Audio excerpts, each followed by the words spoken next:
Core on countdown, T-minus 3 hours and 29 minutes. LIO seals have been removed and installation is complete. A little bit ahead of schedule.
You're looking live at the Crew Dragon spacecraft on top of a Falcon 9 rocket set to launch 3 astronauts and 1 cosmonaut to the International Space Station in a little more than 3 hours.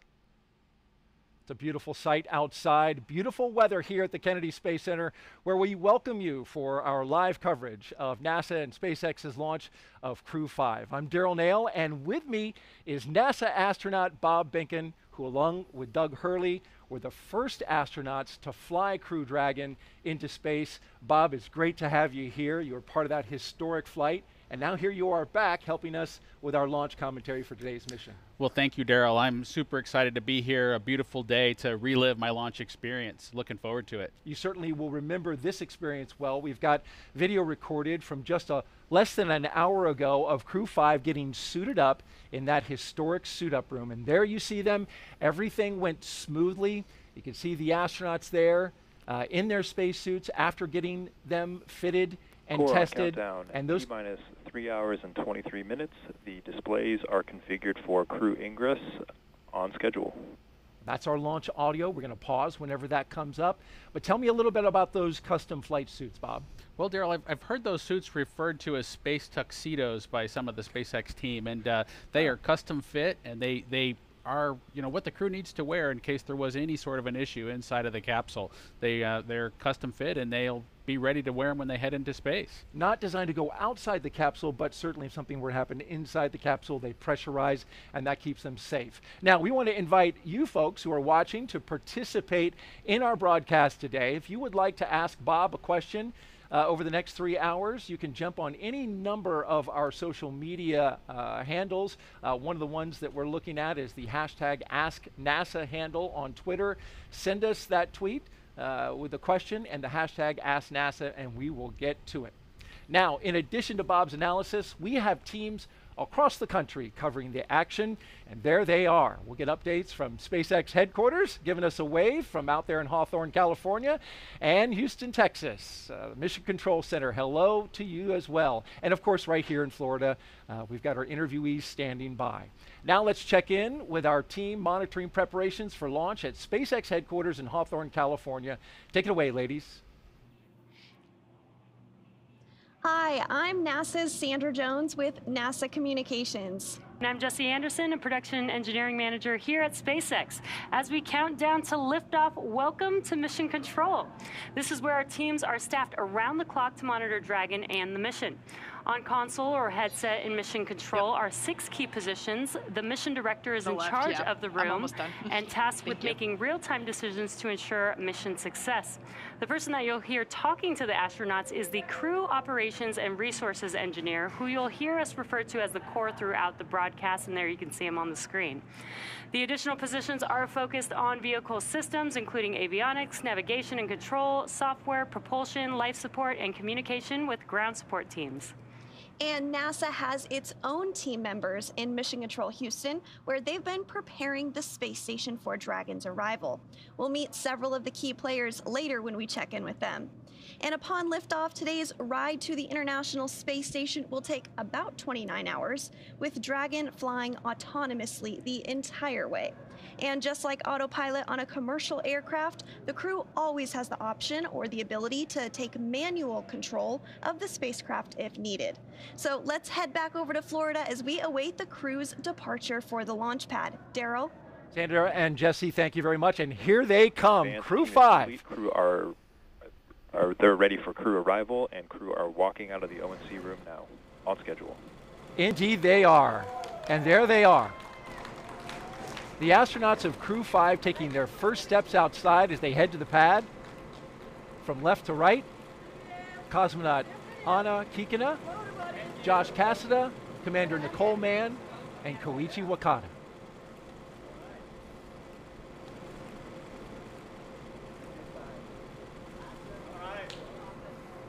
So that was a pose for a picture.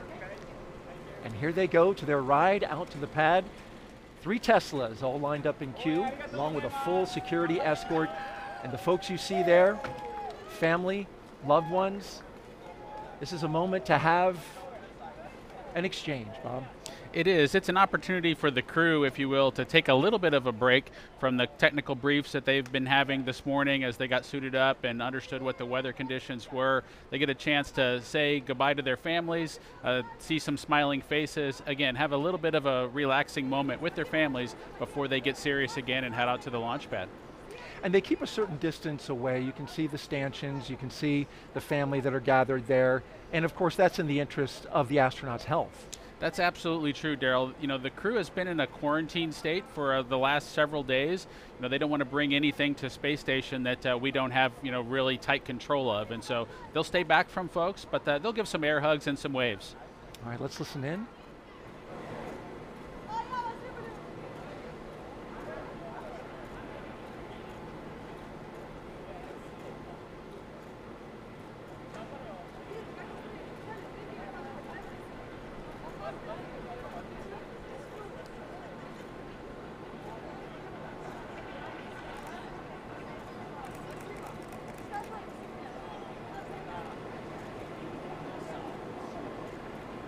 Can't make out exactly what's being said, but we know from your experience, Bob, that it can be an emotional moment.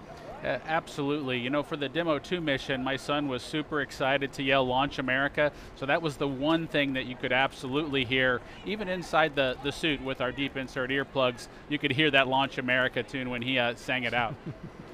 Your wife said the same thing, that you could hear him shouting out, and that's something actually particular to astronauts with young family members, with young children, that you have to prepare them for. I was watching a documentary. Your son wasn't exactly on board at the beginning.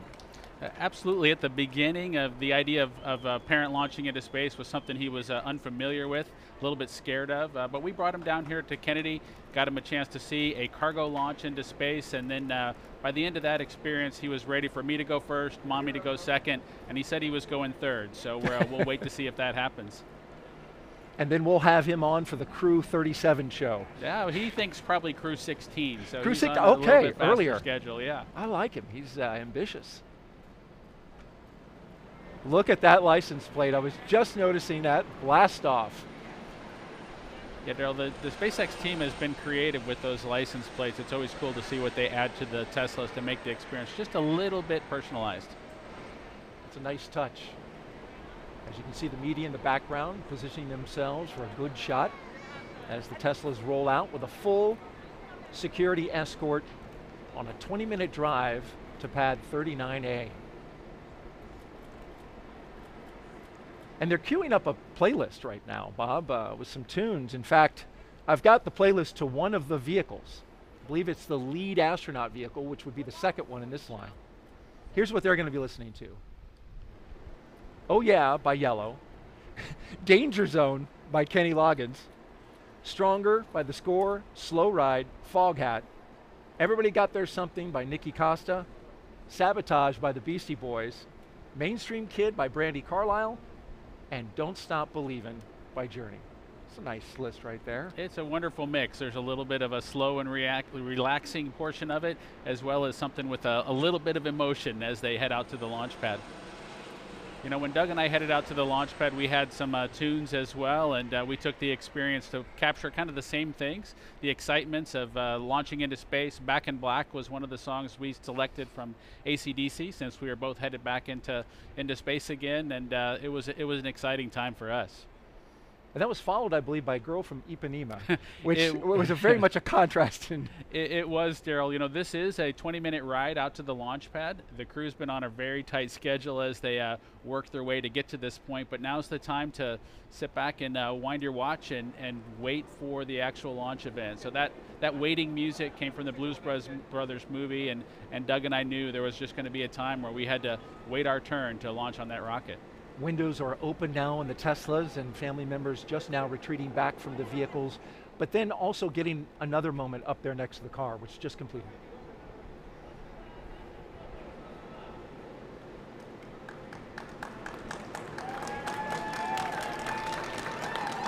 And there they go. Core on countdown, T-minus 3 hours and 15 minutes. Crew are beginning their transport from the O&C room to the pad right on schedule. There's the call out from the SpaceX team. The crew now departing the Neil Armstrong Operations and Checkout Building. Slow rolling as they make a shot available for all of the media and photographers down there. They're beginning their 20-minute drive with a full security escort across NASA's Kennedy Space Center and out to Launch Pad 39A. The track they're taking goes through the industrial area and then gets out to the NASA Causeway and the Kennedy Causeway. And Bob, as we were watching that moment there, I want to play a piece of tape that we have from your wife Megan talking about those moments leading up to launch. And we're also going to see footage of that historic mission that you participated in, Demo 2. We'll also see hers, and we'll get to see the goodbyes from either one. Let's take a look at that now. I want to give you a little flashback. Take a look at the screen now. You might remember this. Demo 2, and there you are in the light blue with your son saying goodbye to your husband, Bob Behnken, on that historic flight. That's right. That was a really special moment, and it was great to see how excited my son was to see his father. There were no tears. It was all smiles and cheering.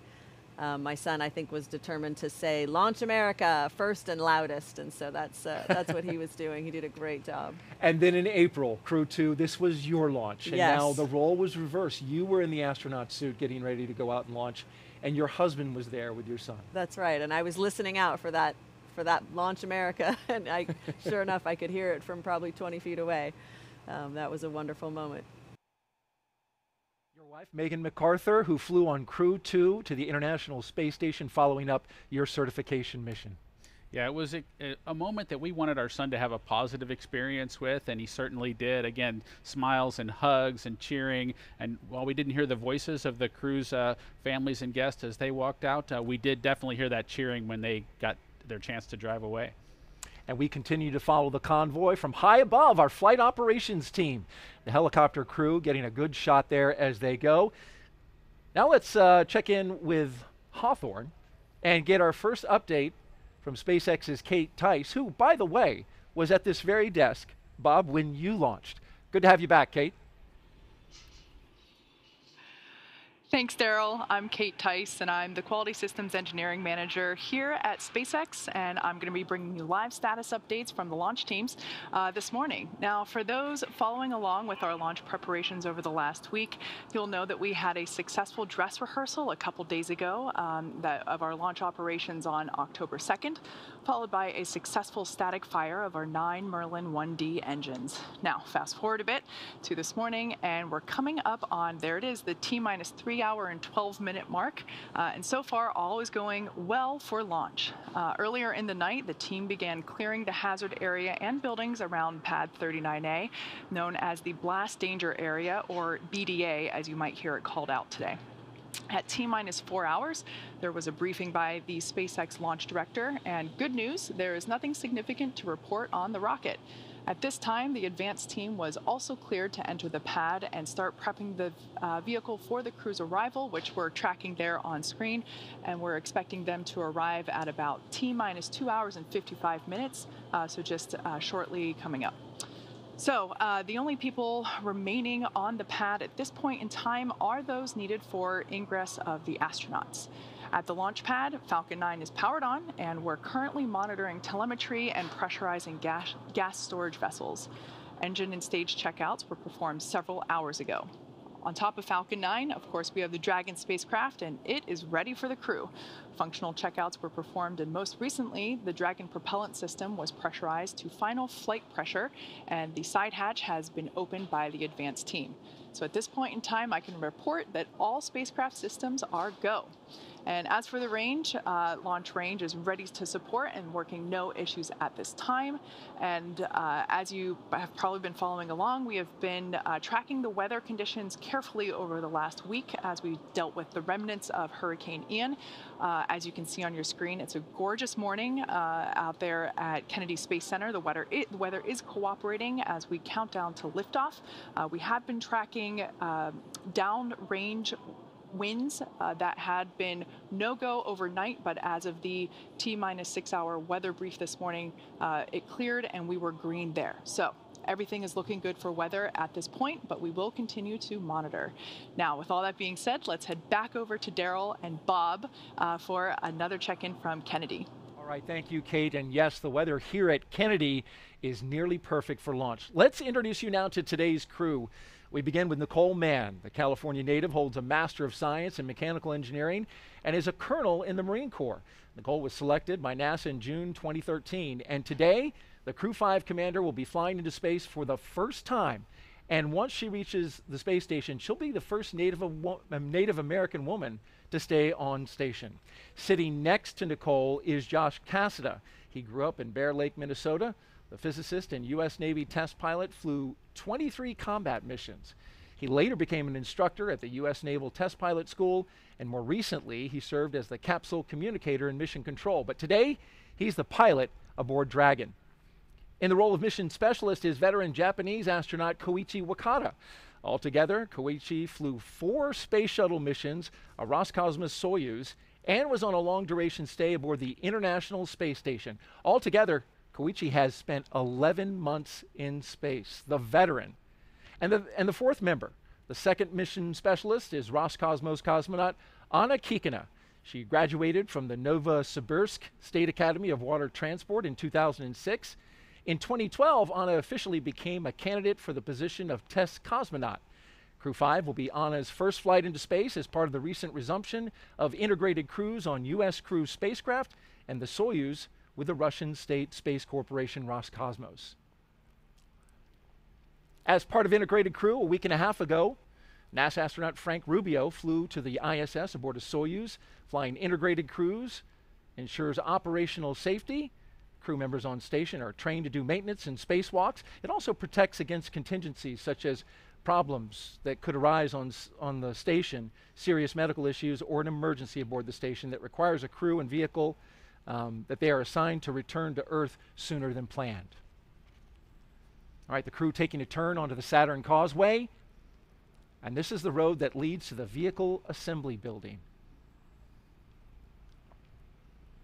Which is notable, Bob, because the astronauts right now taking a similar path to Hurricane Ian as it crossed the state and came over our area. That's the operations and support building behind it, but then behind that, going through here, is the Vehicle Assembly Building. And after studying the data, we learned the storm took that similar path. And as we widen out the view here, you can see, there it is, the Artemis logo, and a great shot of that Vehicle Assembly Building with the crew going by. Now, the Crew-5 launch was delayed several days due to Hurricane Ian taking aim at Florida. And after studying the data, here's the path that we found it took. Take a look at this graphic put together by meteorologists with satellite data. It shows the track through the state.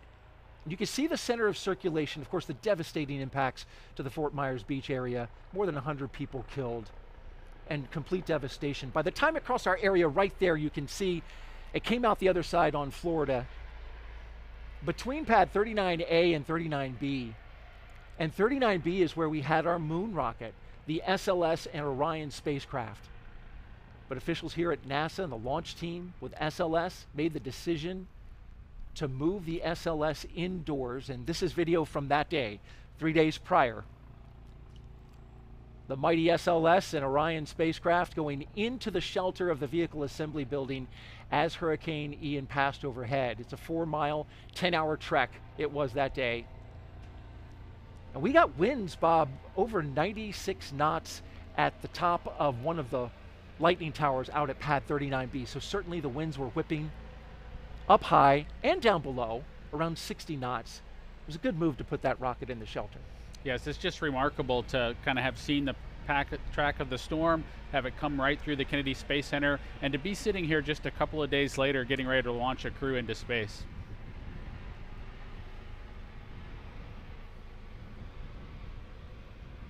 So now we await a new launch date for Artemis, which we know is going to be targeted in the mid-November area. And the astronauts just passing the vehicle assembly building. Crew-4, when they were here, the rocket was out on the pad and they got to actually go out and get a tour. This team getting to drive by that rocket, and certainly astronauts must be thinking about that mission, right? Artemis 1, 2, and 3 going out on a test flight out to the moon and then ultimately landing back on the moon to establish more of a permanent presence there. Absolutely, Daryl. It's a super exciting time from an astronaut perspective. As you know, we still have missions headed to the International Space Station, taking crews up both on the Soyuz rocket and on the Falcon 9 and the Dragon at this time. We look forward to seeing the Starliner vehicle make its arrival on board the International Space Station as well. But Orion, with the Artemis missions that are upcoming, is just an exciting time. Returning to the moon is something that we all dream about. And there they are making the right-hand turn to go towards pad 39A, where SpaceX's facilities are, as well as the launch tower and the rocket that awaits them. A brand new booster. And the good ship Endurance, as you would say, Bob. On its second flight. On its second flight. You know, this is the time for that that slow ride song probably to kind of play back for the crew. You know, Doug and I had our waiting room music, our elevator music to kind of pass the time. The crew's, of course, excited for the mission in front of them, but they've got to wait for the actual time to launch into space. And this is a great shot, point of view camera from the lead Tesla looking at the security vehicle in the front. You can see there the launch pad to the left as that rocket gets closer and closer. And I wonder, Bob, at what point do you start to feel some nerves kick in? Because there's this excitement, as you've described, but then also, especially for your flight, being the first one, there must have been some nerves. You know, there's definitely some nervousness associated with launching into space. The crew gets a lot of training, and it, from an experience perspective, they try to check off as many blocks as they can so that that nervousness is something at least that they're familiar with. And so for Doug and I, you know, we had made this ride before as shuttle crew members. We climbed up to the launch pad as shuttle crew members. That wasn't new. It was really the fueling operation for us, thing new, and that nervousness started to kick in. Interesting, because yes, that's an operation unique to SpaceX. Yes, the fueling of the rocket with the crew on board is something that was new with the Falcon 9 rocket, and it's new from a crew, from an astronaut perspective, from our experience base, but they've managed to accomplish it super successfully. There you see the security vehicle pauses, comes off to the side, and the Tesla vehicles roll on, along with the MRAP in tow. And this begins the part of a really neat experience, going up the slow grade as they pass the security checkpoint and into the blast danger area. This is an area only for the astronauts and the advanced team, as well as the closeout crew. It's a restricted area, and you go up that slow hill and you're looking right at that rocket. You know, Daryl, as you make your way to the launch pad, you kind of go through layers, if you will, of people that can be near you. So whether that's your family and your guests when you're back at the ONC building, but as you make your way to the pad surface, there are these milestones that you get past where you become more and more alone on your ride into orbit. And so heading up this hill to the launch pad surface, it's definitely a smaller group, and that group continues to shrink all the way to hatch closure. And in your case, until it was just you and Doug Hurley. That's true. It was just Doug and I, and of course all the support team that's reaching out to you via the radio to make sure that they're watching over and making sure that you're ready to head off into space. But it was definitely Doug and I alone with our thoughts. These 4 Crew-5 astronauts now actually on the pad surface. As you can see them driving onto it, there's a track that they just came over that goes around the launch pad. That's a relic from the space shuttle era, as well as the Apollo. There's the base of the rocket, and dead ahead, the elevators to the launch tower that will take them up to the top of the crew access arm and allow them to make entryway into the Crew Dragon.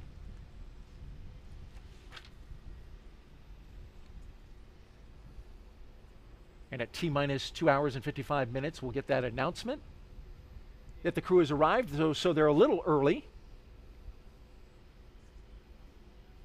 It's always best to be a little bit early if you can for each of these major events, of course. And so for them to arrive when they're supposed to be there is what's critical. Countdown, T-minus 3 hours. Crew have arrived at the pad on schedule. And so the crews arrived at the pad. Of course, they'll have a couple of opportunities to pause as they make their way up. There'll be some photo opportunities for them to take a mental picture of the rocket itself, look up from below before they climb into the capsule. Now, Crew-5 is NASA and SpaceX's 5th crew rotation to the International Space Station since 2020. This successful NASA program is called Commercial Crew. It's based right here at the Kennedy Space Center. Time now to join Megan Cruz. She is live on top of the Operations and Support Building number 2. Was one of the leaders of this program. Megan. Daryl, thank you so much. Yes, we are here with Phil McAllister, Director of NASA's Commercial Space Division. Phil, we're so happy to have you here. Thank you. Happy to be here. Well, today, we just saw the crew arrive at the pad. This is NASA's Crew-5 with SpaceX. How has working with these commercial companies benefited NASA? So we both benefit. I think that's what's key with these partnerships. Obviously, SpaceX benefits from our 50 years of human spaceflight experience, but we also benefit by seeing these commercial companies and how they do business and how innovative they can be. Right. And we find there's new ways of doing things that maybe we haven't thought of. So I see the partnership as benefiting both groups. It's kind of like when we first started working with the Russians. They had a very different way of doing business, and I think both programs benefited from that experience. Right, but it's not just the Commercial Crew program. How else have we fostered commercial space and sending more people and science to low Earth orbit? Well, I think it all started with the Commercial Cargo program in 2005. That was the first I think real commercial partnership that we had, certainly on the human spaceflight side. So then we had this cargo capability, and then we advanced that to crew, and now we can launch people to low Earth orbit and the International Space Station. And the thing that we have on our horizon, the thing that I'm working on right now, is destinations or commercial space stations. We know the space station, the International Space Station, is going to be retired in 2030. We need to have continuous access to space and a destination to go to. So now we want commercial companies to build a private space station where we can just be one of many customers. Yeah, and to that end, what are we doing to encourage that? We have 4 agreements and contracts with companies now: Axiom Space, NanoRacks, Blue Origin, and Northrop Grumman. They all have different concepts, and they all have different transportation modes, and they all are kind of targeting different markets, so it's really interesting. This is sort of the early development time, and I think things will shake out. I don't think we'll have a big enough market to keep 4 space stations on orbit. So this is the time when they innovate and they're competing, and it's kind of cool to see each one of these stations and how they develop. And again, why is this important to us? Why do we want to be one of many customers in low Earth orbit? So I think there's lots of reasons. Number one, when we first started building the International Space Station, there wasn't any other space stations that we could use at that time, so NASA had to build it. But today, we can leverage private sector investment because there are other customers other than NASA who want to go to low Earth orbit, and either for science or just to look out the window or whatever, for whatever reason. So we can take advantage of that. We don't have to pay for the entire infrastructure. We can just be a customer and just pay our own sort of fare for what we do. And so it's more beneficial for NASA, and then we can take that savings and put it into our Moon Mars initiative. I really feel like the Artemis mission, the SLS and the Orion that was on the pad and we will hopefully launch next month, I don't think it would be as far along as it is today if it weren't for our commercial partnerships, because they help save us money, and we could take that savings and put it into our deep space exploration programs. Yeah, and you said personally this is what you've been working on for years now. How does it make you feel knowing that, as you just said, the success we've had with commercial space is really fueling what we will see in the future with NASA? It's been very gratifying. I have to say, when we were first starting out, I had to say, I think this will work. I think this is going to be a better way to do this particular mission. But I didn't have any proof. But then in 2012, we launched the first Falcon to the International Space Station for the cargo program. That showed that the model could work. And then in 2020, we had Bob and Doug, who flew on the Demo 2 mission, went to the International Space Station. That was just, it was just an amazing mission. That's great. Yeah, yeah. And Bob, he's co-hosting the show today, so that's full circle how we're coming around. Yes. Can you imagine? It's Crew-5, and just a couple of years ago, we had Bob flying for the first time with Doug. I know, it is amazing. I was just telling some of my relatives, I was like, oh, this is the 5th one. And they're like, what? How did it happen so fast? And we go every 6 months. And so you tend to accumulate missions. And so we're putting the plaques on the wall outside my office, and it's getting pretty full, and that's pretty nice to see. That's absolutely great. Thank you so much, Phil, for being here, and I can't wait to watch the launch with you. Thanks so much. All right. Back to you guys. Thank you, Megan. T-minus 2 hours and 54 minutes and counting. And you must hear that a lot, Bob. But the people who, so many people were watching and following your mission since it was a historic first, and kind of feel an attachment to what you did that day. Yeah, it was an exciting time, of course. I think it was a little bit strained with the COVID situation and folks kind of at home watching kind of electronically rather than in person here at the Causeway potentially. And so a lot of folks watched the mission, and with the Bob and the Doug and the Space Dads, I think they made a connection and they appreciated, you know, just being a part of it. Doug and Bob and Doug and their excellent adventure. I don't know about all that, but we had a wonderful experience on board the International Space Station. And it was wonderful to watch and chronicle as you guys went along, got to the space station and came back safely. And we see some beautiful shots from high above. The weather, I mentioned at the beginning, less than 10% chance of violating. We've got onshore breezes here that are kicking up some waves. That's some rough surf conditions. That, of course, no impact to the launch today, but you can see the flags flying and the clock ticking down.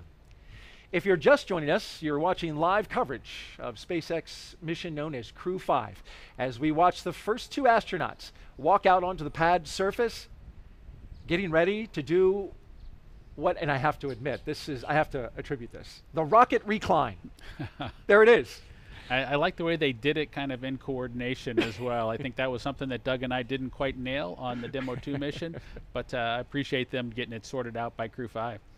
That was Commander Nicole Mann and pilot Josh Cassada that just took that look up, and I mentioned the attribution. That was our voice of mission control. Rob Navius came up with that phrase, so got to give him credit for that, the rocket recline. We'll get the next 2 mission specialists who will do the same move, but for now, they'll go into the elevator, the same elevator, Bob, that you rode on 2 missions aboard the Space Shuttle and Crew Dragon. That's true, Daryl. That elevator there on the 39 Alpha launch pad is just a wonderful experience to kind of be able to bring it back into the game and be able to fly kind of, if you will, slowly up to the pad surface before making a stairway walk up to the actual location where you walk out to the Dragon capsule. And there we see the top of the elevators where they'll walk out, and this is something that they have rehearsed a few times. Certainly we were here when they rehearsed it the other day during what's called a dry dress rehearsal. Yeah, the crew has been through this before, and like I mentioned a little bit earlier, it is really important to kind of get the nervousness out to have done these operations once before. We can see Nicole and Josh there as they've made their way out of the elevator. They'll walk around the back and make their way up the stairs to the actual walkout area where they'll potentially have a chance to make a phone call, reach out to their family one more time before heading out to the White Room itself and climbing into the ship. And the closeout team right behind them from SpaceX as they greet some of the members of that team with some fist bumps. The telephone you mentioned, Bob, is there on the right-hand side of that hallway there. But what I notice is the astronauts tend to pause right about here because it looks like that is a spectacular view. It is, Daryl. It is their chance. Of course, you know, you mentioned the rocket recline where they're able to look up at the rocket. They're kind of co-level with the vehicle at this point. They're able to look out, see the ocean, see the rocket, see the capsule itself before getting ready to kind of take that next step and head into the vehicle. And there you see one of the astronauts doing just that. To the right, they are looking out over Launch Complex 39A and the Space Coast. No doubt having a view that is similar to this from our flight ops team here at Kennedy. What a great shot.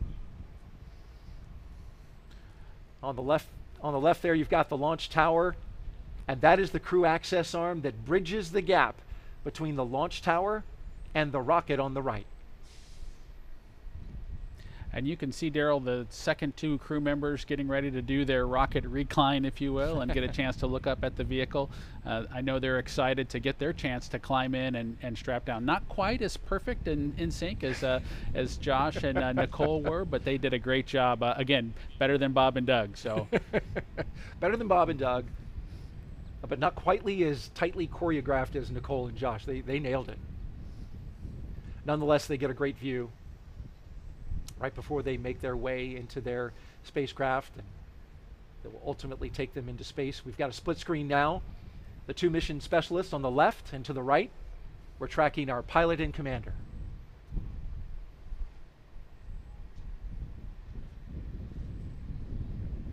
Now they stagger the astronauts in this fashion because everything is highly proceduralized, right? As they go through the lines, check off the mission milestones, and then also it's carefully choreographed because you want to have everybody being orderly as they get into the spacecraft. Absolutely, Daryl. There is a well choreographed checklist that the SpaceX team has on their tablets as they follow along with the crew accomplishing the steps in front of them. But remember, there's just a single hatchway and they need to go in sequence, and it wouldn't be helpful for all four of them to be there at the same time. So we do bring them in sequence, Nicole boarding first, followed by the rest of the crew. Looking at the launch tower there, pad 39A. Bob, this is the same launch tower that launched the space shuttle. It's been, of course, renovated by SpaceX. They've made a lot of improvements in order to accommodate the Falcon 9, but it also has some throwback to the shuttle era. And there's part of the fixed service structure that's still a part of that structure today. That's true, Daryl. The 39 Alpha launch complex was modified to be able to handle the Falcon 9 rocket. And Doug and I were super excited to launch again from the exact same location. There are remnants of the shuttle program that are still kind of out there. There's a series of chevrons. You can kind of see them in the image there. The kind of the yellow pathway, if you will. The crews go in the opposite direction there. Those chevrons point towards the slide wire baskets that they would use if they needed to do an emergency egress off the pad surface. Those slide wire baskets are a legacy item from the shuttle program. And here we go, the first two astronauts to board Crew Dragon. On the left, Josh Cassada, and on the right, Commander Nicole Mann. All smiles as they make their way down the crew access arm. You can see the fist pumps. They're definitely getting excited now as they get ready to board the ship. And they make their way into what's called the White Room.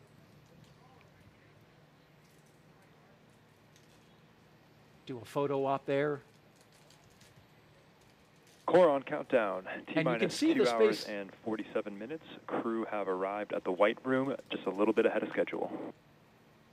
There's the announcement. And you can see one of the SpaceX techs handed Nicole Mann and Josh a Sharpie, which this is something that's actually on their to-do list for launch operations. And what they're going to do now is sign their signature onto the NASA meatball, or right there around it. That NASA meatball is encircled with signatures from all the previous NASA crews that have gone up to the International Space Station. That signature would include yours, Bob, as well as your wife, Megan MacArthur. Yes, Joe, that's a nice tradition that the SpaceX team added and allowed kind of Doug and I to get started. And it's pretty neat to get your name added to the wall there, the White Room wall that leads to the Dragon capsules that head to space station. And there you see her putting her signature, making the way around the NASA meatball, handing off the pen to Josh. And to the right, you see the SpaceX logo for their commercial missions.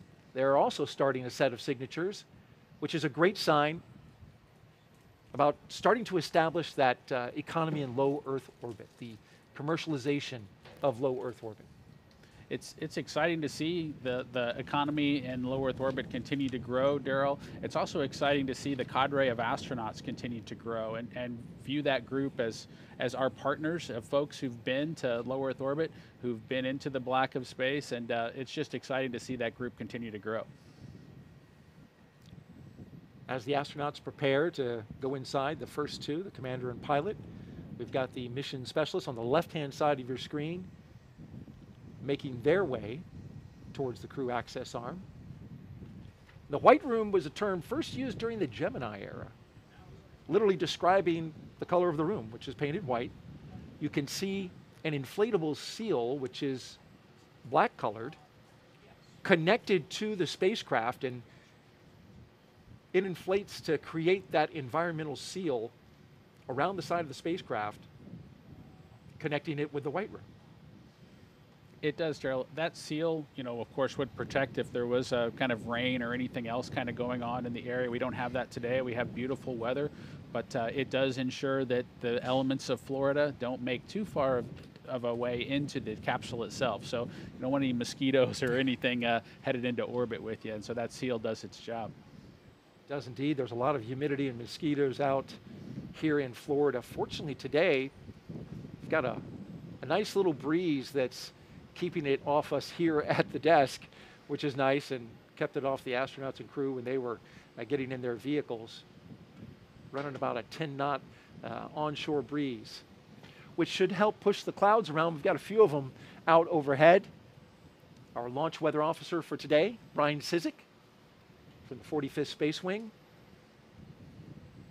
telling us that we've got a nice high pressure system in the area, Bob, that's keeping everything clear as the first astronaut climbs aboard. Core on countdown at T-minus 2 hours and 44 minutes. Crew have begun ingressing Dragon.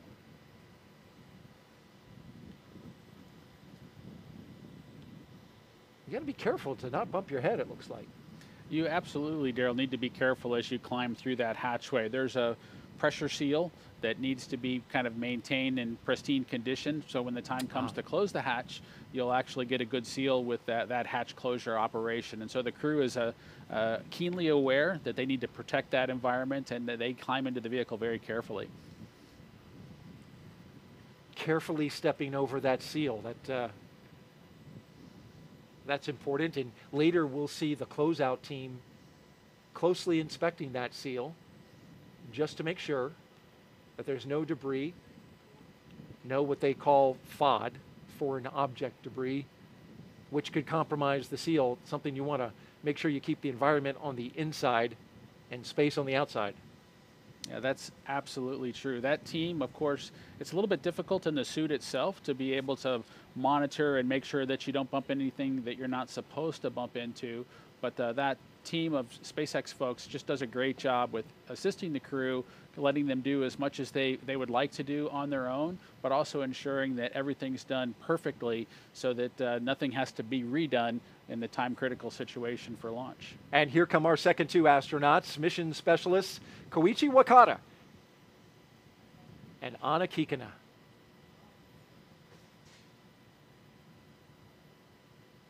They're next up in the white room. Big thumbs up from Koichi. He's the veteran of this group, Bob. We got 3 first-time flyers and a guy that has a lot of experience in space. That's true, Daryl. Koichi was in the astronaut office when I arrived a couple decades ago, just having joined and trained as a shuttle astronaut, getting the opportunity to fly on his 3rd space vehicle kind of going forward here. It's got to be exciting for him to try on a new spaceship. I'm making his 5th flight into space.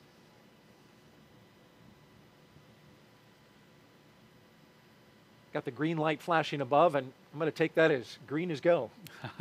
Certainly better than a red flashing light. Yes.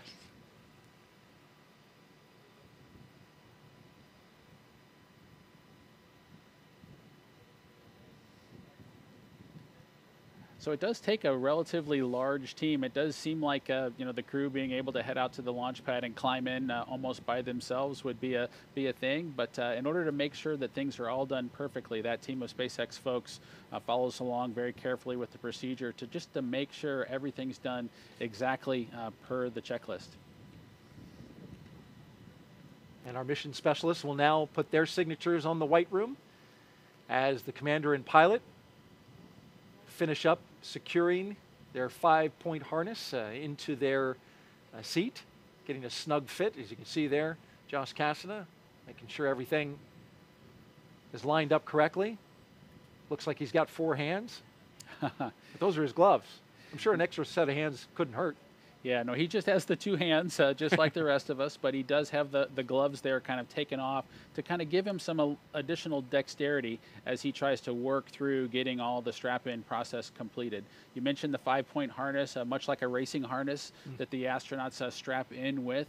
Likely they won't need all of the capability of that harness as they head into orbit and take their ride, but it does have provide some capability should the emergency escape system be activated to really keep them strapped tightly into their seats. Seats that are also sized to your proportions, right? And the suit is custom, but the seat, I believe, has 3 different sizes. I believe small, medium, and large. The seat has some different sizes, the armrest have some different lengths, and the footrest have some different lengths. So there are several adjustments that can be made, not quite completely custom, but it does, I guess, with you look at all the way up to Crew-5, we probably haven't exercised all the options that are out there, but definitely have some flexibility in customizing the seat to make it fit the astronaut. And interesting note about the spacecraft endurance that SpaceX and NASA recently hitting a really incredible joint milestone. Crew-5 is SpaceX, of course, is 8th crewed mission since May of 2020. But as of this mission, Bob, Dragon is now certified for 5 times reuse.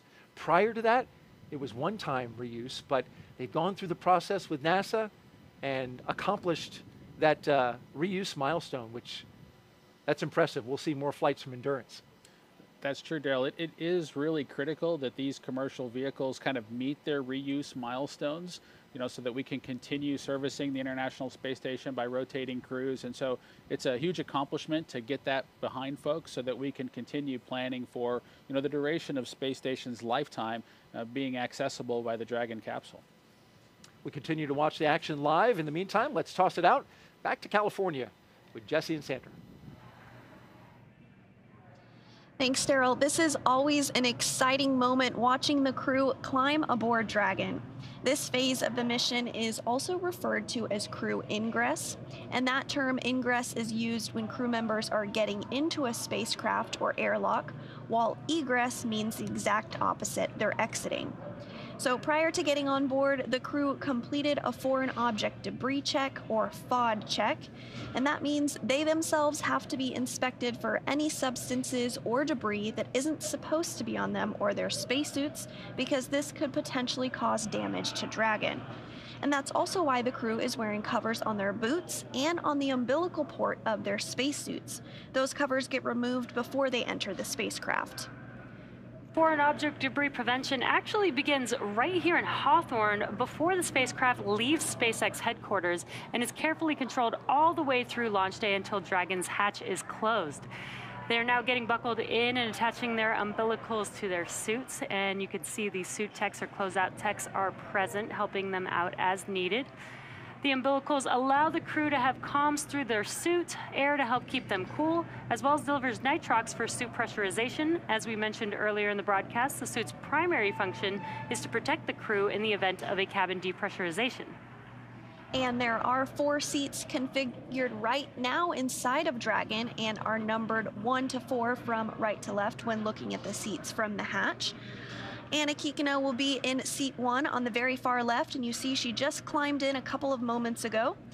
Nicole Mann will be, Josh Cassada will be in seat 2, or the commander's seat, and Josh Cassada will be beside her in the pilot seat. And then on the very end is Koichi Wakata, who is in seat 4, all the way to the right, who just climbed aboard just a moment ago as well. And directly in front of the crew members are 3 displays, which they'll use throughout the flight, getting insight into Dragon's systems, seeing any alerts or issues with the vehicle, and if required, taking control and manually flying Dragon.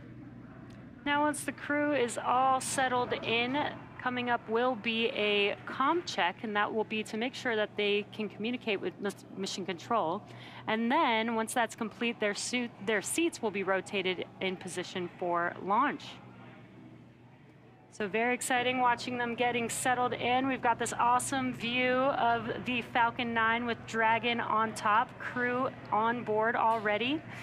We have been watching the crew since this morning make their way to the launch pad, climb up the fixed service structure, walk across that beautiful crew arm that you see there on your screen. And now they are getting settled into each one of their seats. And there is the Crew-5 crew there on your right-hand screen. And the crew will remain in these spacesuits through the ascent portion of today's flight. They'll be able to get out of their suits and get a little more comfortable shortly after liftoff, but for the portion that is the most dynamic portion of the flight, they will remain in those spacesuits. And the primary function of those spacesuits is to protect the crew in an event of a cabin depressurization. And if that would occur, the suit could inflate to provide a habitable environment long enough for the crew to return home. But with the crew now inside of the Dragon vehicle, let's go ahead and check in with Kate Tice for the latest. How's it going, Kate? I've been following along with the launch teams, and they continue to work through the countdown. Currently, no issues are in work, and we are awaiting the comm checks with the crew inside Dragon, which you seated there. The first check that we will hear is to check the umbilical, which is the harness that is attached from each spacesuit to the vehicle itself. You can actually see the umbilical port there on the right thigh. It's that little black box. That's the umbilical port that connects the spacesuit to their seat. The second check that we'll hear will check the ground stations, which, as the name suggests, are the ground-based support staff here on Earth. And then the third comm check that we'll hear will be for TDRS, or the tracking and data relay satellites. And those are, that's a constellation of 10 geosynchronous satellites that help us maintain contact around the globe. As of right now, the Dragon launch op team tracking no issues. I was listening in throughout the webcast on their nets, and it sounds like that we are running perfectly on time and just a little bit early. We have plenty of margin. So if for whatever reason something arises and we need a little bit extra time to work through an issue, we've got it in the countdown. For those that are new to our launch webcasts, of course, our countdown is the framework that helps to sync all of our teams up. So we build margin into each step that we walk through or proceed through on the countdown to make sure that we have plenty of time to work any issues that might arise. So with all that being said, everything is looking good on the Dragon side. As for the Falcon 9 team, they are located in Firing Room 4 in the Launch Control Center at Kennedy Space Center, which you see there on your screen. Those folks are settling in for final checkouts, propellant loading, and launch. The Falcon 9 team will undergo their own comm checks with the crew at about the T-2 hour mark. As for the range, they continue to report no issues, and the weather forecast continues to be acceptable. We had a less than 10% chance of violation of our weather conditions, and as you can see on your screen, it's a beautiful morning there at Kennedy Space Center. Now, of course, we are looking at weather not only at the launch site, but around the world. We need to make sure that conditions are acceptable if Dragon has to splash down in the Atlantic in case of an escape. We're also monitoring contingency splashdown locations if the crew had to come back to Earth before docking with the space station. Now, if that were to happen, SpaceX and NASA would coordinate with the U.S. Coast Guard to ensure safety upon splashdown, including extra ships and air assets to patrol the 10 nautical mile keep-out zone. That's, of course, to help mitigate safety concerns for any boaters approaching the landing area. And, of course, we've also been monitoring downrange weather, which, as I reported earlier, was no-go yesterday, but at the T-6 hour weather brief turned to green. So we're proceeding, but keeping an eye on those downrange wind conditions. So as the clock continues to tick, we're approaching the T-2 hour and 31-minute mark. All systems to continue to be go for launch. Let's head back over to Jesse, who's actually here in Hawthorne with me, just across the floor. Thanks, Kate. Not only is today an exciting day because it's launch day, but it's also a pretty exciting year, as this year marks Dragon's 10th year in operational flight. It took a lot of love and dedication to get here today, and we are still learning and innovating from each launch. From the beginning, Dragon was designed to eventually fly people. The Dragon hanging from the ceiling next to us was initially flown to certify SpaceX for cargo missions to the space station over 10 years ago, which flew in 2010. Yet a window was added to hint at our plans for flying crew in the near future. Now, of course, the Dragon behind us and the Dragon supporting today's mission, taking Crew-5 to the space station, are very different, a testament to how far we've come. It's been a little over 2 years since we flew Demo 2, which was on May 30th of 2020. And since then, SpaceX has been regularly flying crew missions for NASA to and from the International Space Station at an average cadence of 1 flight every 6 months since Crew 1. Crew-5 marks SpaceX's 6th crewed spaceflight for NASA and our 8th human spaceflight mission overall, including private passenger missions Inspiration 4 and Axiom 1. Now, speaking of Inspiration 4, you may remember Jared Isaacman, who served as commander for the Inspiration 4 mission. Jared is planning to return to space with us under the Polaris program. Now, through this program, Jared, along with his crew, will embark on 3 human spaceflight missions, culminating in the inaugural flight of SpaceX's Starship with humans on board. The crew for the first mission, Polaris Dawn, has been busy preparing for their flight, which is currently targeted for no earlier than March 2023. In addition to Jared Isaacman, the Polaris Dawn crew consists of Scott Kidd Poteet, the mission's pilot, SpaceX's Sarah Gillis as mission specialist, and SpaceX's Anna Menon, the second mission specialist and medical officer, and there you can see them on the screen. The Polaris Dawn mission will endeavor to fly higher than any other Dragon mission to date. The crew will also be attempting the world's first ever commercial spacewalk using our newly designed EVA suits. And our progress with human space exploration does not stop there. As you can see, we've started construction on a new Starship pad at Kennedy Space Center, the same pad that will take NASA's human space lander system to the moon. That's right, Jesse. NASA's efforts, particularly with the Commercial Crew Program and the certification of the SpaceX Dragon, are aiding in building the foundation for a robust U.S.-led commercial economy in low Earth orbit. Commercial transportation to space is but one element of NASA's larger plan for commercialization, and we're enabling the development of commercial space stations, private astronaut missions to station, demand for in-space manufacturing, and much more. And soon, the agency will launch Artemis to the moon and beyond as part of a test flight of the Space Launch System SpaceX rocket. Dragon, ready for comm checks. Copy, Dragon. Stand by for umbilical comm check. And we did just hear those words that comm checks will be starting here shortly. So the Orion spacecraft and all of its components will be tested from end to end in this uncrewed test flight. This is a key milestone before we fly humans on board as part of Artemis 2, and then have humans land on the moon on Artemis 3. Now on your screen, you're seeing some waves, some thumbs up, some goodbyes to the team on the ground. Once they close this hatch. PLT, MS1, MS2, comm check. CDR has you loud and clear. PLT has you loud and clear.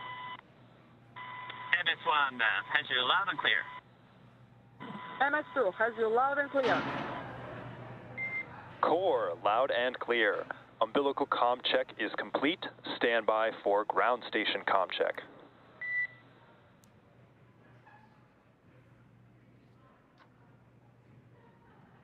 And those comm checks have begun. We're going to hear a series of those communication checks to make sure that the crew can hear the folks on the ground and vice versa. And looks like the crew is very excited, waving at the camera to the world. Maybe some poses for some photos there as well. Yeah, absolutely. And as I was saying right before the comm checks started, once they close this hatch, that's the last human being they're going to see on Earth until they splash down in a few months from now.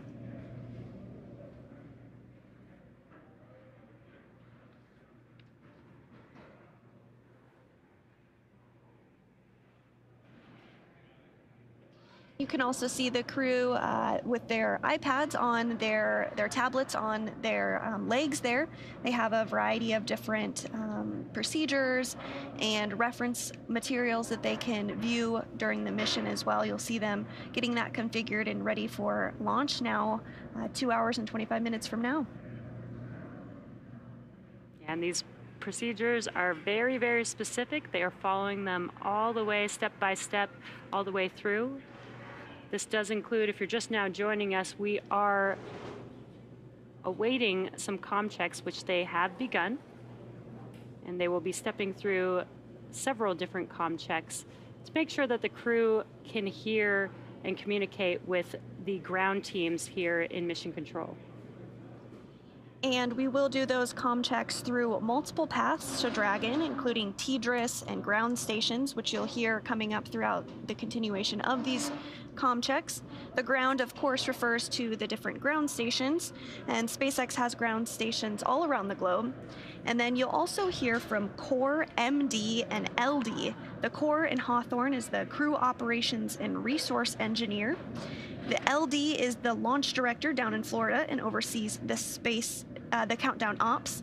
And then MD is the mission director here in Hawthorne, who is the overall flight lead for SpaceX. I just love the excitement of this crew. And this is a pretty cool view inside of Dragon. You can see the 4 seats for the 4 crew members, but Dragon's actually designed to have up to 7 crew members. So right below this row of seats, there can fit 3 additional seats. Today, since we only have 4 crew members, below the crew that you see on your screen is actually cargo stowed inside of Dragon. Dragon, SpaceX, comm check. SpaceX, Dragon, loud and clear. Core, loud and clear. Ground station comm check is complete. Stand by for TDRS comm check.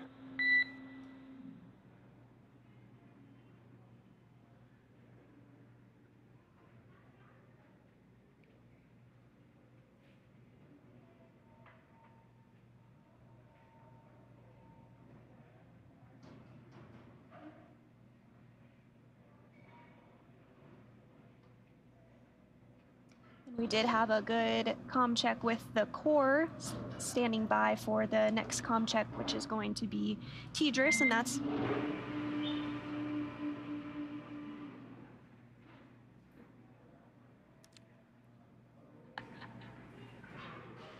Dragon, SpaceX, comm check.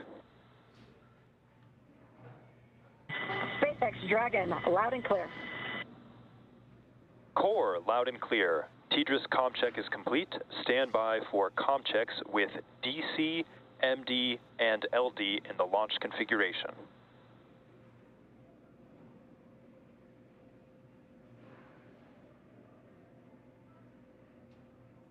Dragon, DC on countdown 1, comm check. DC, Dragon, loud and clear. DC, loud and clear. Stand by for comm checks with MD.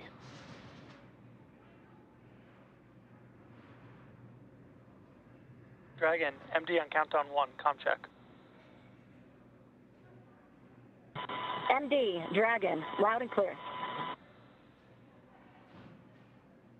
MD, loud and clear. Stand by for comm check over Dragon the ground. Dragon, MD, Dragon the ground, comm check. MD, Dragon, loud and clear. MD, loud and clear. Stand by for comm checks with LD. Dragon, LD on countdown 1, comm check. LD, Dragon, loud and clear. LD, loud and clear. Stand by for comm check over Dragon to ground. Dragon, LD on Dragon to ground, comm check. LD, Dragon, loud and clear. And LD, loud and clear. Let's go have some fun. Dragon, SpaceX. Launch configuration comm checks are complete. Report when ready for seat rotation per section 2 of 4.100.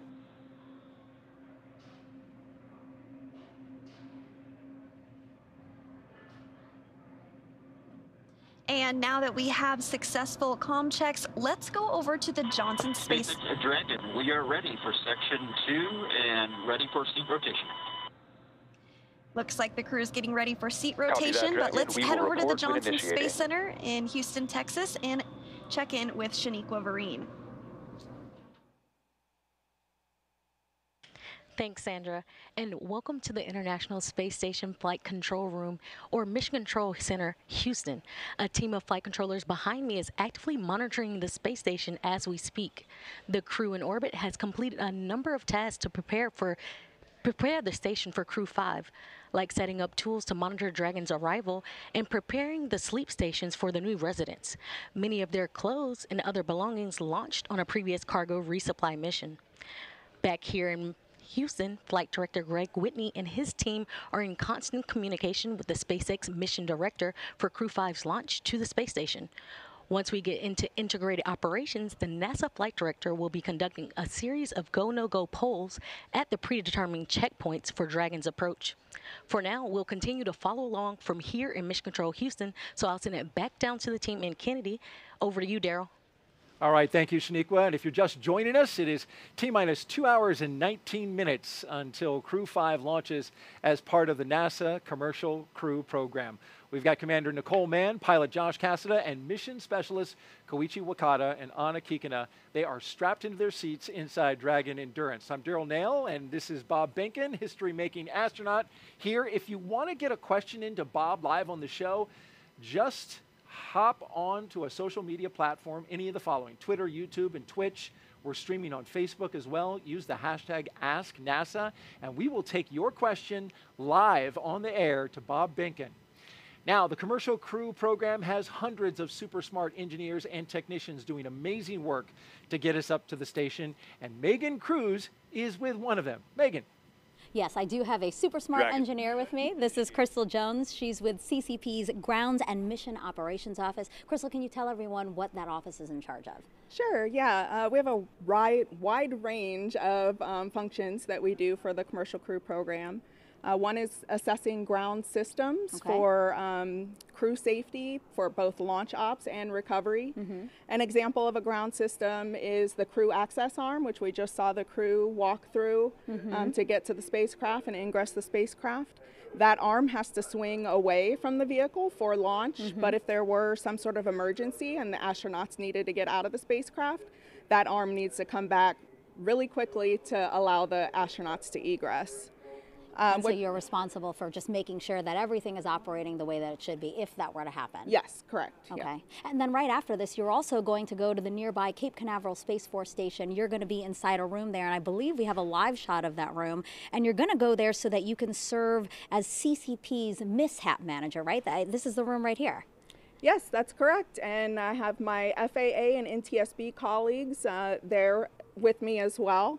Since this is an FAA commercially licensed mission, they have mishap jurisdiction for some of the phases of flight, and so we all work together if an incident were to occur.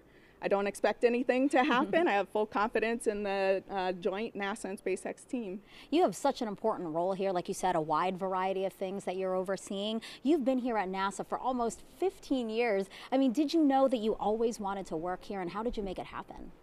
Yes, I did always know that I wanted to work at NASA. Ever since I was a very young girl, I dreamed of working for NASA. Unfortunately, when I was about 10, 11, 12, my parents' drug and alcohol use began to impact our lives in a severe way. We ended up homeless, had to stay in an abandoned bus, and eventually transitioned to a homeless shelter. Wow. After that time, we never seemed to be able to recover as a family. We lived in extreme poverty in a bad neighborhood, but it didn't stop me from trying to reach my goals. I still had that dream. So in high school, I learned how to use a computer. No one in my area had a computer. I didn't have one, didn't know. So learned how to use a computer, researched colleges, how to apply, how to get applications, the whole financial aid process. Wow. And I was accepted into Florida Institute of Technology here in Melbourne, Florida. and got a bachelor's in astrophysics and a master's in space systems. Wow, you're not even at NASA, and you've had such a long road ahead of you, but I hope that people learn to take away from your story that really you can just follow your dreams if you have a passion for it to do it, right? That would be your message. Yeah, and I'm happy to say that my parents have conquered their addictions. And I was extremely proud of my mom before her passing earlier this year. In fact, this necklace that I'm wearing is made with her ashes. Wow. And I wear it for every launch in her memory. And I'm sure she's very proud of you. Crystal, thank you so much for being here. Yeah. We'll send it back to you guys. Thank you so much, Megan. What a powerful story from Crystal Jones, the CCP Ground and Mission Operations Office. That is inspiring to hear how she came from that difficult background to where she is now. Absolutely, Daryl.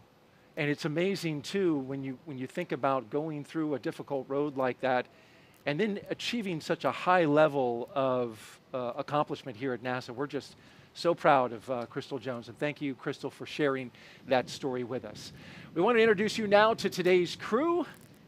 If you're just joining us now, as you're looking inside the capsule Dragon, Endurance. You are go for Section 3 suit leak check preparation. Dragon is a go for suit leak check preparation, Section 3 at 4.100. There you hear the confirmation that the crew is ready to begin their suit leak checks. Let's start off by talking about our commander for the day as they pull down their visors. She is the second from the right of your screen. Nicole Mann, the California native, holds a Master of Science in Mechanical Engineering. She is a colonel in the Marine Corps.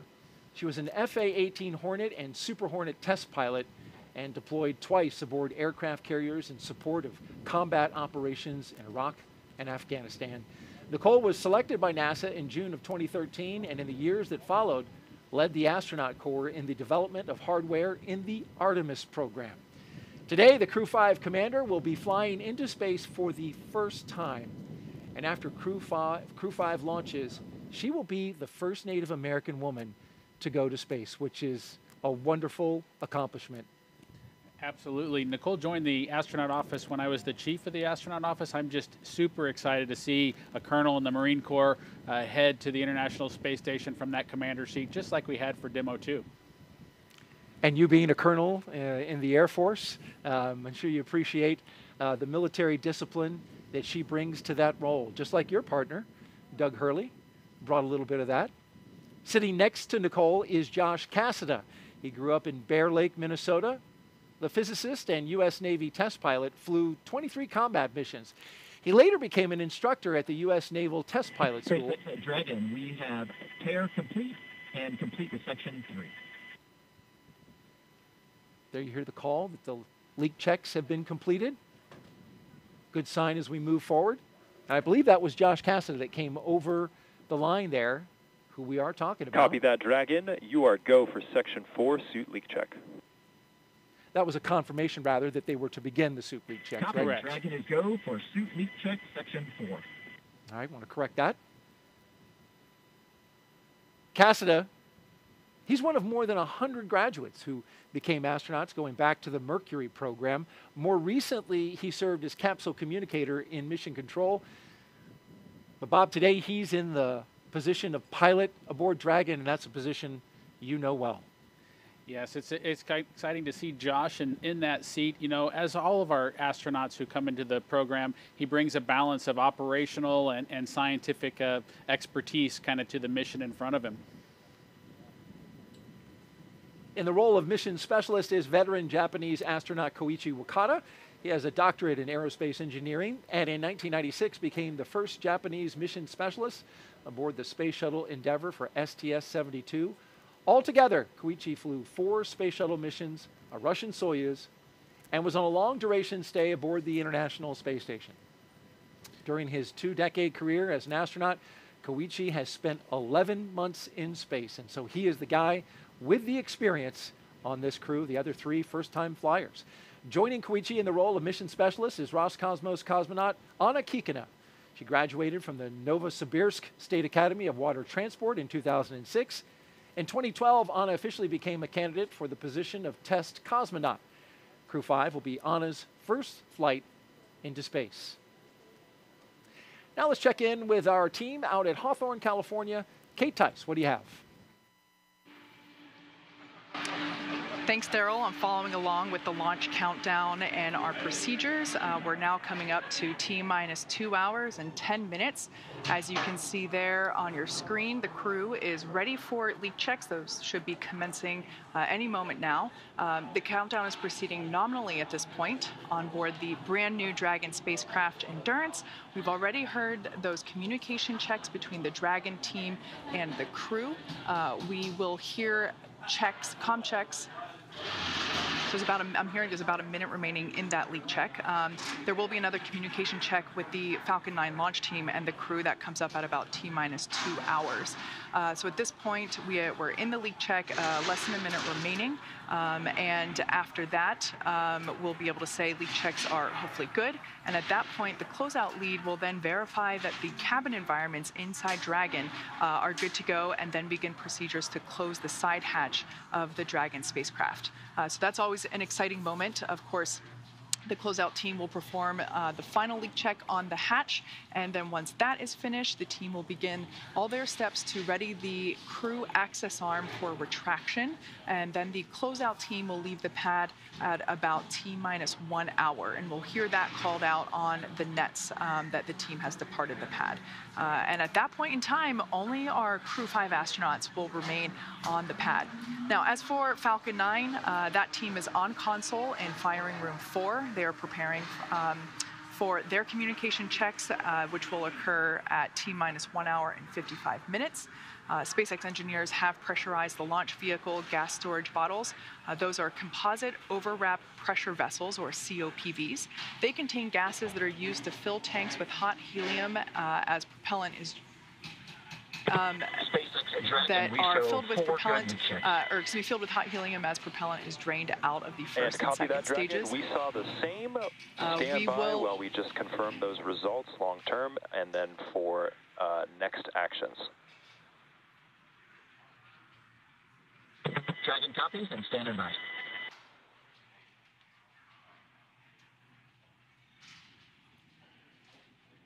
So as the propellant is drained out of the first and second stages, we'll top those off in the last half hour or so before liftoff, those COPVs.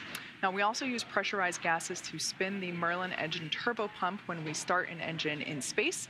The second stage MVAC engine starts up after the first stage separates, and then the first stage engines need to be restarted for that landing sequence. The gases are also used for attitude control systems, which help the vehicle with its orientation for deploying the grid fins and landing legs. Now, of course, we're continuing to keep an eye on the weather. You can see it remains a beautiful day at Pad 39A. We are watching weather at the launch site as well as around the world for contingency abort and landing zones. And Dragon SpaceX for suit leak checks. And it sounds like we're going to get confirmation of those leak checks now. Go ahead, SpaceX. All right, Josh. We saw you come in a little bit lower than you did on dry dress, so just as a measure of precaution, we're going to have the closeout lead come in and just take a quick look and double check that everything is looking secure for zippers and umbilicals. How copy? We copy, and we were thinking the same. Thanks a lot. Good read. All right, so it sounds like pilot Josh Cassida, his suit pressure is a little bit lower than what we read during the dry dress, which was the basically dress rehearsal that we performed early on Sunday, October 2nd. So the closeout team is going to come back in and just make sure that all of the zippers on the spacesuit are zipped up to the appropriate height, just make sure that everything is locked into place. So we have plenty of margin in the launch countdown. The countdown is to make sure that all the teams are working toward T0 in a coordinated fashion, and we have lots of margin built in. So we are okay to go in and recheck that and reperform that suit leak check on Josh. So at this point in time, everything continues to be acceptable for launch. We're coming up to T-minus 2 hours and 6 minutes. So I'm going to toss it back to Daryl over at Kennedy Space Center. All right, thank you, Kate. And I'm here with Bob Binkin, astronaut from Demo 2 and NASA's first mission. And we want to talk a little bit about that leak check. Bob, you were following along as they were doing the checks. A crew now going inside, to double check Josh Cassidy's suit. What's that all about? Yeah, that's correct, Daryl. You know, we heard the words from the SpaceX team. What they saw was a slightly different indication than they saw during Josh's last leak check, and the team is just going to double check that to make sure that they don't see anything awry. Just abundance of caution. As you heard, the crew reported that they had a good leak check, and so the team's just using, again, an abundance of caution. And a little bit of air obviously comes through that suit and goes out the suit, right? So this is a level that would be maybe a little higher than what they normally see. That's correct. All right, very good. Well, we're back here at Kennedy, and the weather is beautiful for launch as we stand by. And there you can see the suit tech in there examining the zippers and the connection points in Josh Cassidy's suit. So they hadn't shut the hatch yet, so that was an easy entry for that tech to go in there and check on that. Yeah, so they'll check each of the places where there could possibly be a leak. One of the places is that umbilical that you've seen them disconnect, and they're now reattaching after they checked the seal that was there. They'll verify the zippers that are on the suit to make sure that those are all closed all the way to the very end. And I know that for the crew, these sorts of situations can be a little bit frustrating. They can kind of break the sequence of events, but I know they'll get right back on track here and continue. Right, these are highly trained astronauts that have been getting ready for this moment for the past couple of years, certainly ready for all situations that they may come up against. And these suits, Bob, carry a lot, right, into the spacecraft. Dragon on Dragon ground from C3, heading here. I'll pause. C3, I've got you 5x5. How me? Got you the same, thank you.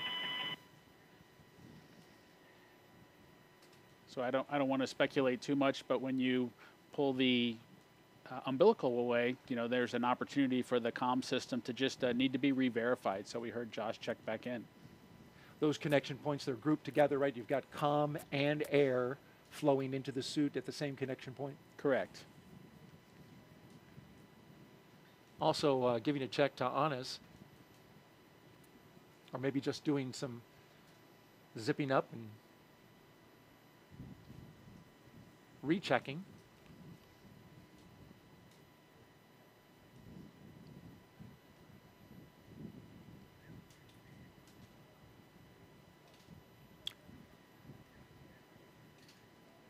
We've had some social media questions coming in. We've asked you to participate, and we want to do that right now by asking questions of our expert astronaut, Bob Behnken, here. Of course, you can hit us up at hashtag AskNASA on Facebook, Twitter, YouTube, and Twitch. And our question is, coming in from Andy Hughes 01, why do the new spacesuits involve long rubber boots? Those are high boots. You know, it's a great question, Daryl, as to why you know, the SpaceX suit looks the way that it does. Of course, as a commercial company, they were free to come up with a suit that really then had to be assessed whether it actually accomplished the mission of protecting the crew, and in those unlikely cases where there might need to be an atmosphere of their own because there was something wrong with the one inside of the spaceship. And so SpaceX chose the high boot configuration there, but it met the mission needs, and so, you know, the NASA team was able to embrace it and move forward.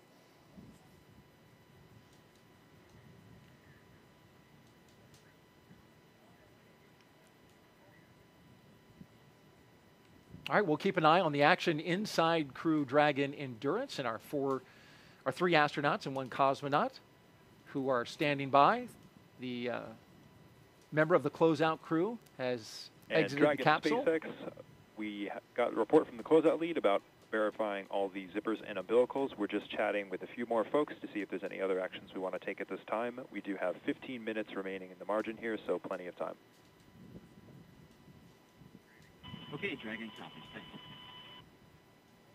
All right, there you heard the discussion between SpaceX and the NASA astronauts. And so, although going into space is not child's play, every Dragon astronaut crew brings a stuffed toy with them, and there's one inside the capsule right now. We're going to step away from this part of the operation. Of course, we'll keep an eye on it, make sure that nothing that nothing happens that we don't make you aware of while they're working on that. But we want to take a little lighter moment, right, and look at the stuffed toys that are inside the Crew. We don't know what the, or at least most people don't know what's inside Crew-5's capsule at the moment, but it has a purpose.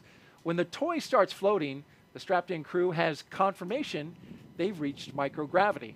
The toy is called a zero-G indicator, and there's been a half dozen or so on Dragon so far, starting with this little guy who can forget plush Earth, floating around by himself on the first uncrewed test flight in 2017 called Demo 1. And that's Anne McLean there. She was the one that received it. And that was followed up by a sequin-bedazzled dinosaur named Tremor, picked out by those fellows right there, Bob and Doug. Doug Hurley's son, Jack, and Bob's son, Theo. Crew 1 then took a toy baby Grogu with them to the first four-person crew when they reached space. But since then, well, it's been all stuffed animals. A penguin for Crew 2, and a turtle for Crew 3, and a turtle and a chimp for Crew 4, as you can see there. And so right here on set, Bob was kind enough to bring Tremor with him that you saw floating around in his capsule. This is actually Tremor, the one that went up into space. That's true, Daryl. This is the actual Tremor. It's got the tether still installed, if you will, that we use to keep track of it so that it didn't get lost on board the space station or float too far away. SpaceX for suit leak checks. There they go, starting up the suit leak checks again. Go ahead, Mike. All right, Josh, that completes the troubleshooting actions we wanted to take. So we verified that your umbilical has been reseated and your zippers are closed. Given that, we are recommending that you proceed back to Section 3 of 4.100 and reperform the suit leak check preparation and suit leak checks. How copy? Okay, Dragon copies. We're going to step into Section 3 of 4.100, and we'll let you know when we're ready to reperform the suit leak checks. Good readback. All right, so they're going to recheck those suits. And while they do that really quickly, how did your son choose a bedazzled, sequined dinosaur for? Well, Daryl, you know, there's never no telling what goes through the minds of two young elementary school boys, my son Theo and Doug's son Jack. But they had a collection, and dinosaurs were near and dear to their hearts. They went through the collections that they had in front of them, and they picked the Apatosaurus Tremor. And so I'm glad that some other folks have been able to follow along with that tradition and be able to excite a couple of kids, if you will, about flying in space, even if it's for a stuffed animal. It's great to inspire the younger generations about space with something that they can access. And can you confirm that all the sequins are still there?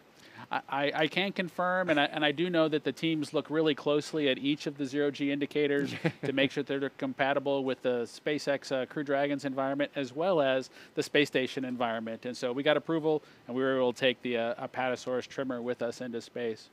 That's a neat thing, and it lives now in the Benkin household. Crew-5 is the latest launch by Kennedy's Commercial Crew program, and Dragon, care is complete in step 3.9. We are ready for the checks. Copy that, Dragon. You are go for Section 4 suit leak check.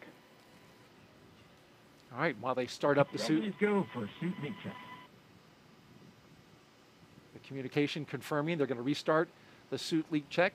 Bob Benkin telling me that the suits inflate just a little bit as they make that check. In the meantime, we'll take an interview now and check in with Kennedy's Commercial Crew program. It was created in 2011 and has been flying astronauts from American soil to the International Space Station for the last 2 years. Let's bring in NASA's Megan Cruz, who's with Kennedy Center Director Janet Petro. I am, Daryl. Thank you so much, Janet. It's always so great to have you here, especially for a day like today. You know, we're about to launch this new crew to the ISS. How do you feel about Kennedy again playing this important role in continuing what we do on the space station? Well, thank you so much, Megan, for the question. And as you know, Kennedy has a very long history of doing really some incredible things. And of course, we were established 60 years ago to do the incredible mission of landing a man on the moon and then returning him safely. And in the 6 decades since then, we've been doing an incredible amount of impactful missions, and a lot of those missions have really helped what we do here on Earth and for the benefit of mankind here on Earth.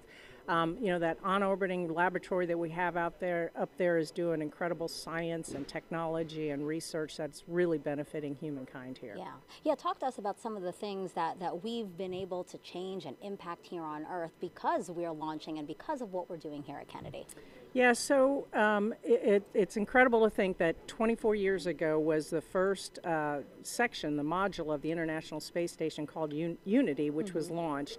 And in that time, since then, we've had more than 20 years of a human continuous presence on the International Space Station.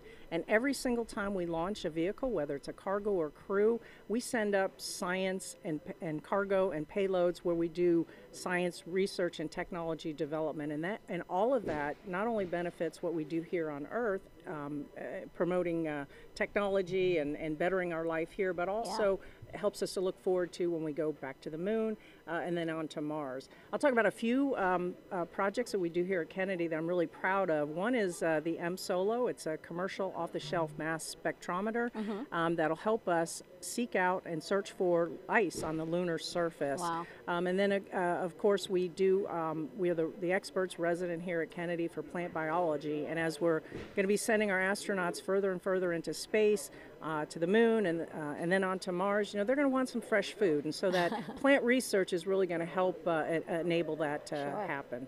Yeah, and of course you're alluding to Artemis 1. Right behind us is the iconic vehicle assembly building. Inside there is our Artemis 1 moon rocket. How excited are you for launch later this year, and just excited for again, Kennedy's role in deep space exploration? Yeah, it's an incredible honor to be here leading this center for that really, really historic mission coming up. And of course, Ian threw us a curveball, and so we had, we made the right decision and went back into the VAB. But the energy around the center and even across the whole Space Coast is still very palpable.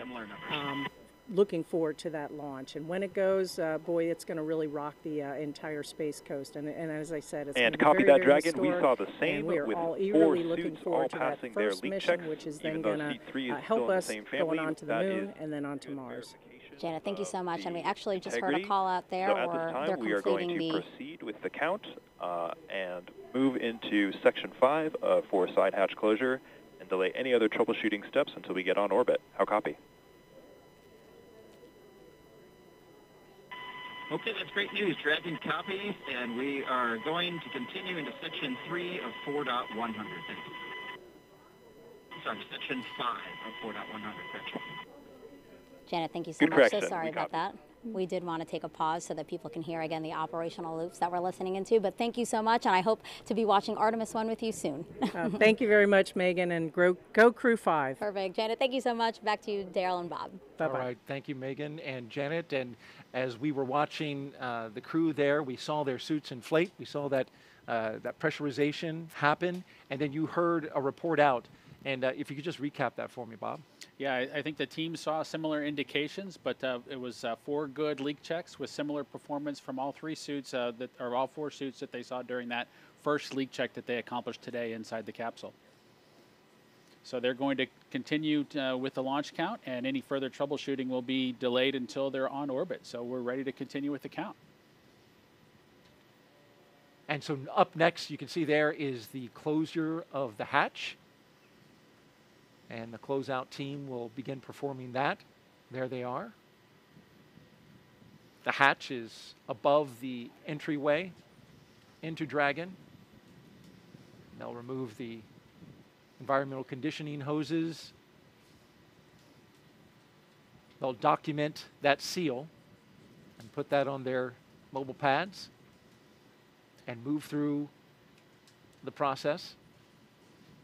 You know, I always think of things like hatch closure as closing the door and it's done in an instant, but closure of the hatch on a spacecraft is done very carefully with a lot of meticulous steps to ensure that that environmental seal is just pristine and they are going to get a good seal when they close it up. You had the tech go over it and back into the spacecraft, so double check on that.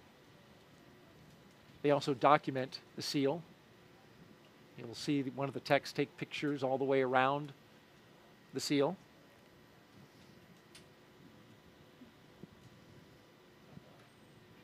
And we can think some about that hatch being closed, and then it'll be reopened when they come back at the end of their mission after splashdown, and when the vehicle's brought on board the ship. So it's going to stay closed for a long time after they get it closed for the spacecraft launch. That's a great point.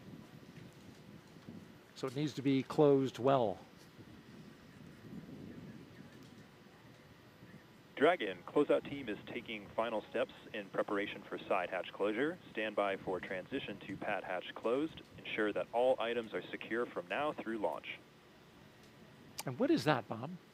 It's just a protective piece of Dragon copies. All to make sure no items FOD or are anything secure falls down and into stand that by for area. pad hatch closed.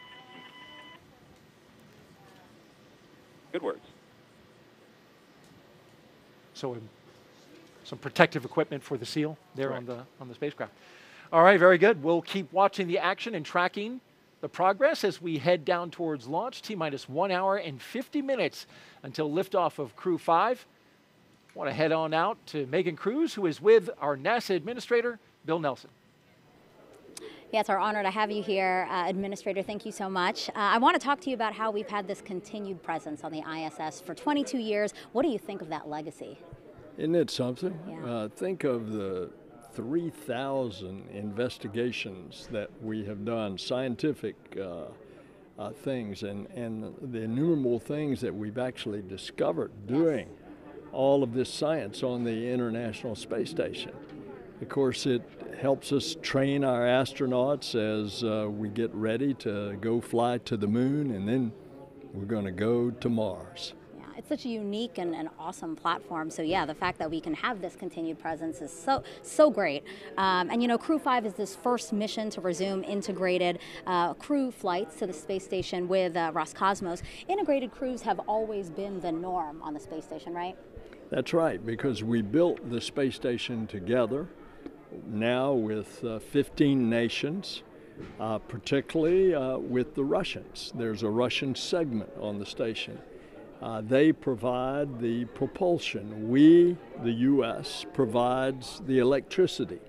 So for the safety of all the crew, as well as the operation of the station, we need both there. Now, particularly with regard to safety, if there were a problem, for example, with one of our ability to get to Earth, say we had a medical emergency and had to get somebody to Earth, you need that integrated crew so we can still operate both parts of the space station. So safety is a big reason for us. Yeah, and you know, we are launching today with the help of SpaceX. What do you think about the fact that we've had such a wonderful cadence with SpaceX these last 2 years with the commercial crew program? Well, SpaceX has been excellent to work with, and the proof's in the pudding. As a matter of fact, what's happening at the Cape is just unbelievable. Last night there was an Atlas launch. Today we're launching Crew to the station. Tomorrow they're going to launch 2 communication satellites, all within the span of 3 days. Yeah. So it's incredible. But SpaceX has really been inventive, creative. They've been a good partner for NASA, and it shows that this commercial public-private partnership is actually working. Yeah, and now as we're under 2 minutes to launch of Crew-5, what do you have to say to the crew? Any message for them? Well, not only go Dragon, go NASA, but Godspeed. And 2 hours to launch. I misspoke. I'm too excited. You are. Administrator, thank you so much. I appreciate you being here again. Thanks. And we'll check it back in with our partners at JSC now.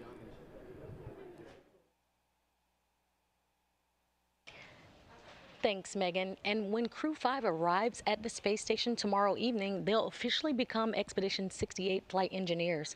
Once on board, they'll do something known as a direct handover, basically saying that Crew-4 and Crew-5 will be on board the station together until Crew-4 comes home next week. Crew-4 will be able to give Crew-5 an orientation and show them the ropes, which will be particularly helpful for first-time space flyers Nicole Mann, Josh Cassada, and Anna Kikina. A direct handover also helps ensure continuous U.S. presence on the space station, a record we've held almost 22 years. The space station is an orbiting laboratory, and they will jump right into research and investigations. Now I'll toss it over to Daryl at the Kennedy Space Center with a little bit more of that science. Daryl? Absolutely. Thank you very much, Shaniqua. And we continue to monitor the closure of the hatch on the Crew Dragon. You see the closeout team there. I want to take a closer look now at some of the life-changing science the astronauts are performing aboard the International Space Station. The International Space Station is a state-of-the-art microgravity laboratory that is unlocking discoveries not possible on Earth and helping us push farther into deep space. Every single day, we are answering big questions about Earth and about space, about where we came from and about where we're going. But the other thing that we're doing is we're learning more questions to ask. Microgravity turns almost everything we know upside down.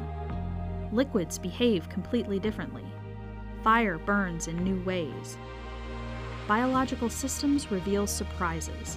There's a few things that have made me gasp out loud up on board Space Station. Watching heart cells actually beat has been a pretty big one. We're studying ways to grow food in microgravity. I got to tell you, these are pretty amazing. We're learning how human bodies react to life in space and how to keep crew members safe and strong on long-duration exploration missions. Deadlifts are awesome on Earth. They're also awesome in zero gravity.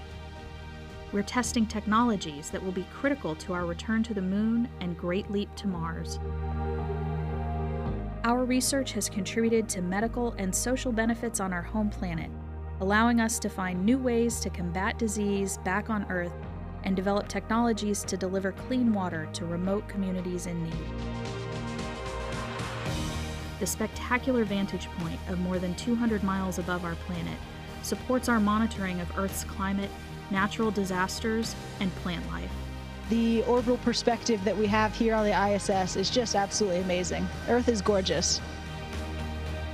The growing new space economy, so vital to our continued progress in space, is flourishing in low Earth orbit.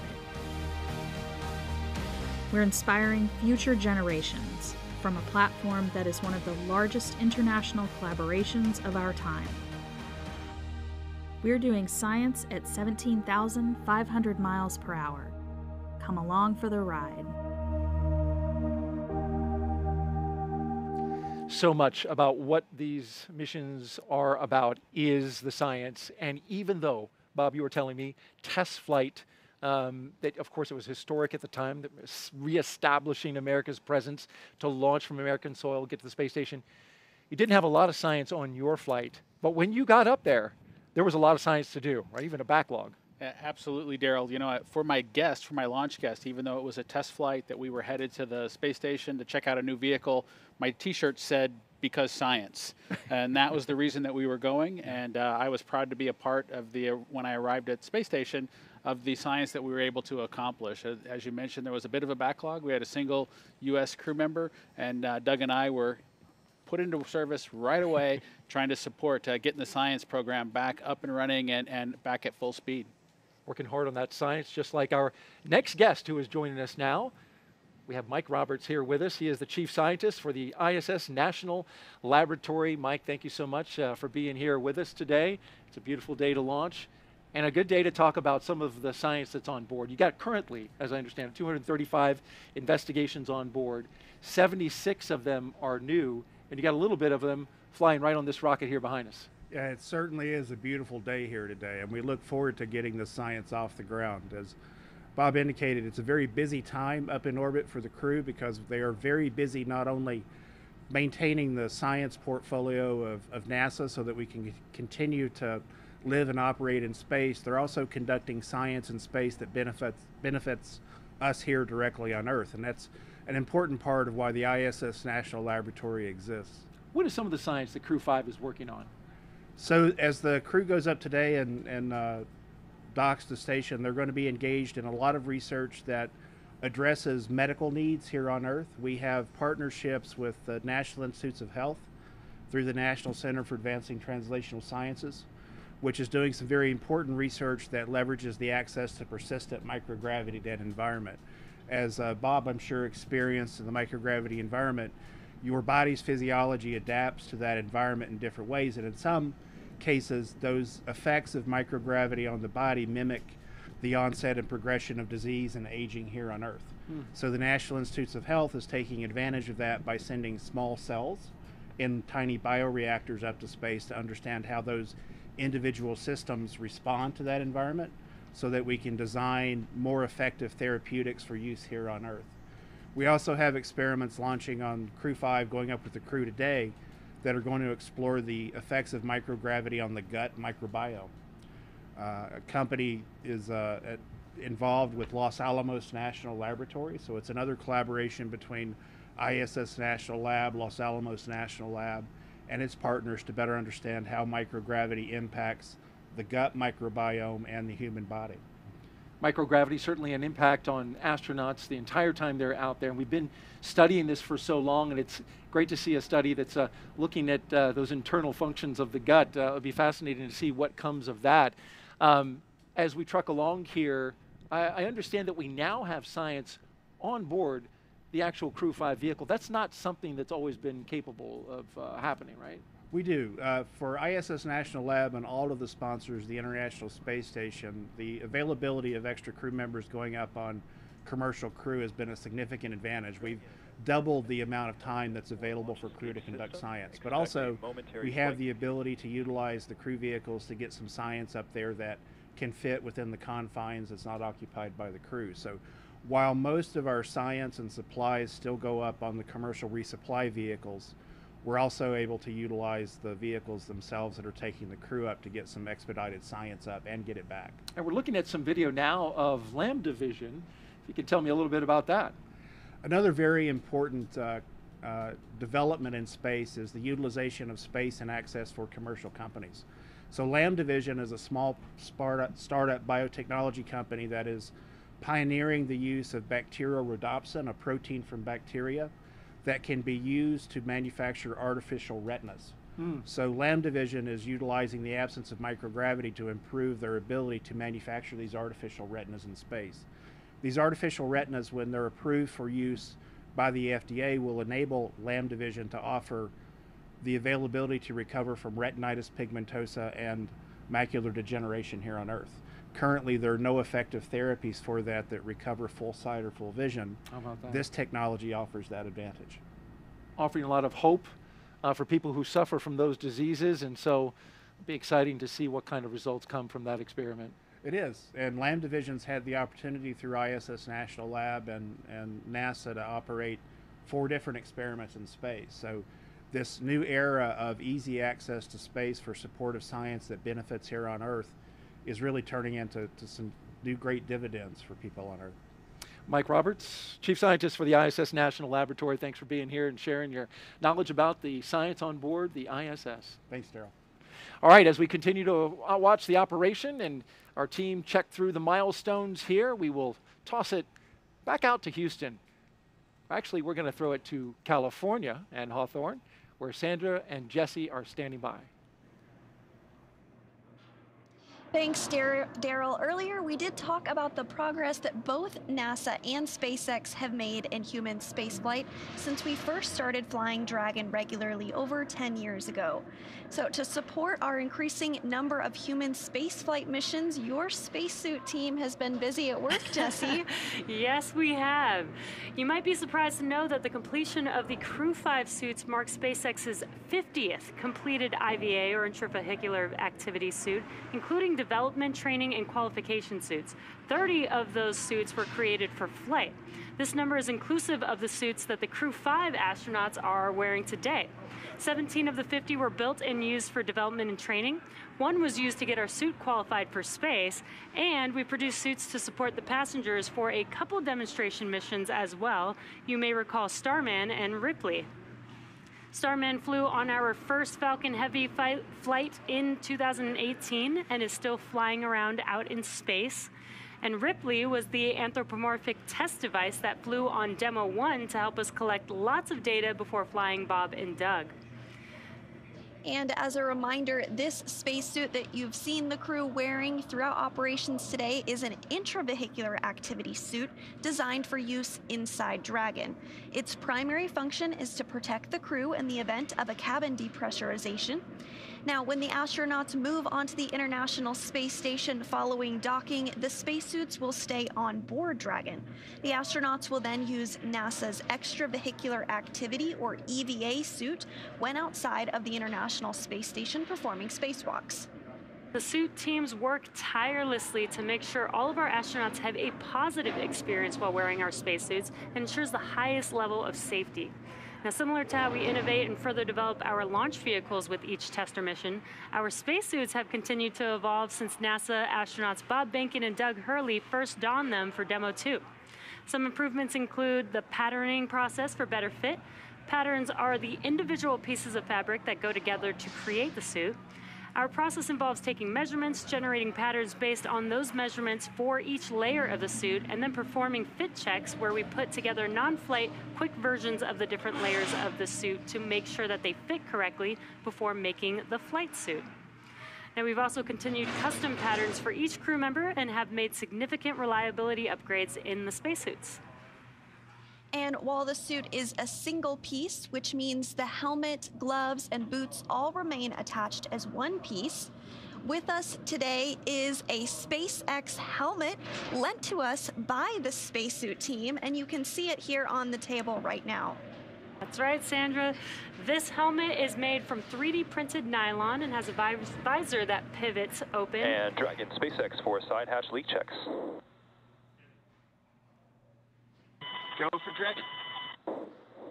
Okay, Josh, we identified a potential piece of FOD on the side hatch seal when we were inspecting everything, so the closeout team is proceeding to open the hatch to address that before closing and reperforming the leak check.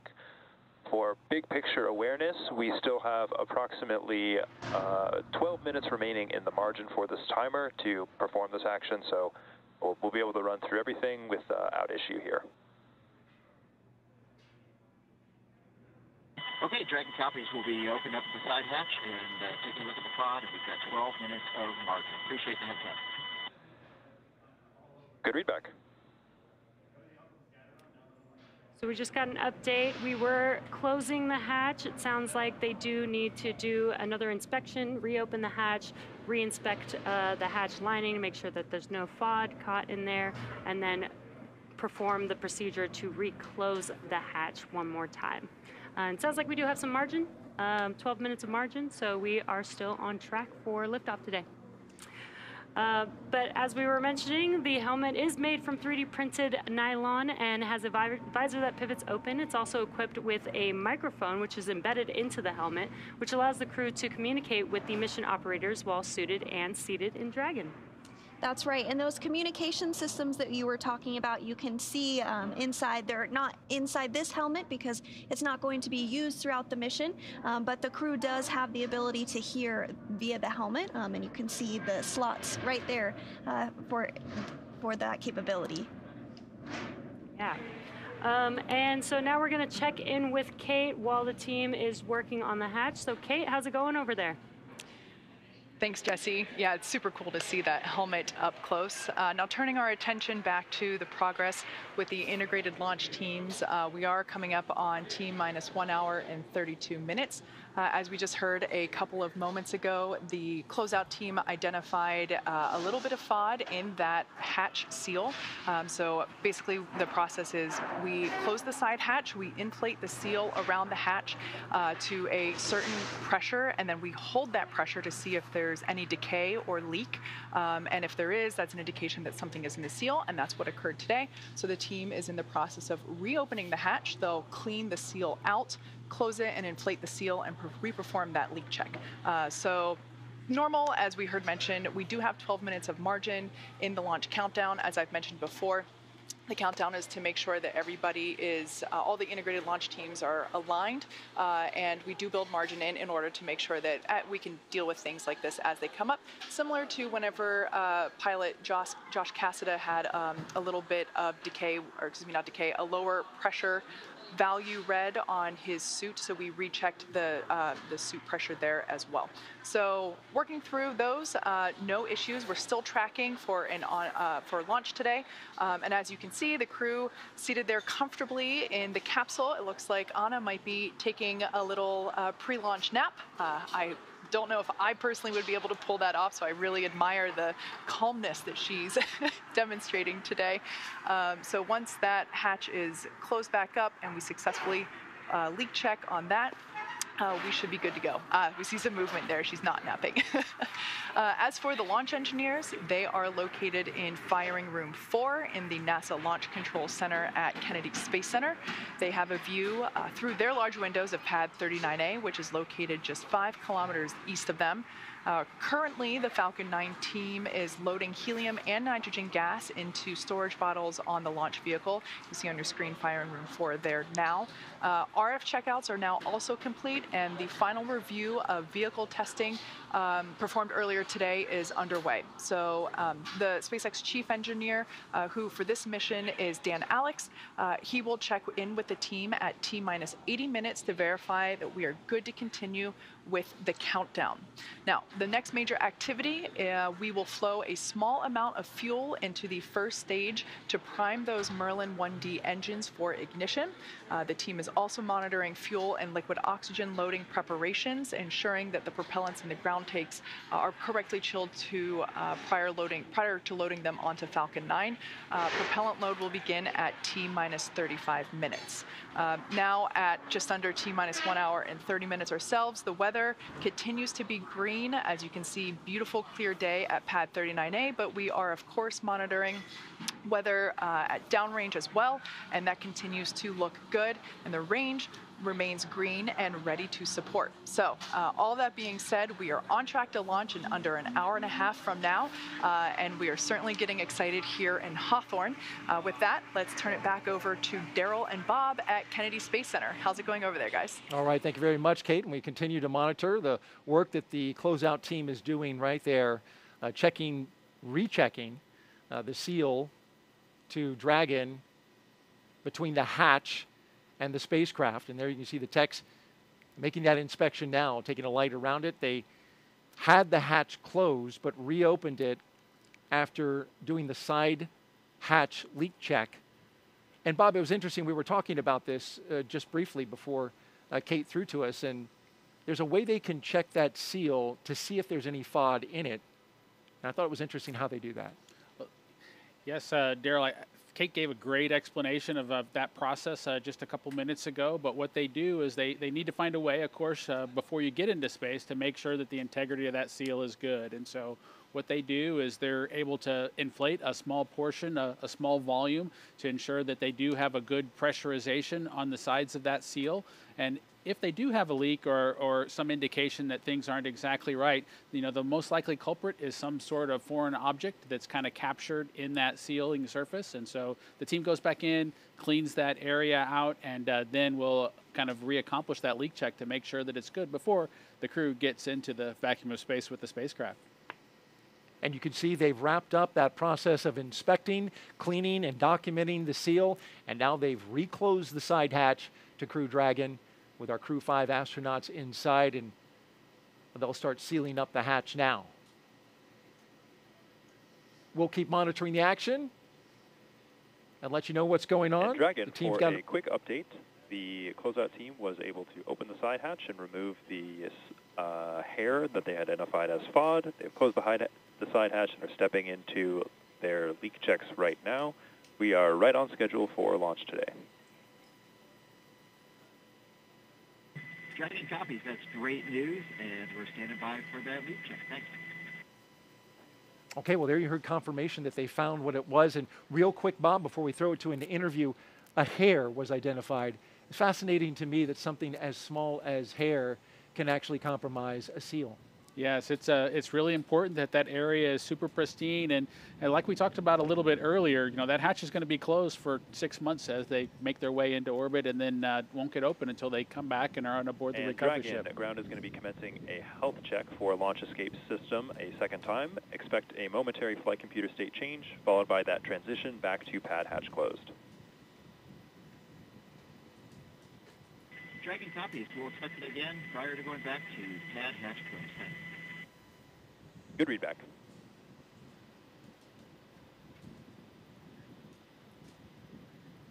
We will keep monitoring the action here outside the Dragon spacecraft. You heard the launch escape system checks are coming up momentarily as they continue to secure the side hatch. In the meantime, let's go out to Megan Cruz, who has a very special guest, Lieutenant General Thomas Stafford, one of the 24 astronauts we sent to the moon. Megan. Yes, Daryl, I'm very excited to have the Lieutenant General here with me today. I mean, it's just, I'm so honored to be sitting next to you here. I wanted to ask you, is this your first crewed launch that you've seen? Oh, no, Megan. I was here before when we had the commercial launch number 2. So always just love to see a launch. Absolutely. Having done 4 missions, yeah. I mean, does being here, does it make you kind of reminisce on those 4 missions you've had? You know, you're part of the Gemini and Apollo programs, and we actually have some pictures of you from those missions that we'd love to share with everyone. Can you talk us through what this picture is? Here we are right after we've landed on Gemini 9. That was in June 6, 1966. There's Gene Cernan, my pilot. He's the first one to walk in space completely around the world. We did 3 different rendezvous on that. And we also touched down closer than any Gemini or Apollo. Wow. So and then we have another picture, actually. This one's from Apollo 10, right? And that's you, the second astronaut farthest from the transport van, right? Right. So that was a great mission. It was the first lunar module to the moon. And I did the first. We were too heavy to land, or we might have had a chance to be the first ones to land on the moon. But we were too heavy to land, but we went down to 9 miles above the lunar surface. Photo mapped, radar mapped, and visually mapped, picked out an ellipse that had 3 potential landing sites. He did that twice and came up and did the first rendezvous around the moon. Yeah. And then on the way back set the all-time world speed record. This picture's a little blurry, but it's honestly my favorite of the 3 pictures. Can you tell us what's happening here? You guys are on your way to the moon here, right? We're on our way to the moon. We're walking slow to the transfer van. But then on the way back, we were doing 24,791 miles an hour, or Mach 36 miles per second, making 7 miles a second. Wow. So that record still stands. Wow. You know, we're talking about the Apollo 10 mission and the work that you guys were able to establish to get us where we are today with our Artemis 1 moon rocket right behind us in the vehicle assembly building. Are you looking forward to the Artemis 1 launch later this year? Oh, absolutely. I've worked on helping getting that through Congress back in 2010. That's the authorization that authorized it. So I've had 12 years of work on that one. Yes. Lieutenant General, thank you so much for being here, and I hope you enjoy the Crew-5 launch today. Oh, it's great to be here. The weather's good, and I'm sure you're going to have a great launch, man. Thank you so much. All right, Darryl, we'll send it back to you. Wow, well, that was fantastic to hear from the Lieutenant General. Loud and clear. Stand by from ComCheck by Launch Control. Dragon, Launch Control on countdown 1, ComCheck. Launch Control, Dragon, loud and clear. Launch Control, loud and clear. Stand by for ComCheck by the Chief Engineer. We're getting ComCheck Dragon, right now. CE on countdown 1, ComCheck. Listening in. CE, Dragon, loud and clear. CE, loud and clear. Also, this completes the Falcon 9 responsible engineer ComChecks. There will be a series of these checks.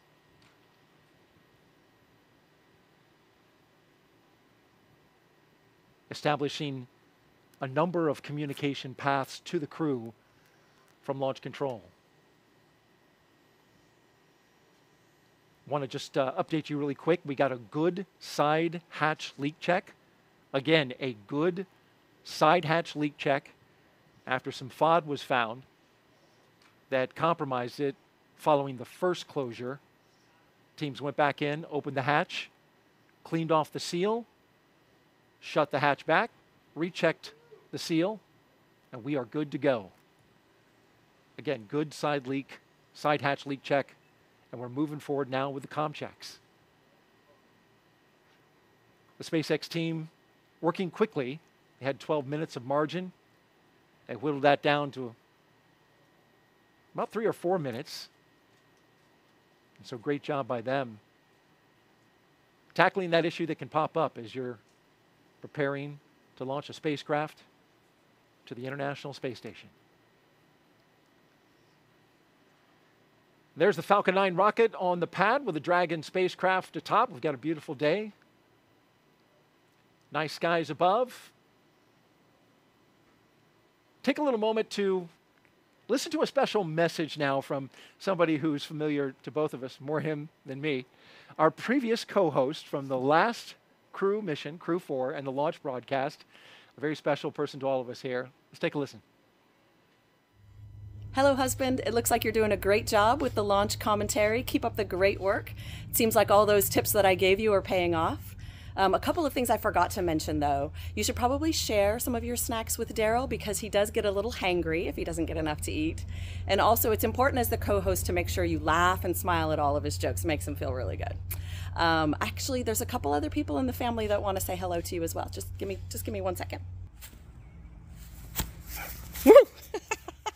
Do a good job, Daddy, or else I will find new ways to motivate you.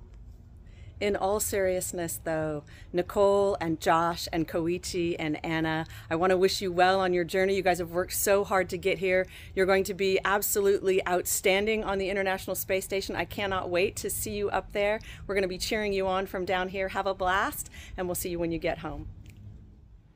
What a beautiful message. She's so good with the camera and giving the message. Thank you so much to Megan MacArthur for saying that. By the way, I've taken care of myself. I've got my food here. But it's so good to see her, and you're a little touched by her message. No, it was absolutely great to see my wife, of course, our dog Shadow, who arrived in our family after we returned from the Demo 2 mission. You know, my son requested Dragon approval. SpaceX, we just had a good side hatch leak check. My son requested approval Dragon copies. That is great news.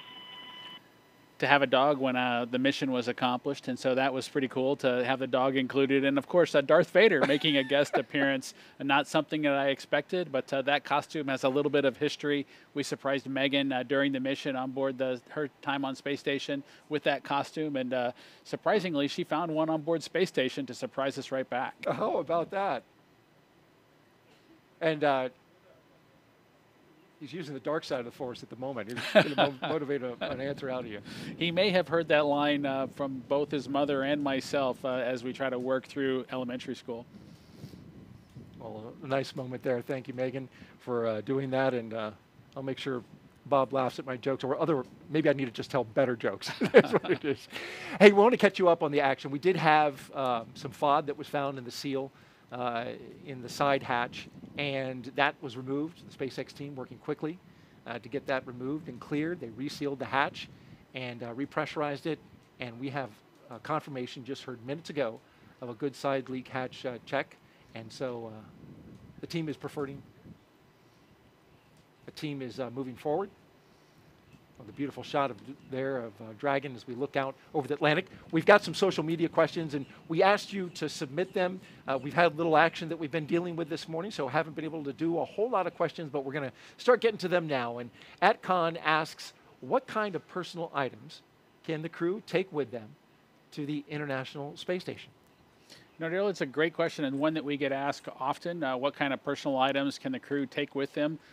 Usually it's something small is probably the best answer to that question, but they're items that are personal mementos of family members or otherwise. You saw my son earlier in the Darth Vader costume. As you can tell, Star Wars has a special place in our family, and so we were able to glue together a small Lego ship and have my wife take that into space. I took one during my mission as well, so that we would have something that he could connect with that was part of our family, something to talk about, during our family conferences.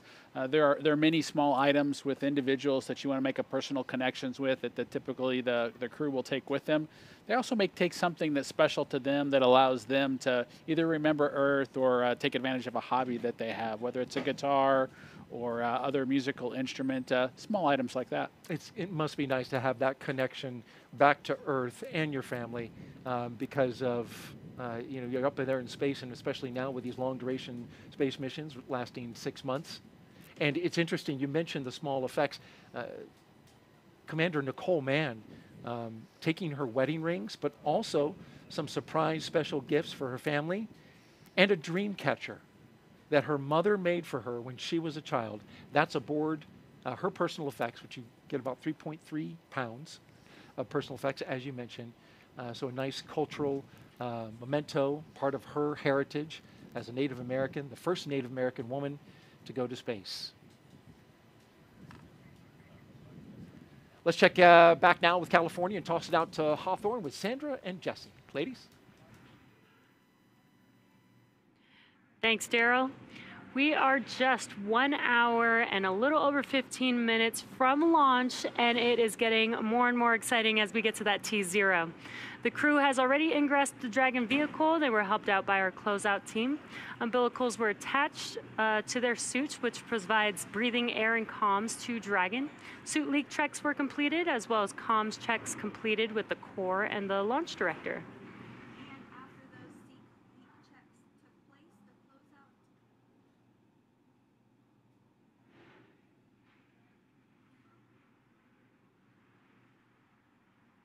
And after those suit leak checks, the closeout team was able to close and seal the hatch. We just got confirmation that we did have a good leak check.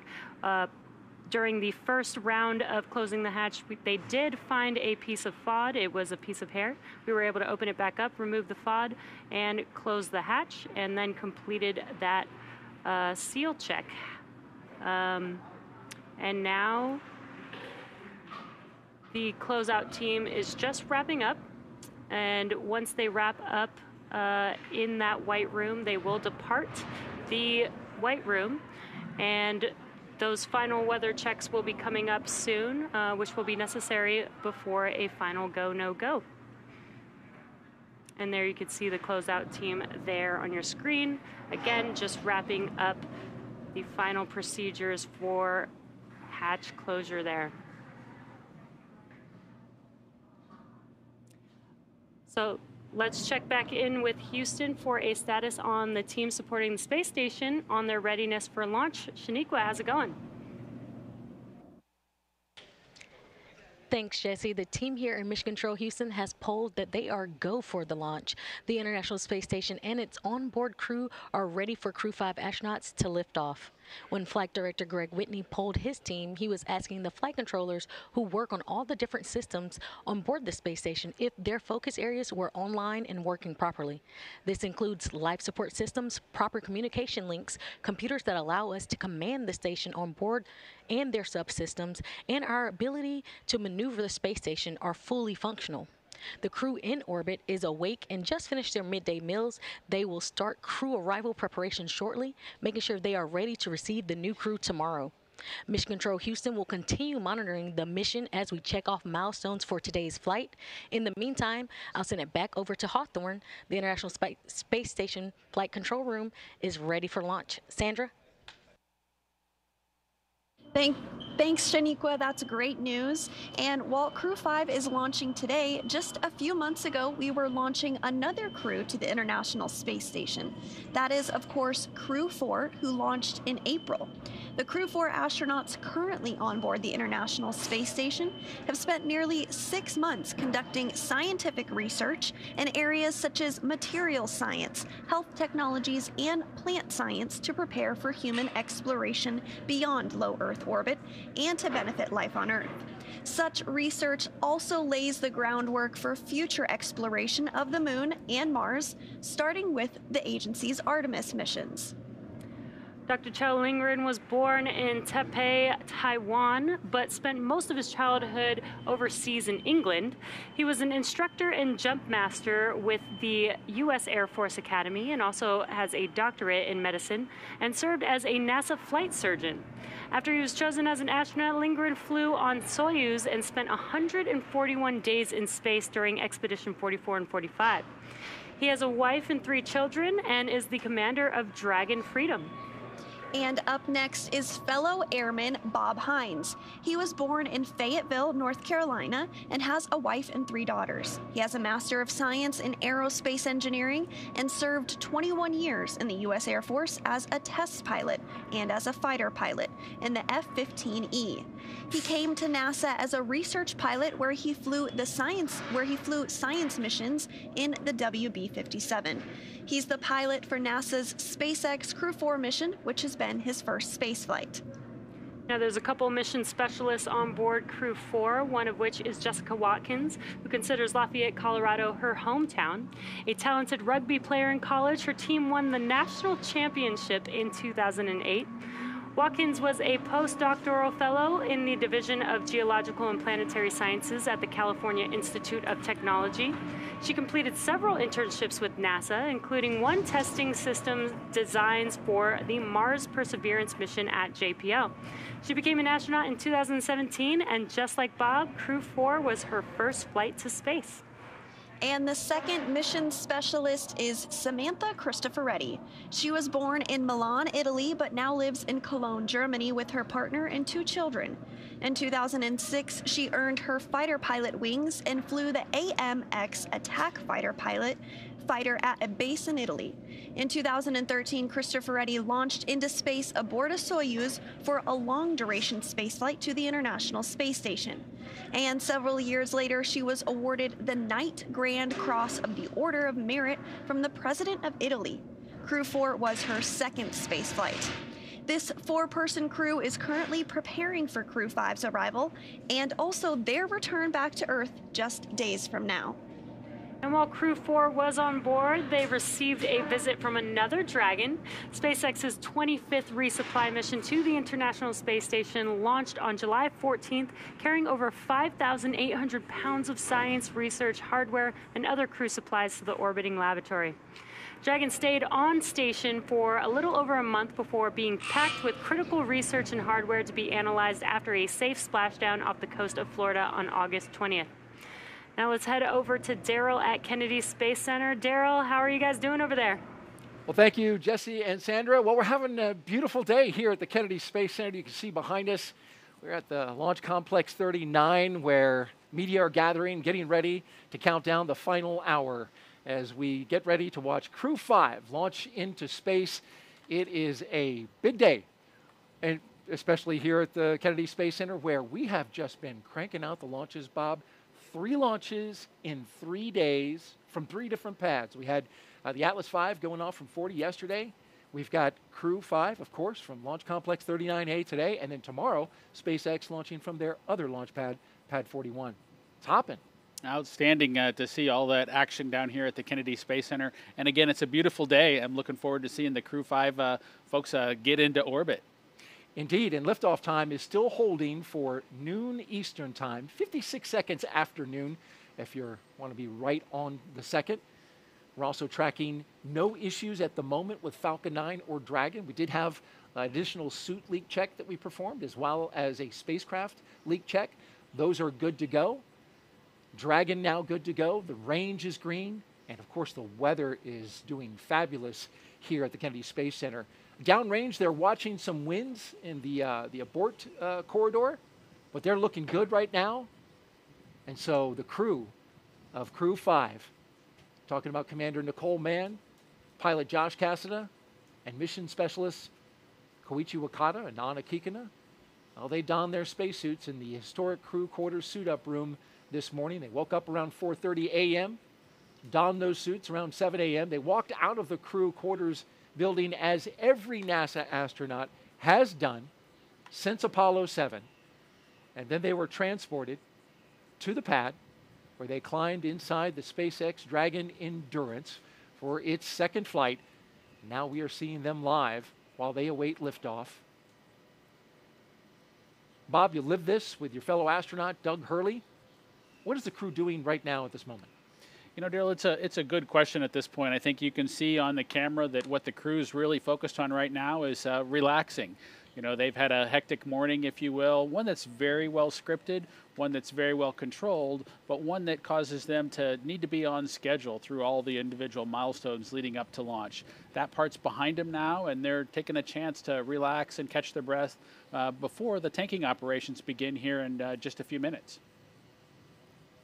Indeed, tanking coming up, as well as the launch escape system checkout and the arming that will follow.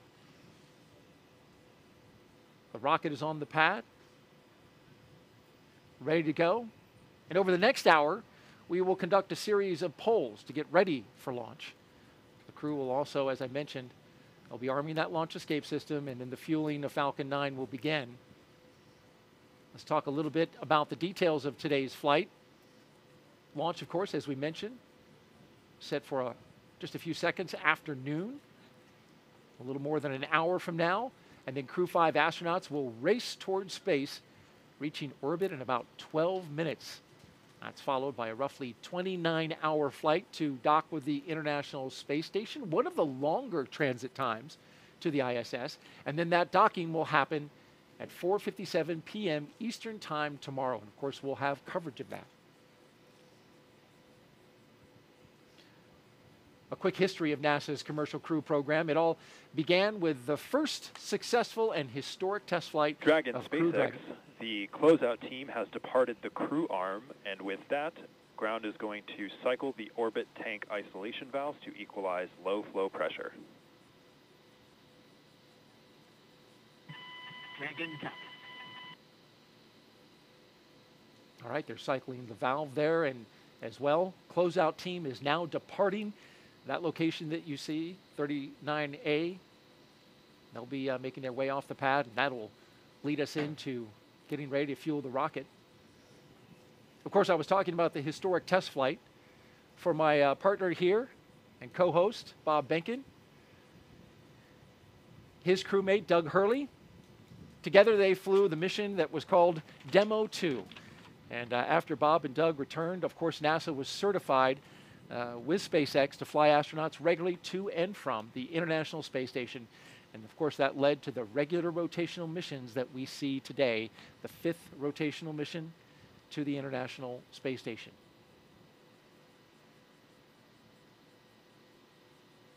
Let's check in now with Kate Tice in California.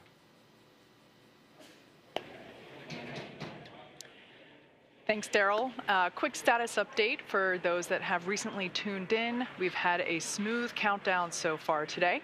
You can see there on your screen, our 4 Crew-5 astronauts have ingressed. They are in their seats. Their 5-point safety harness is buckled in, and they are looking relaxed and ready to go.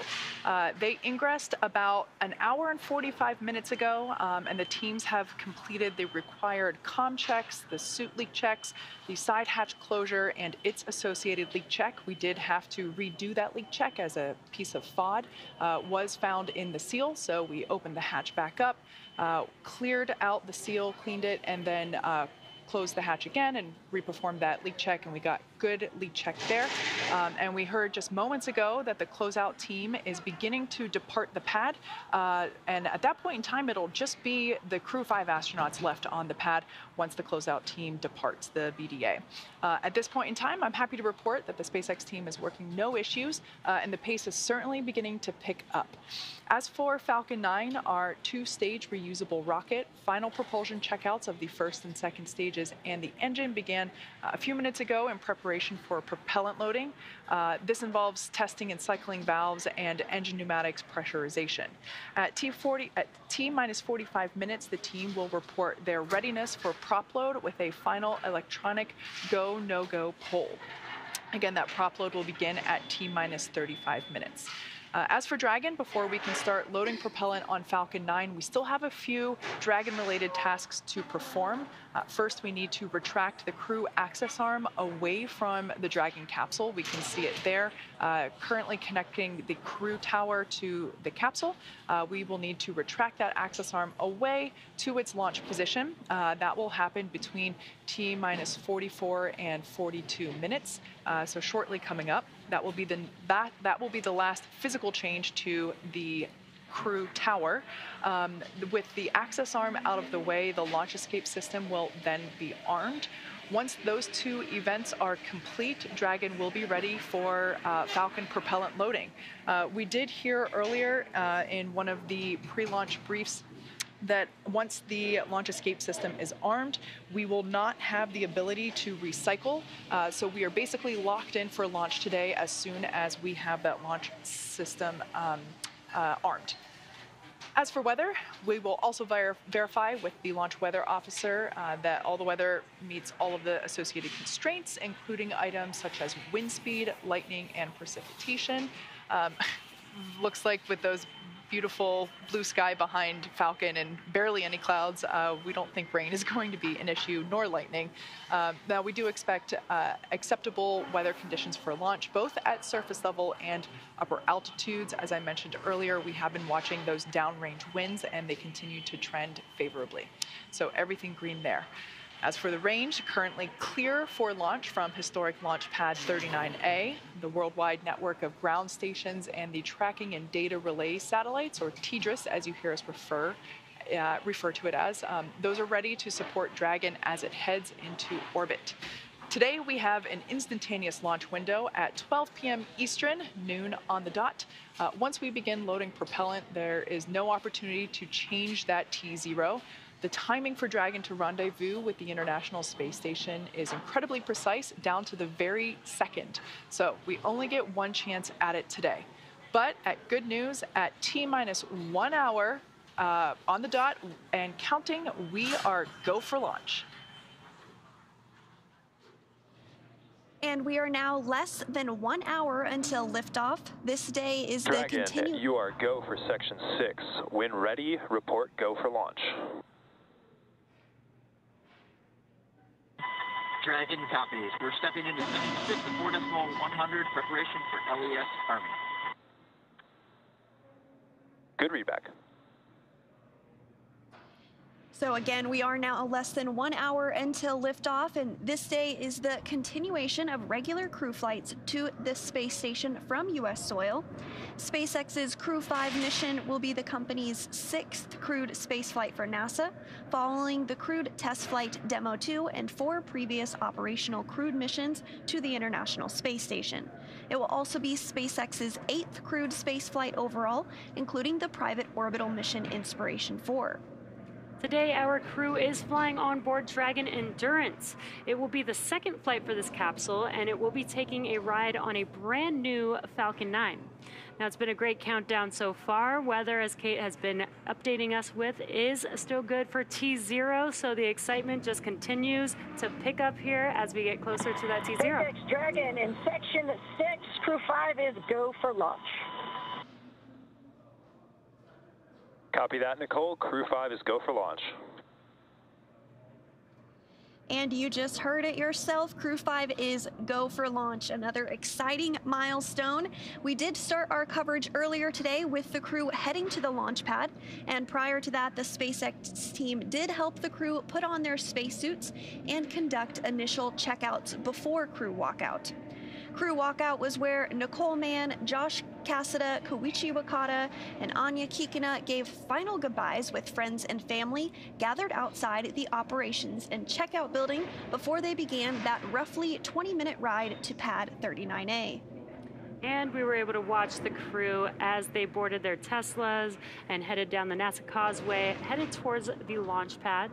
And once they arrived at the pad, the crew took a moment to enjoy the view of the vehicle as that they will be taking flight on this afternoon, and then headed up the fixed service structure to begin a process known as crew ingress, where the astronauts entered the Dragon spacecraft. The SpaceX team then performed a series of checks to ensure the suits, seats, and vehicle interactions were all functioning properly. And a short time ago, the team did close out Dragon's hatch, and the crew is safely inside. So with less than an hour to go until liftoff, things will continue to pick up as we get close to the go, no-go pole to arm the launch escape system and begin propellant loading. The crew poll for readiness was completed at the T-minus 60-minute mark, and the Dragon poll for prop load is coming up here at T-minus 55 minutes. After that, at T-minus 45 minutes, will be an internal mission control Hawthorne poll, and then the launch director's poll for propellant loading. When we get to about T-minus 40 minutes, the crew access arm will retract, and the crew will get the call to close their visors and to arm the launch escape system. Now, this is the automated safety system in place that can fire the 8 Super Draco thrusters on Dragon to quickly separate the crew from the rocket, either on the pad or during the flight on the ride uphill. And then once we reach about T-minus 35 minutes, propellant loading for the Falcon 9 will begin.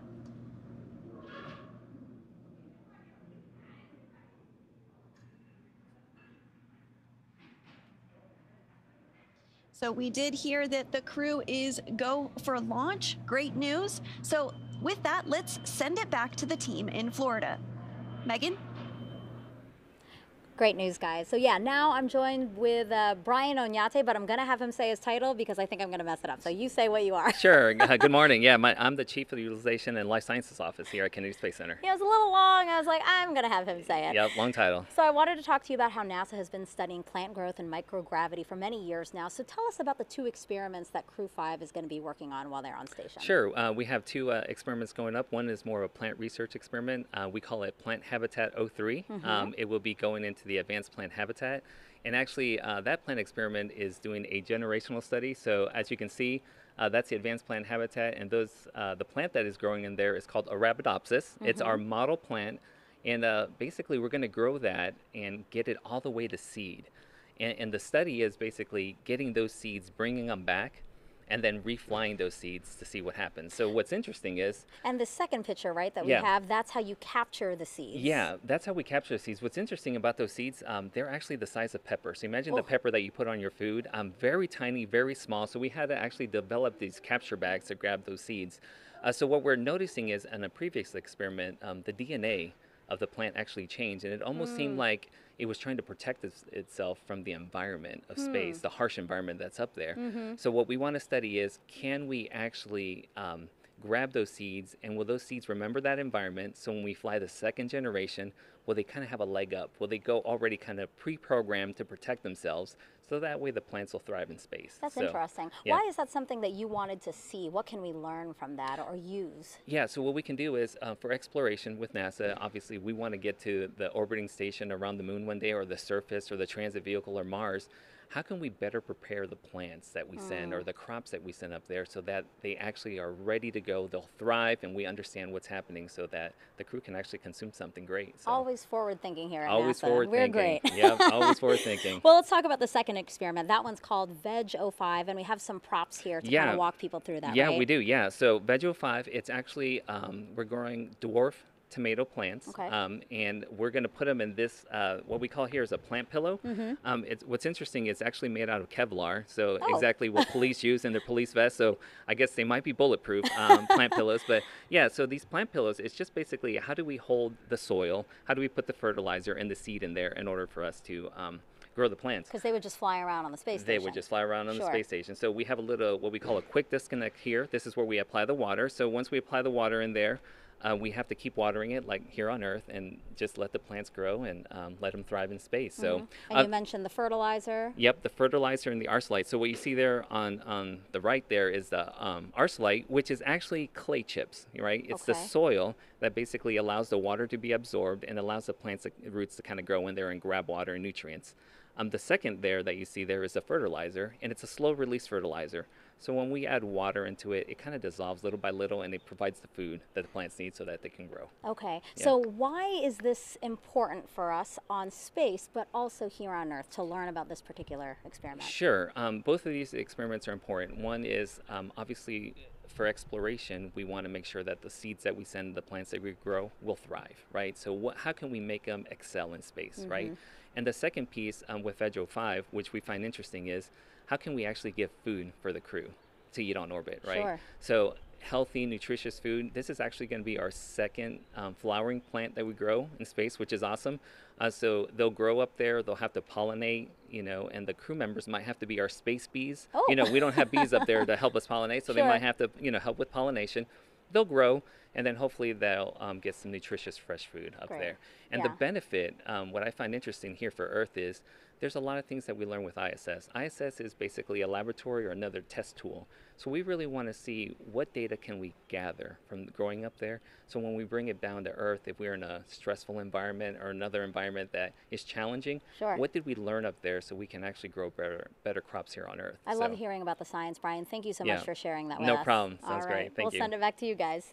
Thank you, Megan and Brian. And throughout the show, we've been taking your hashtag Ask NASA questions from social media. We have time for a few more that have been coming in, and we appreciate those questions coming in. If you want to submit one, it's hashtag Ask NASA on our streaming channels, NASA Facebook, Twitter, YouTube, and Twitch. The question is from Aditi on YouTube. He asked Bob Binkin, how was the launch experience different on Space Shuttle and Crew Dragon? Was one better than the other? No, it's a great question, Daryl. We often get asked which vehicle is better, which one we love the most, and from my perspective, I loved them both. You know, I had a great opportunity to fly and build space station with the Space Shuttle, but then rotate as a crew member with the Dragon on a modern spacecraft. You know, that was a really neat aspect to see something that was kind of built in the 21st century versus something that was built, you know, in almost the middle of the 20th century. If you look back at the technology that was on board the shuttle, just super excited to have an opportunity to fly on such a cool modern new ship. And now, next question at Mike Mangano. I hope I'm pronouncing that correctly. Asked, and this is a fitting question for you, Bob. Did the NASA astronauts who fly the Dragon capsule help in the design of the capsule? Why, yes, they did, and that was you. You know, it was an interesting experience, I think, for both Doug and I to have the opportunity to not only fly on a new spacecraft, but be a part of shaping it for crews to come forward. And I think as we went through that process, the SpaceX team really learned how to work with us and how to take our inputs and incorporate them into design whenever they could, and explain to us when they couldn't, because everything that we wanted they couldn't necessarily do. But we were able to compromise and come up with good solutions so that years later, maybe in Crew-5's case, you know, they wouldn't be cursing Bob and Doug's name as to what they had agreed to or said was acceptable when the time came. We wanted to have opportunities for them to have choices. We included the opportunity to write on paper, but also to have a tablet, you know, so that crews, as they went forward with their missions, would be able to find the place that, you know, helped them be as successful as they could be. And so I'm hopeful that there just aren't too many curses associated with Bob and Doug, and it's mostly, you know, hey, those guys, they were thinking when they did this. So, and we've had good results so far with 4 launches and the 5th today. Our next question comes from @morearts.com. If the astronaut schedule shifts during docking activities, does their schedule shift later in the day or the next morning? You know, we do know that the ISS crew is sleep shifting in order to accommodate this crew. It's true, Daryl, that the crew actually has to sleep shift to accommodate the schedules of the vehicle traffic that arrives on board the space station. There are even times when the vehicle arrives a few minutes early or a few minutes late, and the crew needs to be ready for that as well. And so the crew does shift their day around to support all the operational activities, not only vehicle traffic and arrivals, but a spacewalk may impact things, or other activities that are happening on the ground, for example, might drive a schedule to be specific as well. But the crew's given time to recover after each of those sleep shifts. Very good. And for those watching, if you want to ask a question of Bob Binkin, just follow us on Twitter @NASA Social, or check us out on the web at nasa.gov/social. Thanks for answering those questions, Bob. Great job. Let's send it now back out to Kate at SpaceX for an update on the countdown. Kate? Always love hearing those responses from any astronaut, but especially Bob, because he flew on our DM2 mission a couple years ago. So at this point in time, we're now under an hour. We're at T-minus 48 minutes, and the SpaceX launch team is finishing the final review of data from checkouts of Falcon 9 over the last hour. The launch director has verified with the launch weather officer that weather meets propellant loading constraints. So next up will be to poll the team for readiness, both for propellant load and for launch. This will be the last poll before liftoff. The 7 SpaceX responsible engineers, often called REs, indicate that they are go by electronically voting on the online countdown procedure. The launch director, or LD, as you hear it called on the nets, also checks with the Dragon mission director, or MD, and the NASA launch manager to make sure that they are also ready. Earlier, you saw the vehicle assembly building called the VAB. The Falcon and Dragon launch team, as well as key NASA launch members, are in the Launch Control Center adjacent to the VAB. They have a view straight toward pad 39A through the large windows of firing room 4. Now there on screen, you can see the Dragon capsule on the right-hand side. The crew access arm is still in the service position. I've recently heard that the closeout team has departed the tower and they are in the process of departing the blast danger area. Now, with the crew on board Dragon, waiting for next instructions, which will be to stow the crew arm for launch. The crew arm sequence will be armed and initiated. We should get a good view of the access arm as it Attention swings. operators on countdown. Pulling is complete. The team has pulled go for crew access arm retract, LES arm, propellant load, and launch. For all operators in MCCX and firing room 4, both control rooms will go into lockdown at T-minus 45 minutes and will remain in that state until launch escape system is disarmed. All operators are to remain at their console, maintain a sterile cockpit until MD confirms successful disarming of the launch escape system, following orbit insertion or propellant offload in the event of a scrub. For non-urgent no-go conditions, brief the CE or LD, and they will approve aborting the countdown. For urgent issues affecting the safety of the operation, operators shall call hold on the countdown net. Launch control will abort the launch auto sequence and immediately proceed into launch abort. At T-minus 10 seconds, launch control will be hands-off, relying on automated abort criteria for the remainder of the count. Operators advise the launch director whether structural breakup or fires imminent or occurring per Dragon manual escape flight rules. Launch control at this time may proceed with arming the crew arm for movement. Launch control copies, proceeding to arm crew arm for movement. All right, quick recap there. All really good news. It sounds like the final poll has been conducted and all of the responsible engineers pulled go, as well as the range they pulled ready for launch, and the NASA team, the NASA launch team is also ready for launch. So everything continuing to look good. We just heard there that the crew arm, the crew access arm will be armed for retraction, meaning it will move away from the Dragon capsule. Crew access arm retraction started. All right, and there we should get a view of that crew access arm now moving away from Dragon capsule. Again, this will swing out into its launch position. This is the final change to the crew access arm, to the crew tower. Of course, the transporter erector will move away from the rocket as it lifts off and just shortly before liftoff. So that, in fact, will be the last major physical change that we see to the pad. But this crew access arm retraction is the final, will be the final state for the access arm for launch. This retraction should take about a minute to complete.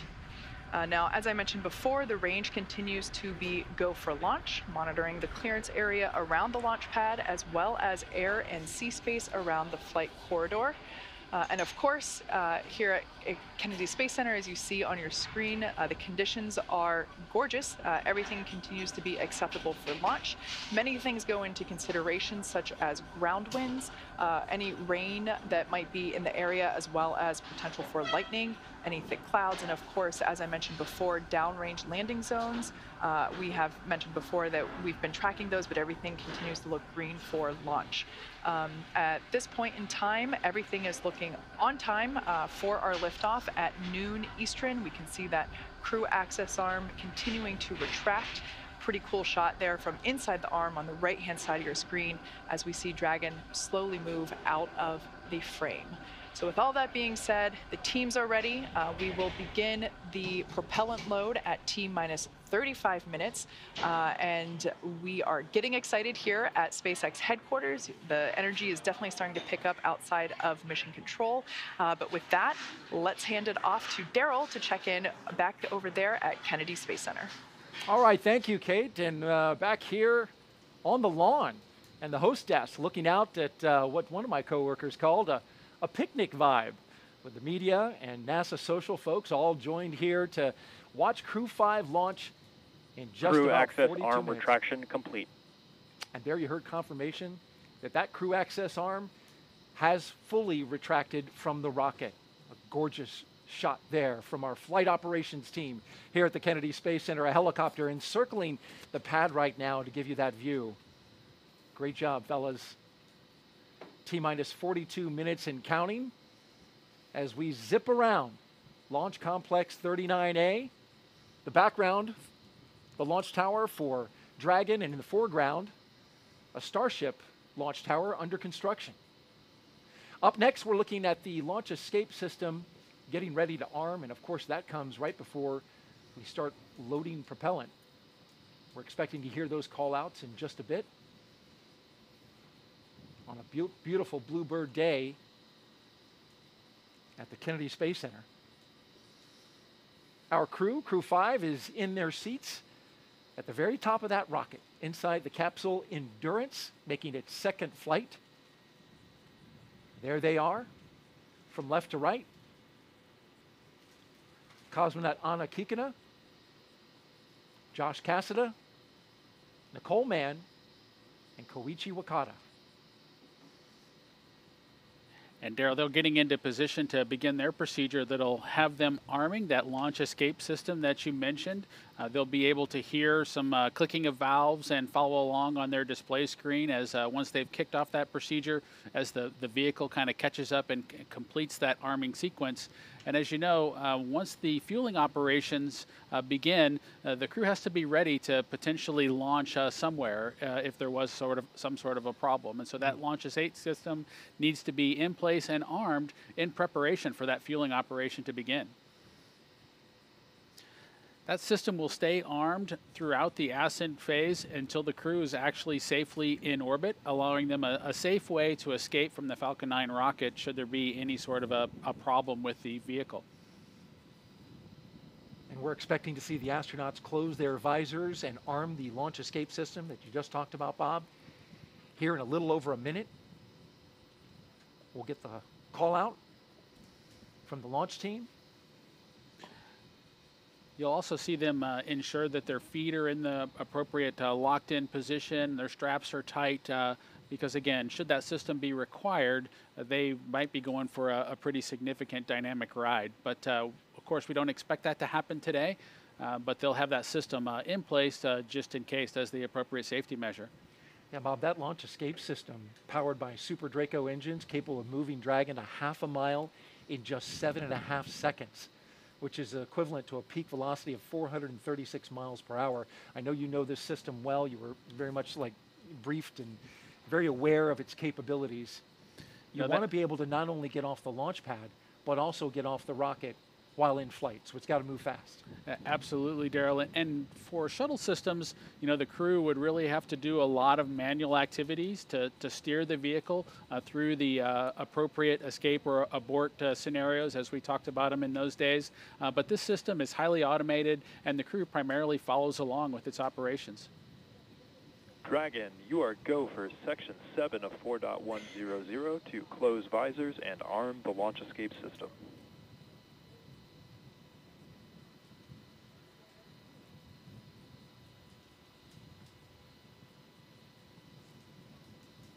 SpaceX Dragon copies stepping into Section 7. All crew visors are closed. We are arming the launch escape system. SpaceX copies all. That's Commander Nicole Mann reporting back and confirming. Their visors are closed and they are ready to arm the launch escape system. And you can see the crew members pulling their straps and ensuring that they are buckled in, because from a crew perspective, that relaxation period that I talked about earlier is now over. Yeah, it's all business now.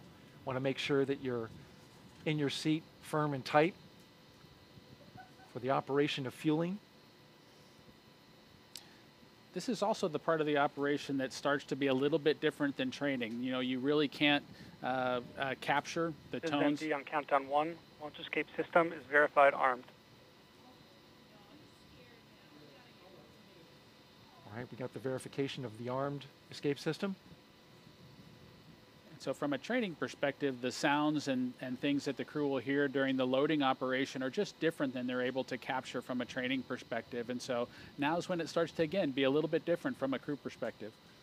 There's no simulating that system. You know, there is some acoustics that they tried to capture. Falcon 9 tanks will be venting for the start of prop load. Expect loud venting. that they tried to capture with the Demo 1 audio, if you will.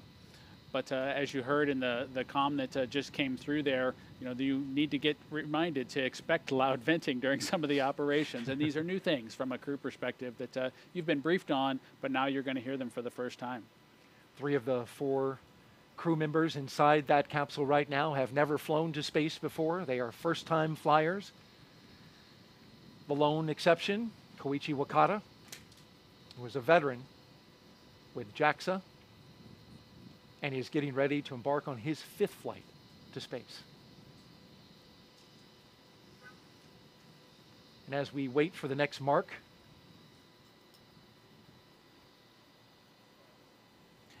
the crew's experience, whether it's a space shuttle or a Soyuz or the Dragon vehicle or Starliner or Artemis, as we move towards that, these experiences are all slightly different. And so I'm excited to hear, Koichi's discussion as he tries to balance and describe all 3 of them side by side when he gets back from this mission. I'd love to hear him talk about the comparisons. There's only a few astronauts like him, right, that have been able to fly on all 3 vehicles. Yes, and as we go forward here with the Artemis missions coming forward, I'm excited to have folks compare and contrast their Orion experience, their SLS experience with Falcon 9 or our other rockets. That's going to be fun.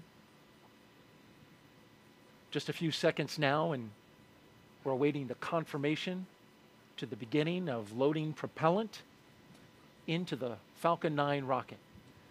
With a beautiful shot there as we encircle the launch pad.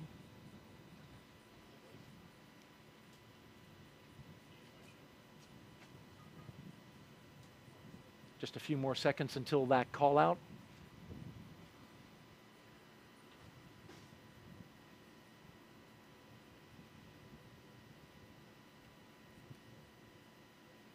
Propellant loading has started.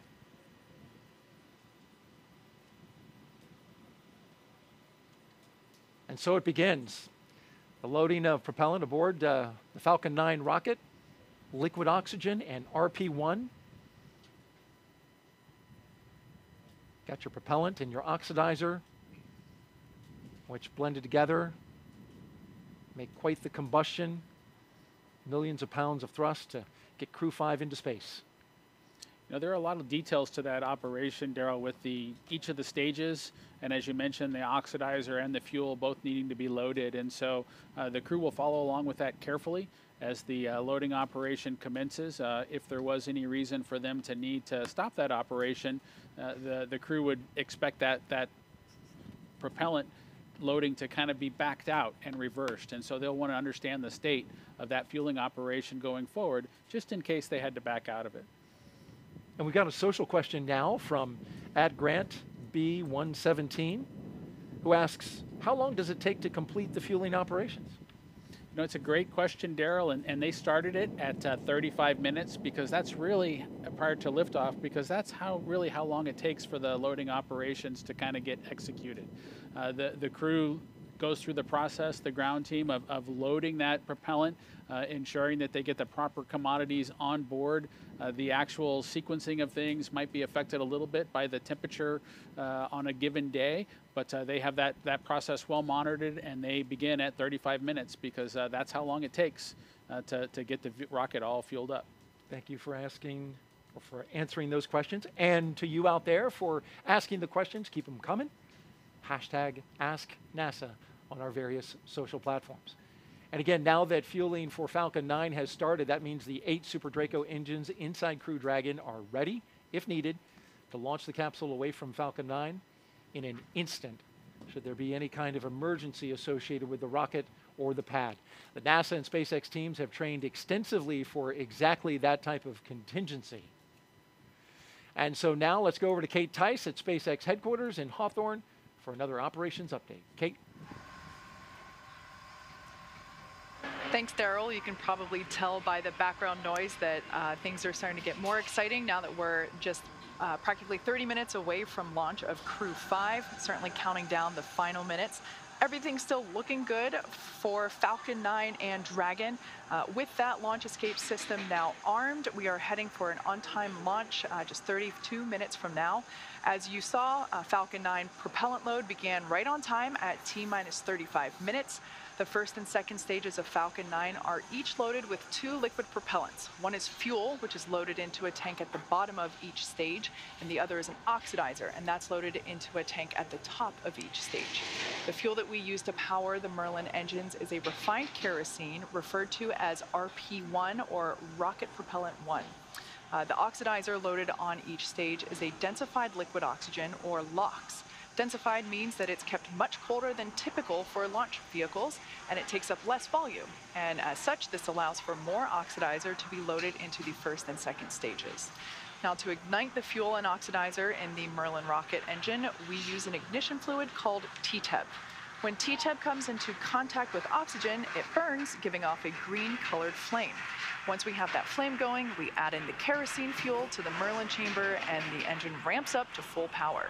You might actually be able to see that green flash just as the second stage engine ignites following stage separation, which is expected to happen about 2 minutes and 48 seconds into flight. Right now, we're topping off helium into pressure vessels on both stages. This is used to pressurize tanks in flight as propellant is pulled out of those tanks by the Merlin turbo pumps. Now, on board the spacecraft, the astronauts are monitoring systems from their crew monitors. Stage 1 cryo-helium loading has started.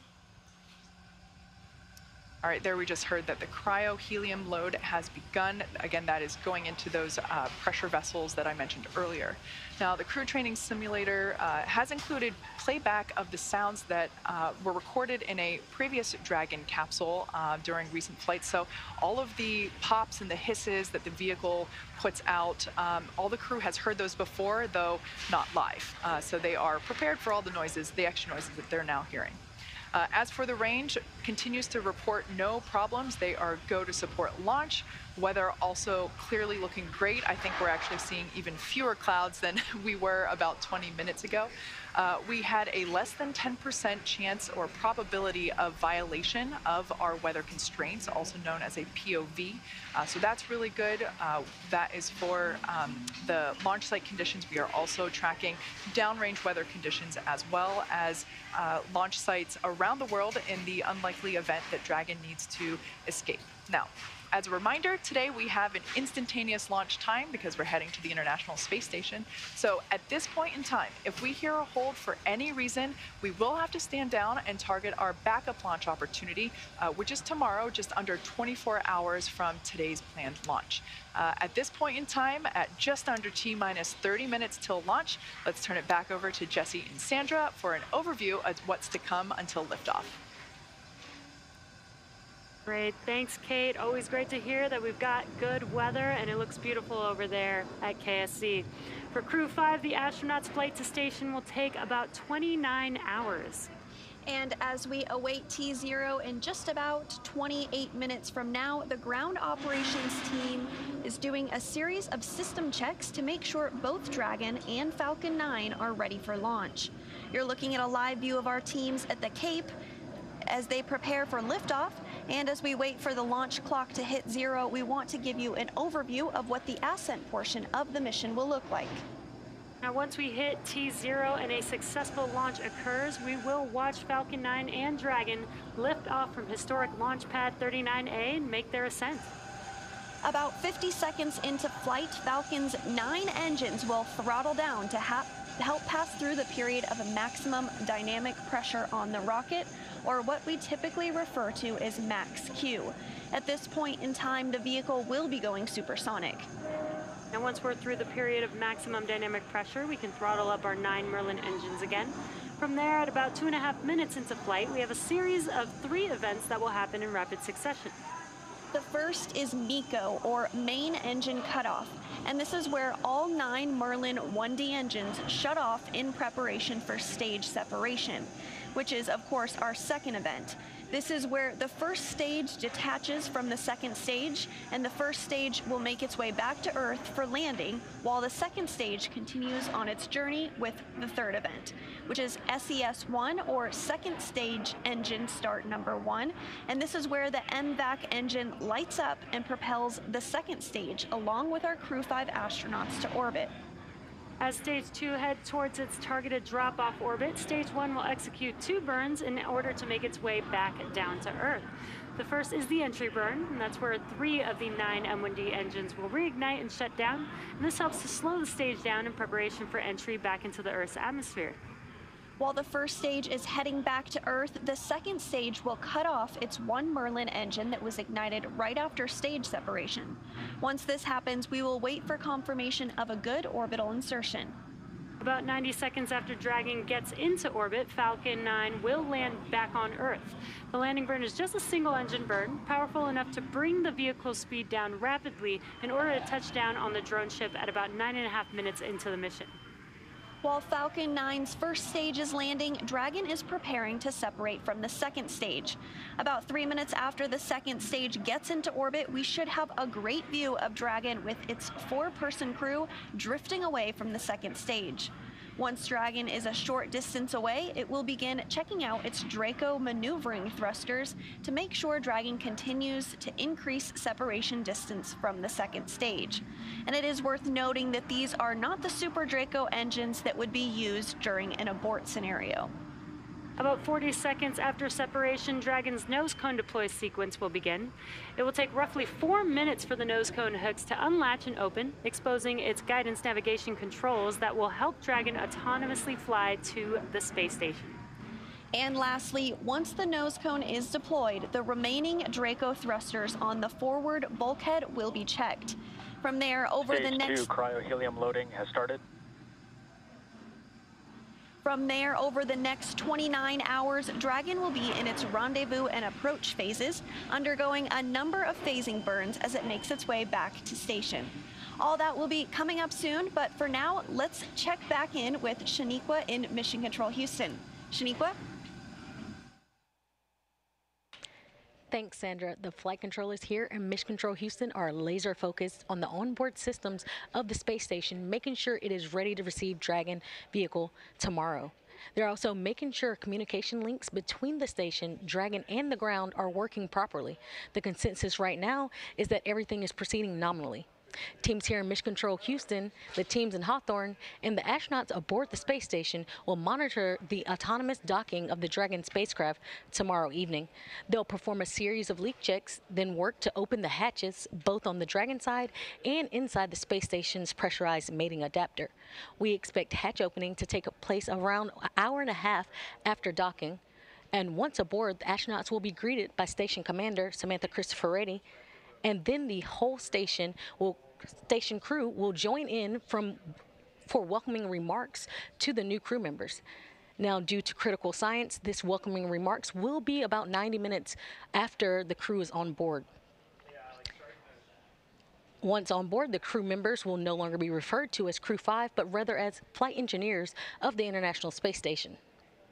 Here in Mission Control, Flight Director Greg Whitney is on console overseeing the team for launch, and he will be back tomorrow for docking.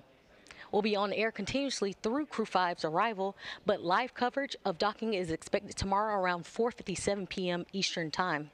That's it from now. From Mission Control Houston, I'll toss it back to the team in Florida. Daryl, how's it looking?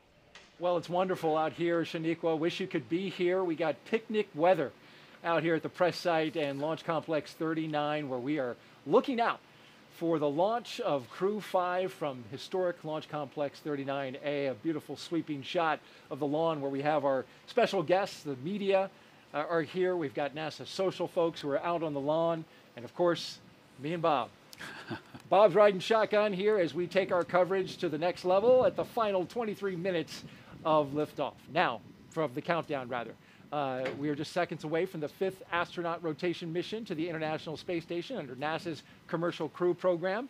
Commander Nicole Mann, pilot Josh Cassada, and mission specialist Koichi Wakata and Anna Kikina are strapped into their seats inside the Dragon Endurance at the very top of this rocket here. We are listening in to the communications as they talk live to the Falcon 9 team. The rocket is fueling. The operation is doing well. And the launch escape system is armed. Of course, that means Dragon is prepared to launch itself away from the Falcon 9 rocket in case of an emergency on the pad or after liftoff. So far, operations looking and sounding as expected, and we are counting down to our liftoff at just after noon, 12 p.m. and 57 seconds after the hour Eastern time. There was a 1 second adjustment. That's pretty typical as happens when we get to this stage of the mission. The mission is the continuation of rotational crew flights to the International Space Station from U.S. soil on private rockets and spacecraft.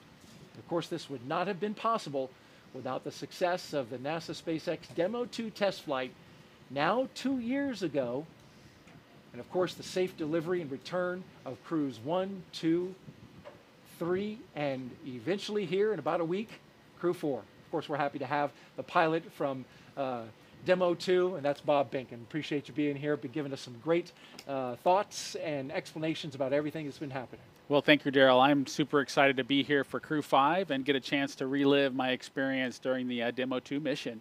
And it's been a great one so far. We've watched the crew get into the capsule. We've watched, they worked through a couple of issues early on, but those have been cleared. A suit leak check and a hatch leak check that had to be double checked. Now we're rolling along and moving towards liftoff. A couple things that are coming up as we count down. We're going to have stage 2 RP1 load complete. That's in 20 seconds. A few seconds later, we'll get strong back chill. That will begin in order to set the stage for the stage 2 liquid oxygen load.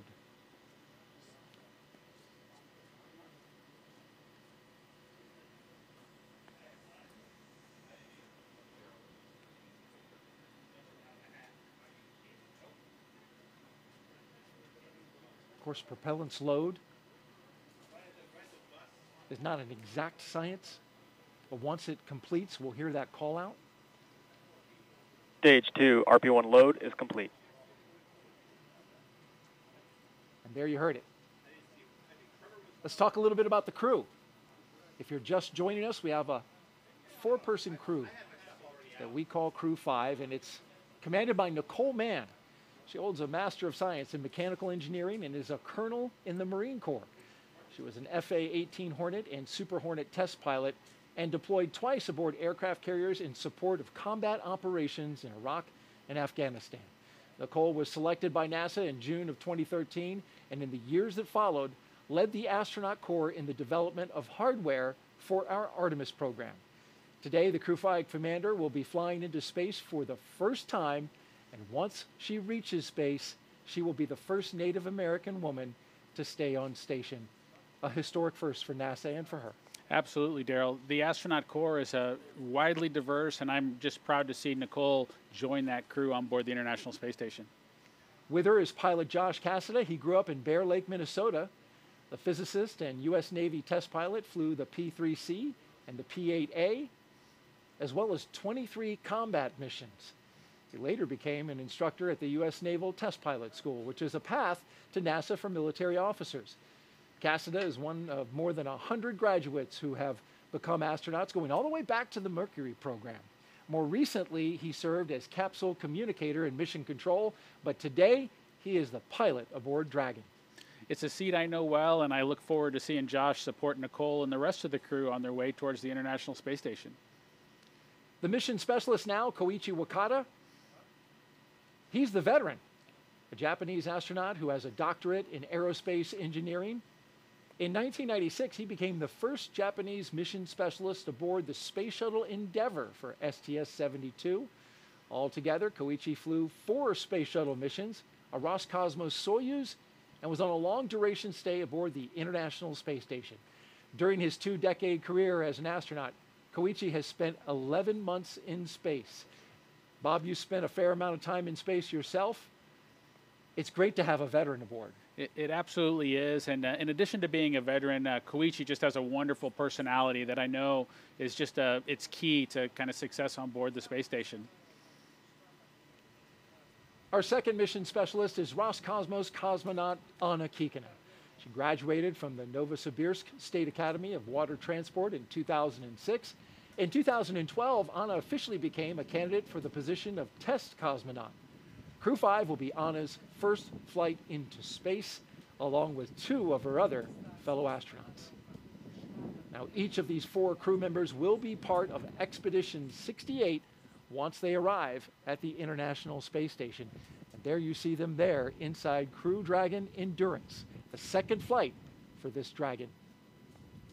I want to let you know, if you're here locally, you want to step outside and enjoy the launch, you got a small radio, you can pick us up on VHF radio frequency 146.940 on the megahertz scale, and on UHF radio frequency 444.925 megahertz FM mode. You can hear that all within Brevard County, right here on the beautiful Space Coast. And you can see the... Stage 2 LOX load has started.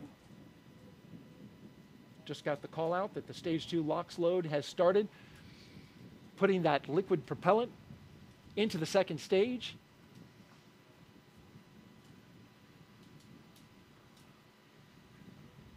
Let's check back in with Kate Tice and get an update from Hawthorne. Kate? Thanks, Daryl. We are T-minus 16 minutes away from launch, and everything continues to look great for Falcon 9 and Dragon. Falcon 9 began prop load at T-minus 35 minutes. The loading of RP-1 fuel on the second stage is complete. That finished at T-minus 20 minutes. Fuel loading continues on the first stage. It is almost complete. That should be wrapping up here momentarily. Densified liquid oxygen loading is underway on both the first and second stages. Those look to be about 80% on the first stage, and has only just recently begun on the second stage, so not much there yet. That will wrap up at T-minus 3 minutes and T-minus 2 minutes respectively. Now, as for checkouts of thrust vector controllers, what we call TVC wiggles, those are coming up. We basically check to make sure that the thrust vector controllers are able to actuate the engines themselves. That's what helps create gimbal for those engines, and gimbaling is actually how Falcon 9 steers itself. So those are coming up, along with throttle valve checkouts on the engines. The Dragon mission director and team are currently reporting no issues, so really good on that front. Communication checkouts are complete. The crew access arm is retracted, as we can see there, and the crew is strapped in and ready to go, as you can see there on the right-hand side of your screen. Everybody continuing to monitor prop load there on their crew monitors. Now, final instructions to the crew come at T-minus 10 minutes. At that point, their crew displays will be configured for launch. This setup gives the crew insight into how the launch is proceeding and provides constant updates on vehicle health. At T-minus 5 minutes, we'll hear the call out that will be in terminal count, and at that point, Dragon will transition to internal power. We'll hear continued call outs on the countdown nets as we get closer to liftoff.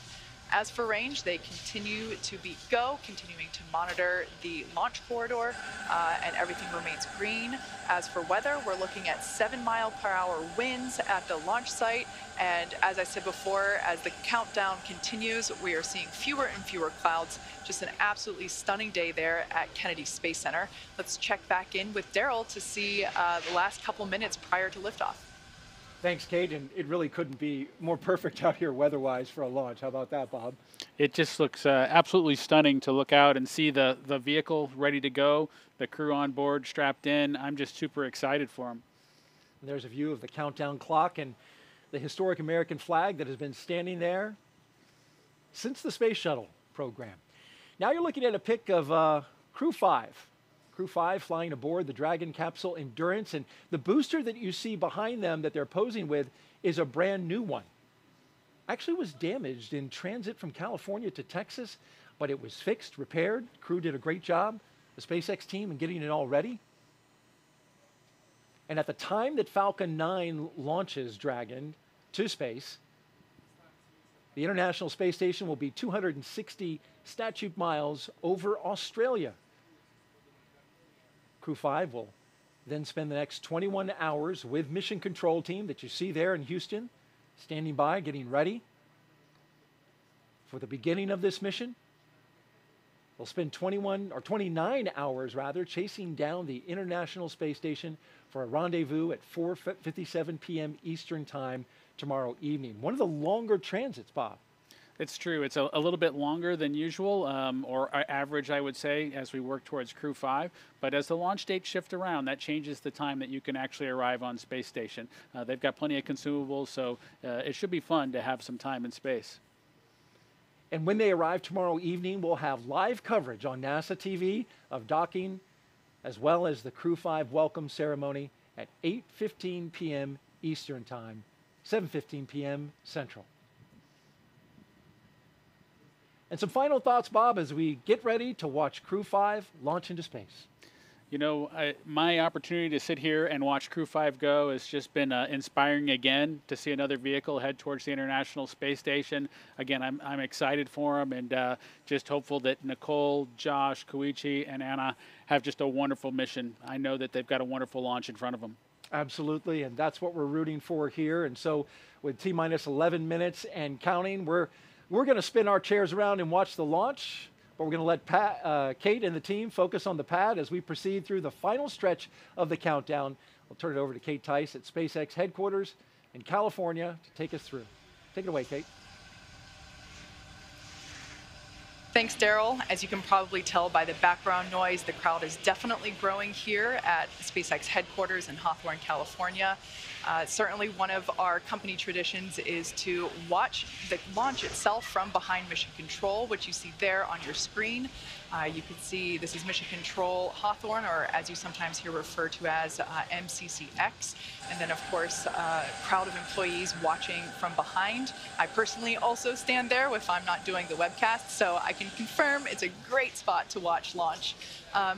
Like I said, as you can see, the energy is certainly starting to grow now that we're about to hit T-minus 10 minutes. Beautiful view there of Falcon 9 and Dragon on the pad, ready to take Crew-5 to space. We did discuss Dragon, SpaceX, confirm crew displays are configured for launch. Wilco, we would like to give a huge thanks to the NASA and SpaceX team, the thousands of people for their development, preparation, and training in getting Endurance and Crew-5 to the launch pad today, and your continued support in helping to make this a successful mission. We look forward to joining the rest of our Expedition 68 crew members aboard the International Space Station. And a special thanks on behalf of all the crew to our family and friends. It is your love and support that help make dreams come true. Now let's do this. Crew-5 displays are configured for launch. Copy. And Nicole, Josh, Koichi, and Anna, on behalf of the entire team at SpaceX, good luck, Godspeed, and enjoy the ride. And those words from Nicole Mann, the first female commander of a Dragon, as she thanked the many folks that have helped to get them to this point. We're now less than 9 minutes away from launch today. Upon liftoff, you'll hear a number and letter combinations which mark different abort zones throughout the flight, as well as some performance calls. The first two are 1A and 1B, and those signify the first stage and will last up to the very north tip of North Carolina. The next are 2A through 2E, and those will come into play once the second stage kicks in, lasting from the top of North Carolina all the way to the tip of Newfoundland in the northern Atlantic. You'll also hear a spot that is to be avoided, and you might hear Shannon or forward to Shannon, and that actually refers to Shannon, Ireland, meaning they would target off the east coast of Ireland if they were later in that second stage and did need to abort for some reason. So the next major milestone that we're looking towards will come just seconds from now, and that will be when engine chill begins on the first stage of the engine. That's right. So engine chill is basically when we take a little bit of that super chilled, densified liquid oxygen and we flow it through the turbo pumps of the Merlin M1D engines on the first stage. This helps to prepare the turbo pumps and avoid any thermal shock to the hardware when they see the full flow of liquid oxygen during ignition. We're also expecting the conclusion of prop load for the RP1 on first stage to wrap up at T-6 minutes. LOX load continues to be underway on both first and second stages. Again, wrapping those at T-3 minutes and 2 minutes.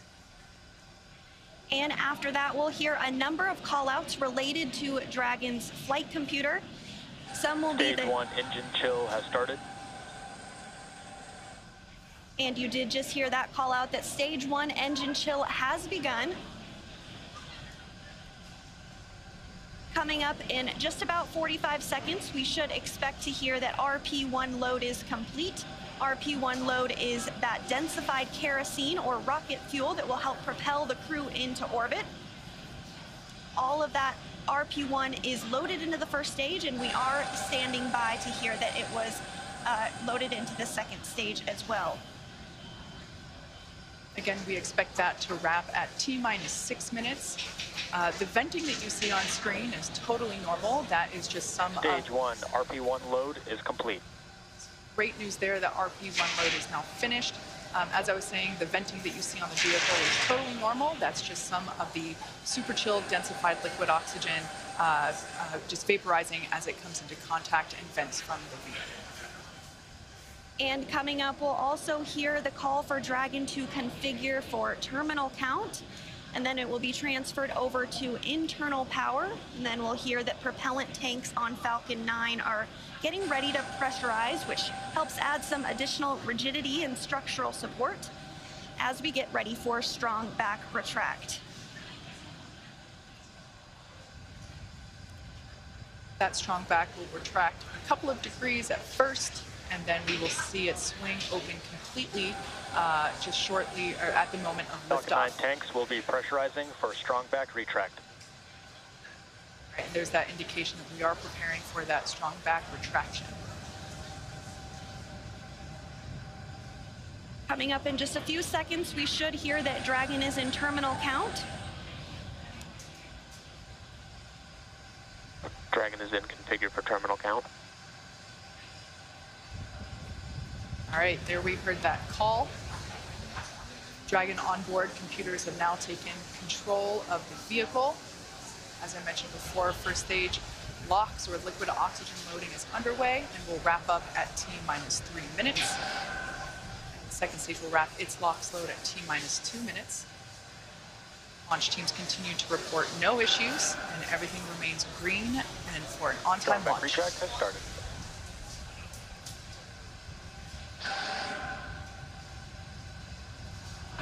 And here in just a couple seconds, you might be able to see the strong back arm as it does begin to retract. As Kate said, it will recline 2 degrees. We can just barely make out that the clamp arms are now beginning to move.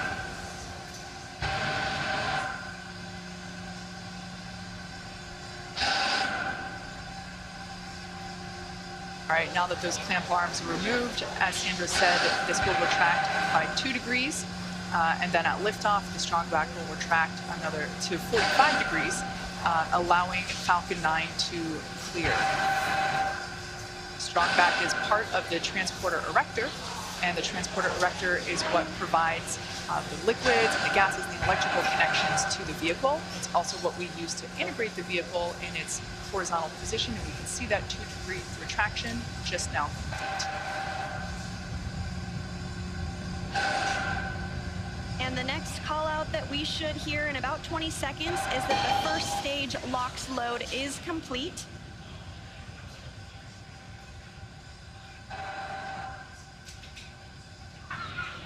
Stage 1 LOX load is complete.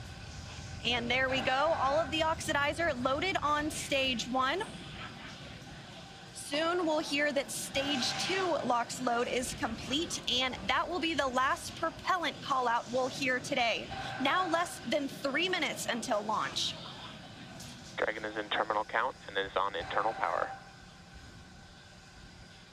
All right, there we heard the good news that Dragon is now on internal power. Again, the white clouds that you see there at the base of the Dragon trunk, totally normal. That's just the vapor from the liquid oxygen. Again, second stage now wrapping up its LOX load. Excuse me, first stage wrapping up its LOX load just a few minutes ago, and now moving toward wrap up of second stage LOX load, which will complete at T-minus 2 minutes. Coming up on 2 minutes until liftoff, standing by for word that stage 2 LOX load has been completed.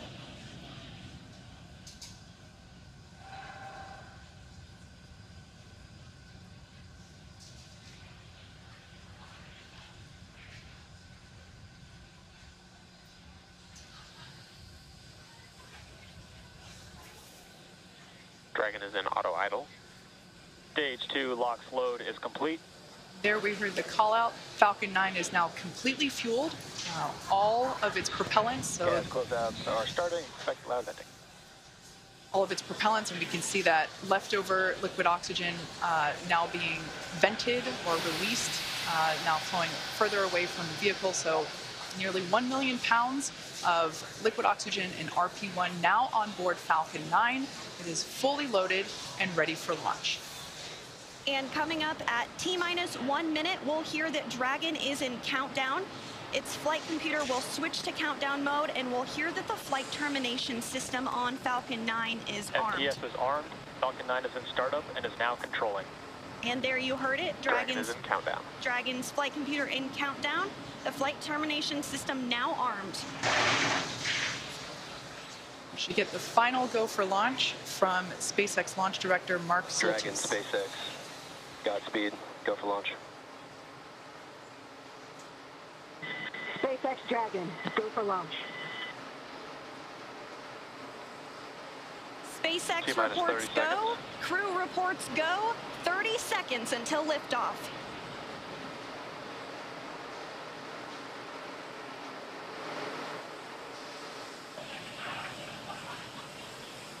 T-minus 15. 10, 9, 8, 7, 6, 5, 4, 3, 2, 1. Ignition. Engines full power. And liftoff.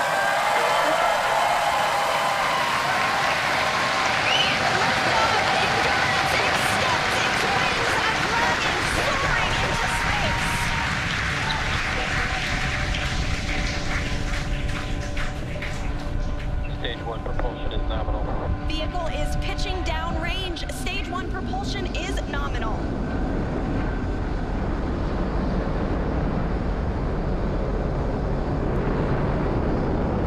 We're now at T plus 35 seconds into the 5th rotational crew mission on board Dragon and Falcon 9. Coming up in just a few seconds, we'll hear the call out for stage 1 throttle down. Stage 1 throttle down. Falcon 9 engines throttling down to help pass through the period of maximum dynamic pressure. This period is known as max Q, and once the vehicle, there we just heard that the vehicle is now traveling faster than the speed of sound. Once through max Q, we'll throttle those Merlin engines back up. Max Q. Stage 1 throttle up. Stage 1 throttle. Stage 1 Bravo. Copy 1 Bravo. That call out for 1 Bravo means we're in the second and final abort mode for the first stage, continuing to get good performance. The crew is already pulling over 2 Gs. And next up is going to be a couple of events in rapid succession. First will be engine chill on the second stage and back engine. And there you heard that call out. And then we'll have MECO, or main engine cutoff, where the 9 engines igniting will cut off in preparation for second stage separation. Then we'll see the single Merlin vacuum engine on the second stage ignite and continue to carry the Crew-5 astronauts to orbit. Just like we did on first stage, that MVAC chill is intended to help pre-chill the hardware prior to the full flow of that densified liquid oxygen. Stage 1 throttle down. At this point in time, those 9 Merlin engines are beginning to throttle down in preparation for MECO, or main engine cutoff.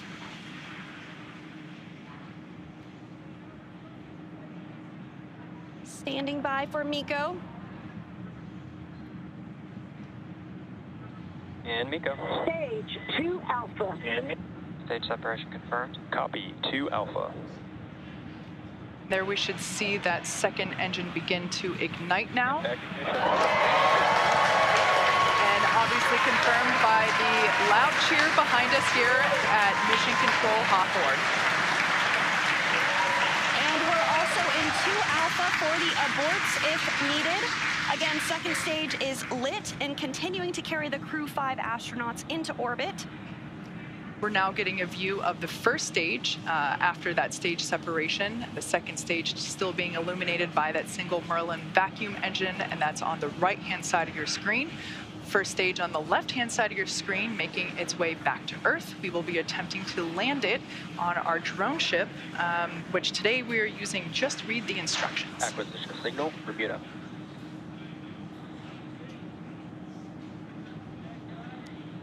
And we did hear that acquisition of the ground station in Bermuda. The first stage is continuing to make its way back to Earth, and the second stage is going to continue. SpaceX, trajectory nominal. Another good call, trajectory nominal. Dragon copy. Confirmation there from Commander Nicole Mann.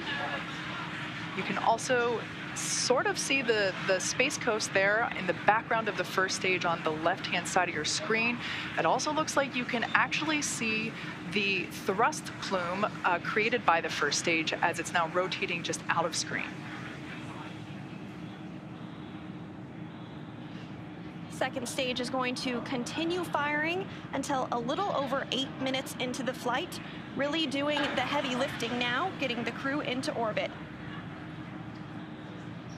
Everything continues to look nominal on both first and second stages.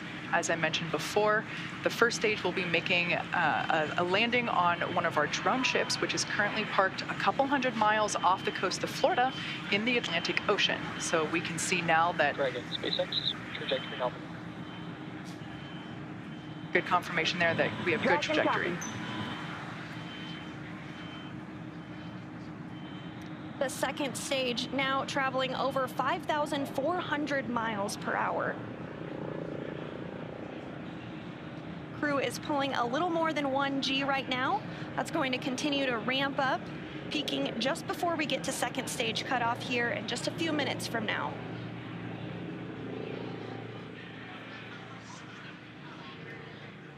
First stage will be performing 2 separate burns, a re-entry burn where we reignite 3 of the Merlin the Merlin M1D engines on the first stage. We ignite the center engine into radial engines to help slow it down as it re-enters the Earth's atmosphere. And then the second final burn, and that will be the landing burn on our drone ship. And the single MVAC engine that you see. Trajectory nominal.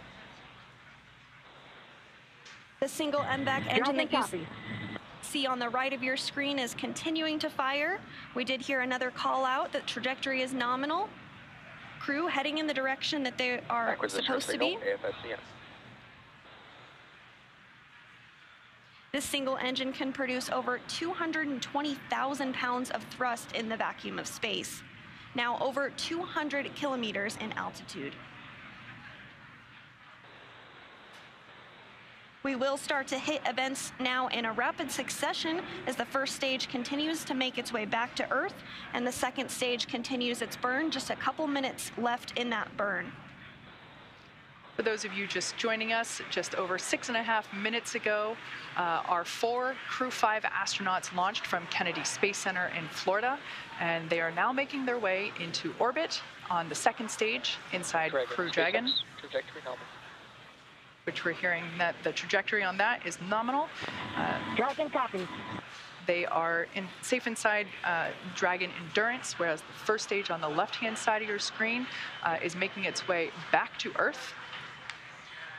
We are coming up to the re-entry burn, which, as I said before, we ignite 3 of the 9 Merlin engines to help slow the booster down as it re-enters the dense part of the Earth's atmosphere. As the entry burn completes, we'll be in the final... Stage 1, entry burn startup. So there we heard the Stage 2 call out. STS is safe. You can there see it on your screen that that entry burn has been initiated.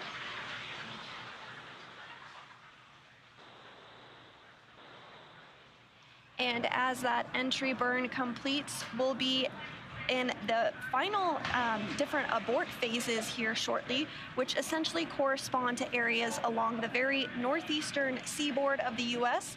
Stage 1 entry burn shut down. Great news that entry burn was shut down, and then those last all the way across the Atlantic off the coast of Scotland for those abort zones.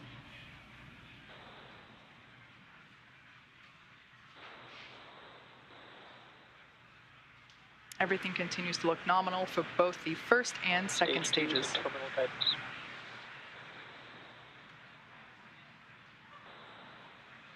And the crew with the second stage still attached is now traveling over 13,000 miles per hour. We're about 10 seconds away from SECO 1. Copy, Shannon. Shannon, Stage 1 transonic. That call out for Shannon, Ireland, indicative of our final abort zone. After this, we'll see second stage shut off, and we'll be listening for confirmation of a good orbit, which tells us the crew and Dragon are exactly where they need to be. And there we had confirmation that the Stage MVAC 1 landing burn has shut down simultaneously. The entry. Dragon SpaceX nominal orbit insertion. And you heard that call for a good insertion. We will coast for a few minutes. There we can see the drone ship coming into view as Falcon 9 attempts. Stage 1 landing leg deploy. You can see those landing legs have now deployed.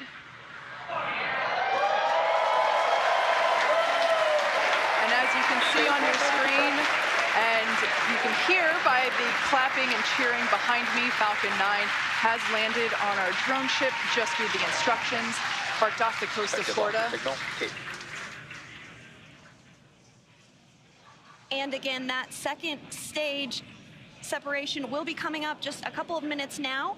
We do coast for a few minutes after second engine cutoff to allow any rates to, or motion to dampen out and settle. And looks like we're gonna get a view of the second stage as it separates here shortly. We did hear that the crew has been successfully inserted into a good orbit.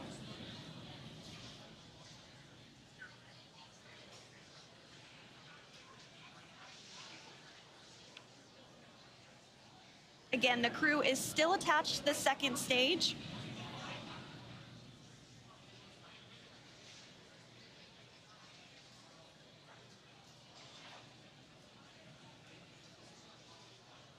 We are expecting stage separation to occur in just over a minute from now, about 1 minute and 8 seconds.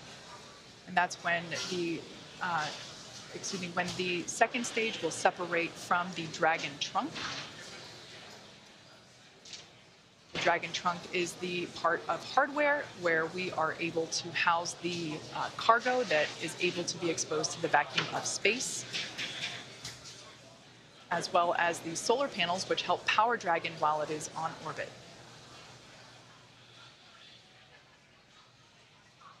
Again, that stage separation is now coming up in about 30 seconds.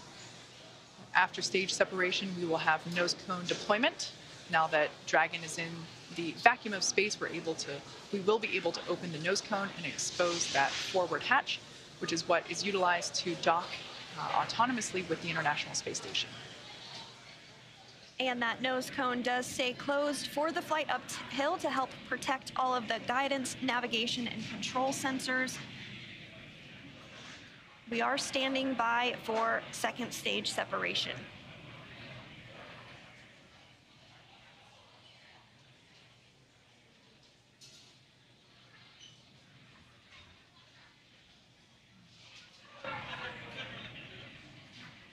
And there is separation. Dragon separation confirmed. And Dragon, decision instructor. Dragon copy is on. And Dragon Mid-Tier Launch Director on Dragon. On behalf of the entire launch and recovery team, it was an honor and a pleasure to be a part of this mission with you. And while October 3rd may belong to the Mean Girls, October 5th will forever belong to Crew-5. Godspeed, Endurance. Cheers.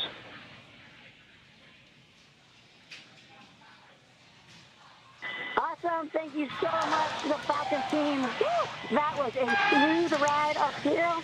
We got 3 rookies that are pretty happy to be floating in space right now, and 1 veteran astronaut who's pretty happy to be back as well. Let's see what you got to say, Coachy.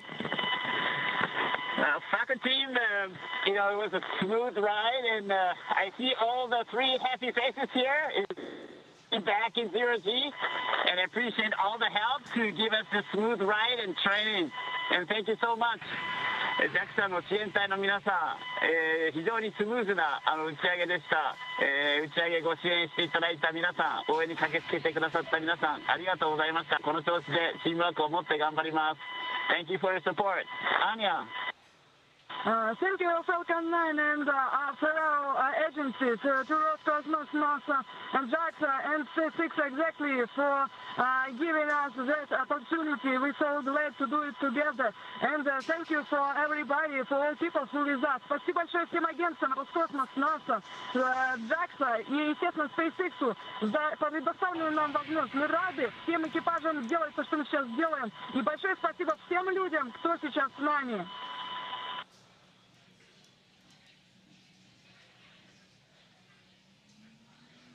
Some really nice words there from the Crew-5 crew, as well as... And Dragon, Falcon 9C, thanks for the words. Had a great ride. Have a good mission. We'll see you later.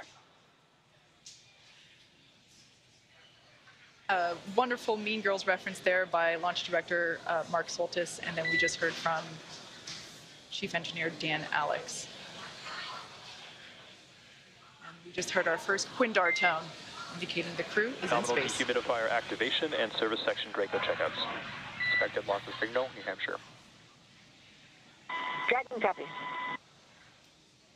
And Kate, it did look like we were getting our first views of that microgravity indicator. I did see that as well.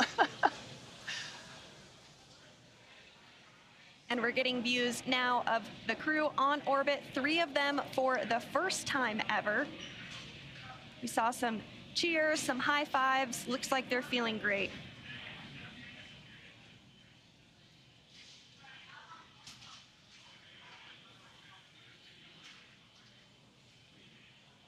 Hopefully we can see that 0G indicator float back into view and hopefully get a better shot of it. I couldn't quite tell what it was, although it kind of looked like it may have been an Einstein doll.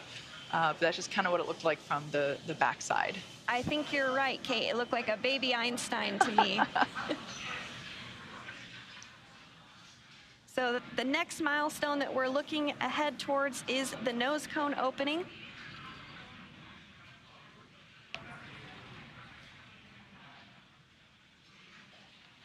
If you've just joined us, we had a successful liftoff exactly 16 minutes ago of the Crew-5 mission. They had an on-time liftoff from Kennedy Space Center at noon Eastern Time. They had a smooth ride up to orbit. The first stage landed successfully on our drone ship. Just read the instructions, and everything has been looking good so far. We are hoping to get another view on board Dragon once we're able to get that camera back. But so far, everything leading up to this point in time, we got a shot there of the MVAC engine, which is no longer firing. It is coasting with that it's attached to the second stage, which has been separated from Dragon. Yeah, so everything was super smooth this morning, starting all the way back. I think we got here around T-4 hours, and super smooth countdown. Beautiful day from Kennedy Space Center. It looked like a gorgeous view from where Daryl and Bob were sitting. But yeah, we are standing by for the nose cone opening. Now that the Dragon spacecraft is in space, we are able to... Expected loss of signal, Finland. We are able to open up that nose cone and expose the forward hatch, which is what is utilized to autonomously dock with the International Space Station, but of course to protect that hardware as well. Signal. as well as protect the guidance and navigation control hardware. We keep that nose cone closed during launch preparations and during the ascent portion. So as you can saw there momentarily, Dragon is in space, and the Crew-5 astronauts, all 4 of them, are floating, or they will be able to float soon. We're hoping to get another view of that zero-G indicator once we're able to bring onboard cabin views back to you of the Crew-5 crew. We always like to see what the zero-G gravity indicator is. As you saw earlier in the webcast, Bob actually brought the zero-G indicator that he and Doug used on the Demo 2 mission, a lovely sequin dinosaur, which I also have one at my desk. Bob obviously has the one that went to space. Mine is a replica, but we love seeing these zero-G indicators. It's a really nice way to connect those of us on ground with the folks up in space. So as I said before, we are anticipating nose cone deployment shortly. I'm going to do a quick check-in, and there we can see now the nose cone, the hooks have been released, and we see that nose cone moving with a pretty up-close shot.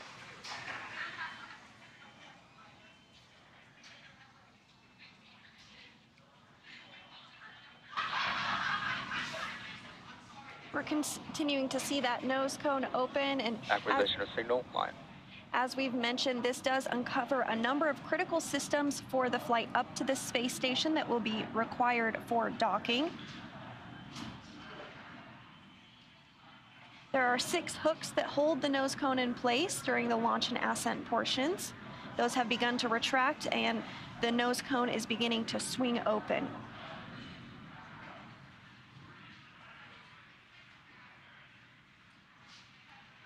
The nose cone is about 2/3 of the way open at this time, so we do expect it to be fully open here shortly.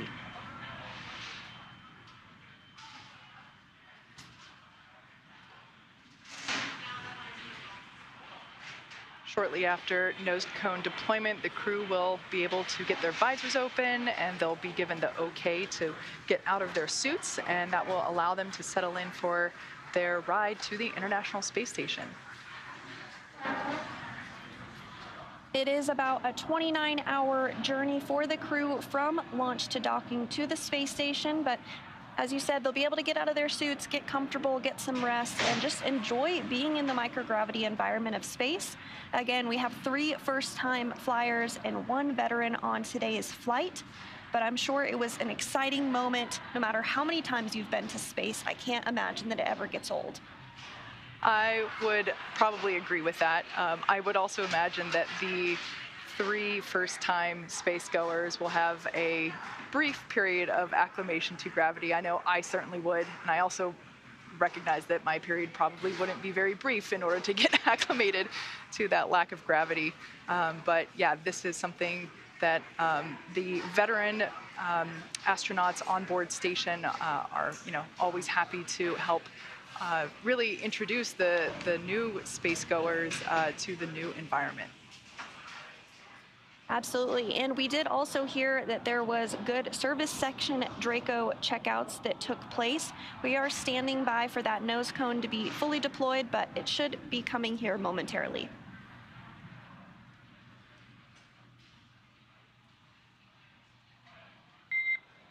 Dragon, we see a nominal nose cone opening, TCS and forward bulkhead Draco checkouts.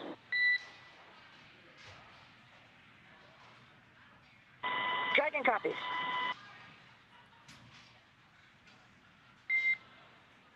Next burn is the upcoming phase burn per your displays.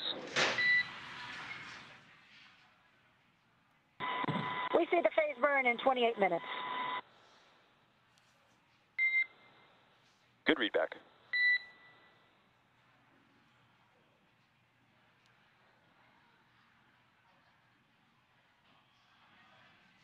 So you heard it there, the nose cone has fully been opened successfully. We had some good checkouts on the Draco thrusters, on the service section Draco thrusters rather, and we also had nominal forward bulkhead checkouts.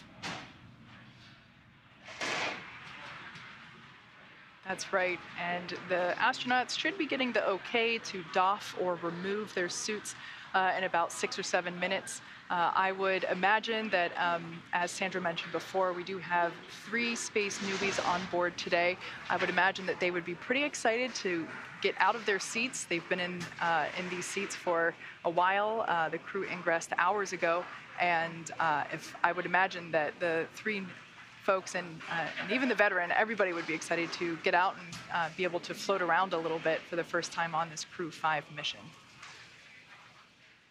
Yes, absolutely. And you do see the crew working through some procedures there on the touchpads that they do have in front of them. They'll continue to have those available for them throughout their flight uphill. Again, this is going to be about a 29-hour launch to docking for Crew-5.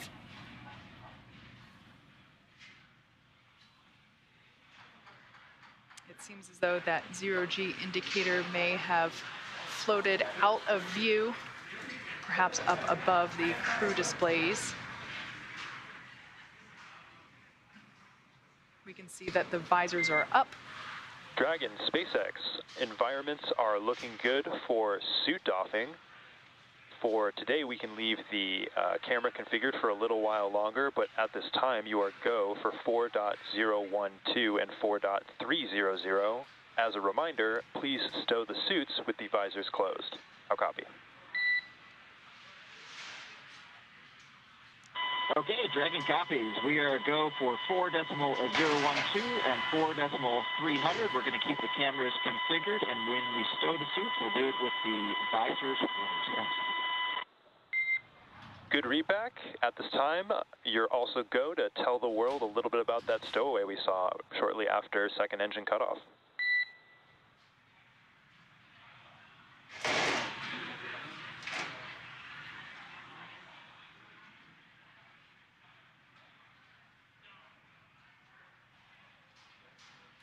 So we're standing by from a few words, standing by for a few words from the crew about that zero-G indicator.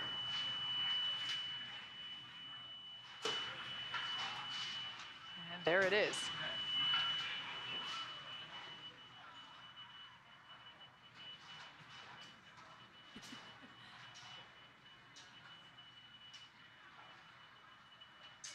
SpaceX Dragon back in the ground. We missed the last part of your trip. And no worries, repeating my last on there, I was going to have you all talk a little bit about your zero-G indicator, but we can hold that off for the next ground station pass here for Dubai. At this time, what I'll do is I'll take the cameras external for suit doffing, and then you let me know when they're allowed to come back on board.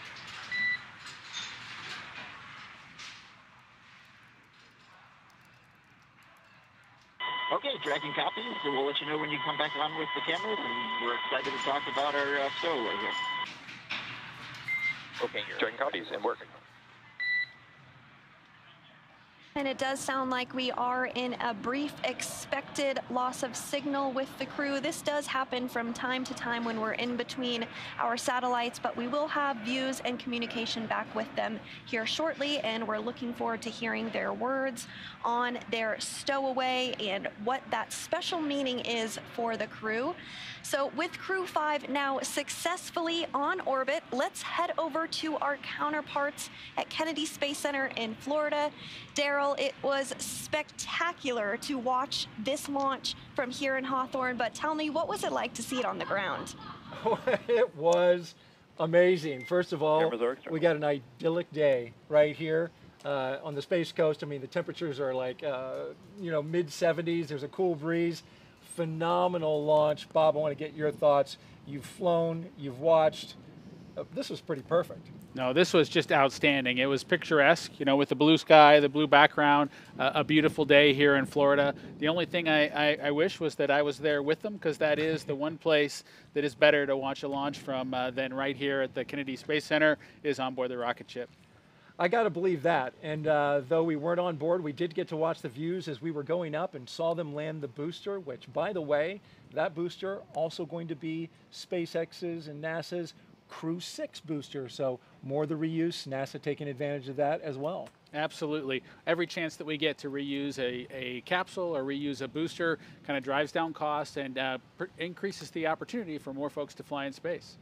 Now I'm headed out to take a swim, right? I mean, this is just perfect out here. Bob, thank you for your thoughts. And now we're going to move on. We've got an interview here with Robin Gatens, the director of the International Space Station, who also joins us here. And you got to experience the launch from right here outside the press site. And I want to ask you, how did you enjoy it? Well, it's always exciting to see launch to the International Space Station. I've seen many, but especially to see a new international crew headed to the International Space Station was very exciting. And of course, you nailed it. Beautiful day. Really glad we got this one off today. Absolutely, and they'll make that 29-hour transit to the space station. You're the director of the International Space Station, so I want to ask you, I heard there's a book coming out that's, there have been books before about the International Space Station, but a new one's coming out. Tell me a little bit about that. Yeah, it's called Our Benefits to Humanity. It is a publication we have put out before, and we actually released it in July, so it's out. It's both in print format as well as online, so people can just search on Benefits for Humanity, International Space Station, and find that book. And it highlights all of the wonderful research that's going on the space station. This crew will be doing over 200 experiments during their time on the International Space Station, ranging from medical kinds of research that will help treat diseases and produce new drugs here on Earth, regenerative medicine. One day we might even print organs for transplant on Earth. We have Earth science going on space station, a number of climate instruments to help us understand Earth's climate. Really exciting results. This is truly what we call the decade of results on the International Space Station, where we're building on past lessons and capabilities to just compound the results that we're able to get out of the space station. And 235 investigations, 76 new ones, and you mentioned the decade. 2 decades, more than 2 decades, the International Space Station has been operating. You mentioned some of the science that they're going to be doing. I'm wondering if you have a favorite that you've kind of identified, like, oh, I can't wait to find out the results of that. Well, I've been tracking a lot of them. I'm really excited about some of the medical things. We're flying again a payload by a company called Lambda Vision, and they're producing retinal implants that could be used to help patients with ocular degeneration. So that's really exciting. I'm excited about what we're learning, you know, with respect to the climate. We got brand new climate instruments up on board. We've got companies learning how to make better products through their research on through the ISS National Lab and their work on the space station. So I'm also excited about plant research going on space station. I think that's not only important for future exploration missions, but also to help us grow plants in harsh environments, small spaces here on Earth. And also NASA, while doing all of that, is continuing to work towards its ultimate goal of getting to the moon, going back to the moon and sustaining our presence there. A lot of technology at the station that works towards that end. We want to actually pause though for 1 second, because we understand that one of the astronauts, Josh Cassada, has a statement that he is going to make.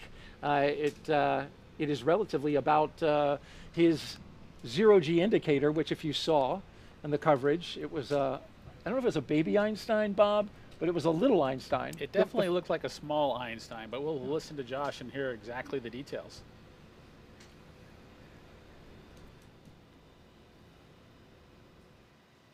Let's listen in.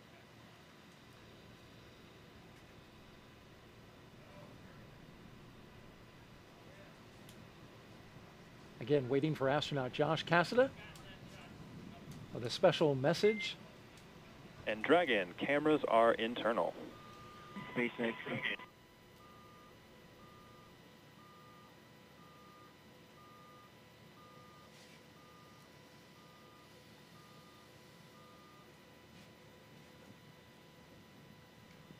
Dragon copies. We are internal with the waistbands off and stand by for the cabin mic check. You see Koichi Wakata is out of his seat.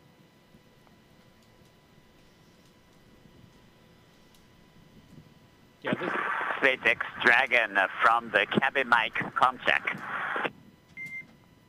And Koichi, I've got you 5x5. How me?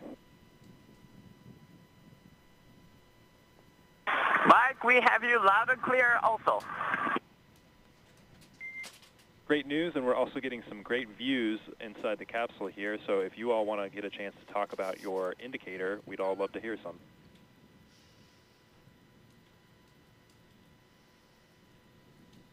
Absolutely, Mike. So, a couple years after he come up with his groundbreaking theory of special relativity, Albert Einstein, in his mind, still had a couple loose ends to tie up. While he was sitting in the patent office, because he wasn't famous yet, definitely should have been, he had what his happiest thought of his entire life. That thought was, a person in free fall doesn't feel their own weight. That thought, along with some others that he built upon, led to general relativity and our understanding of gravitation and the curvature of space-time. We're experiencing Einstein's happiest thought continuously, like the International Space Station has been doing for over 20 years. On Crew-5, call this little guy our free fall indicator. We're here to tell you there's plenty of gravity up here. In fact, that's what's keeping us in orbit right now and preventing this trip on a Crew Dragon from being a one-way trip. A little bit like life. We live in the same world, we live in the same universe. Sometimes we experience it in a very different way from our neighbors. We can all keep that in mind. Hopefully we can all continue to do absolutely amazing things, do it together.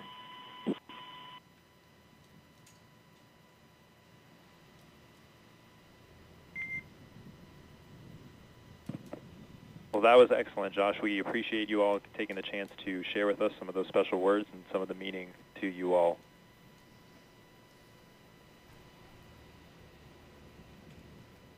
I tell you, my crewmates are just happy that we didn't break out a dry erase board and get into more details. We'll chat lensing later. Absolutely. A message from at this time, astronaut Josh Cassada, the pilot of Crew-5, and his fellow astronauts and cosmonaut, floating in space high above the Earth as they head to the International Space Station with a special message about Albert Einstein, who is represented there floating around space as the zero-G indicator, but then also a nod to his theory of relativity. E equals MC squared, I believe, Bob. Well, there are a lot of great things that Einstein was responsible for, and I would just say that maybe there are 5 folks experiencing his happiest thought on board the Dragon capsule just right now. Absolutely, and NASA is looking to return humans to the surface of the moon, and this is part of it, going to the International Space Station. We mentioned some of the efforts in going up there, and of course the science that's going to be done by Crew-5. We're looking forward to that as well. Some final thoughts, Bob, about the day today. Well, it was just a wonderful day, a chance for me to relive the launch experience with the Falcon 9 and the Dragon capsule, and I'm just super excited for the Crew-5 and little Einstein on board and in free fall right now. A very special moment indeed. Before we wrap up, I want to send it over to Megan Cruz, who is with Deputy Administrator and former Space Shuttle astronaut Pam Melroy. I am Pam, and I have just been chatting about how wonderful of a day this was for a launch. Oh, it's a gorgeous day here at the historic Kennedy Space Center. for me to see the next generation of launch vehicles launching to the space station was thrilling. And also the next generation of young explorers. You know, you and I were talking about a young boy here, guys, that bought a space suit, an astronaut suit from downstairs at our store, and was wearing it around and running around. How cute was that to see him so excited? Well, I found it pretty cute to see the 3 rookies who were on the flight, as well as my very dear personal friend Koichi Wakata, who I flew with in 2000 to the space station. So I'm inspired by both the young and the experienced. And speak to me about that like you said, you've flown on the space shuttle 3 times. Talk to me about that ascent, how it must feel as they're going up through the atmosphere. It's absolutely a remarkable experience, and I found myself thinking as I was looking at the schedule for this rocket, how physics drives so much of what we do. So it's very similar in the timing of everything, but the space shuttle was a little bit of a wild ride, I have to say. It had a lot of vibration, particularly the first 2 minutes. But you know, it's a very different experience when you're here on the ground. It always brings tears to my eyes. I pray for the crew. When you're inside the vehicle, you're having a blast. So I'm glad to hear that they were having a blast. Talk to me about why these commercial crew missions are so important. Well, they're really important to us for a lot of different reasons. The whole value that NASA brings to the American people, and in fact to humanity, is around science, a strong science and technology posture for the country, and inspiration. And we see that all wrapped up in Commercial Crew, because we see the ability to do more science on orbit because we can carry more crew members. We see the advancements that have been made through NASA investments in commercial crew and commercial cargo that are lifting our entire space industry. And of course, there's nothing better than seeing an astronaut fly to space for inspiration. Sure. And what's next for NASA? You know, right behind us, we have the vehicle assembly building. Inside is NASA's Artemis 1 rocket. Are you excited for that? Oh, I'm very excited. I'll tell you, it's a big deal when a new rocket flies for the first time. And we have learned a lot. We have a lot to learn, just like I was a test pilot. So when we flew airplanes, we never actually launched the first try. Usually we just taxied down the runway. So we've taken her out to the runway a couple of times now, and we've learned a lot. And I cannot wait to see the most powerful rocket in the world launch going to the moon. Yeah, we're doing a lot of great stuff here, and we're so happy to bring viewers on the ride with us, right? You bet. That's the whole idea. NASA shares and inspires. Perfect. Pam, thank you so much. I appreciate you being here. Guys, we're going to send it back to you for the last time today. Thank you very much, Megan. Great job out there. Appreciate it. And Nicole, Josh, and Koichi and Anna are now on course to arrive at the International Space Station around 4:57 p.m. Eastern Time tomorrow. And of course, NASA TV will stay on the air for continuous live coverage along Crew-5's entire ride to station. Meanwhile, SpaceX's YouTube channel will join live coverage starting at roughly 2 hours prior to docking. And though our coverage here at Kennedy is coming to a close, we will turn it over to the team in Houston to take us through the next phases of the Crew-5 mission all the way through the arrival at the International Space Station. For those of you watching online on NASA's YouTube, make sure you take a look at the description below. You'll see the video link there, and you'll find that for Crew-5 Coast Phase. Live coverage will continue at that link shortly. You can see it at the bottom of your screen. Pull that up for you. If you're watching on NASA TV, you won't notice a thing, and coverage will continue.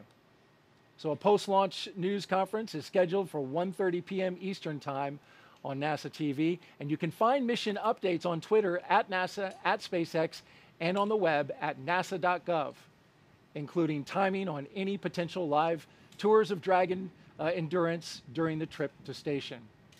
Now, before we sign off from Kennedy, I want to thank my partner and co-host, Bob Benkin, for being on the launch broadcast, sharing your incredible insight and experiences. Bob, I really enjoyed listening to you today. Thank you so much. To you and to Megan, your wife, who helped us with Crew-4. We look forward to hearing more from your family, as well as maybe seeing Theo on a future launch broadcast. Well, thank you, Daryl. I very much appreciate that. And of course, thank you to my wife and my son and our dog Shadow for joining us for a short period of time during today's broadcast. And again, I just want to echo Deputy Administrator Pam Mulroy's words. It's been an exciting year. The Crew-5 folks are just getting started on their excitement for the year, if you will, on their way to the space station right now. But we've got an Artemis 1 rocket over there, the SLS, in the vehicle assembly building. Looking forward to seeing that back out on the pad and getting her launched later this year. Coming to a launch pad soon, mid-November, we all hope, and we're looking forward to that as well immensely. Huge thanks to all of our guests for joining us today, and thank you to all of you for watching.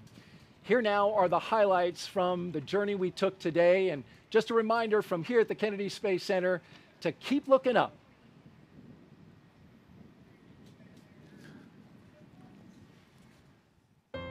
They're getting suited up inside that historic suit-up room, everything going smoothly.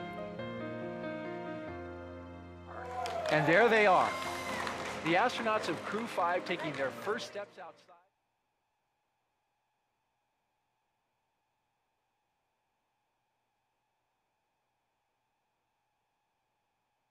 9, 8, 7, 6, 5, 4, 3, 2, 1.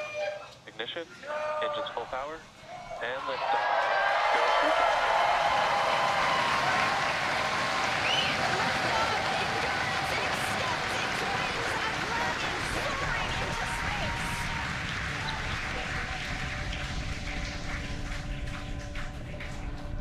Stage 1 propulsion is nominal. Vehicle is pitching downrange. Stage 1 propulsion.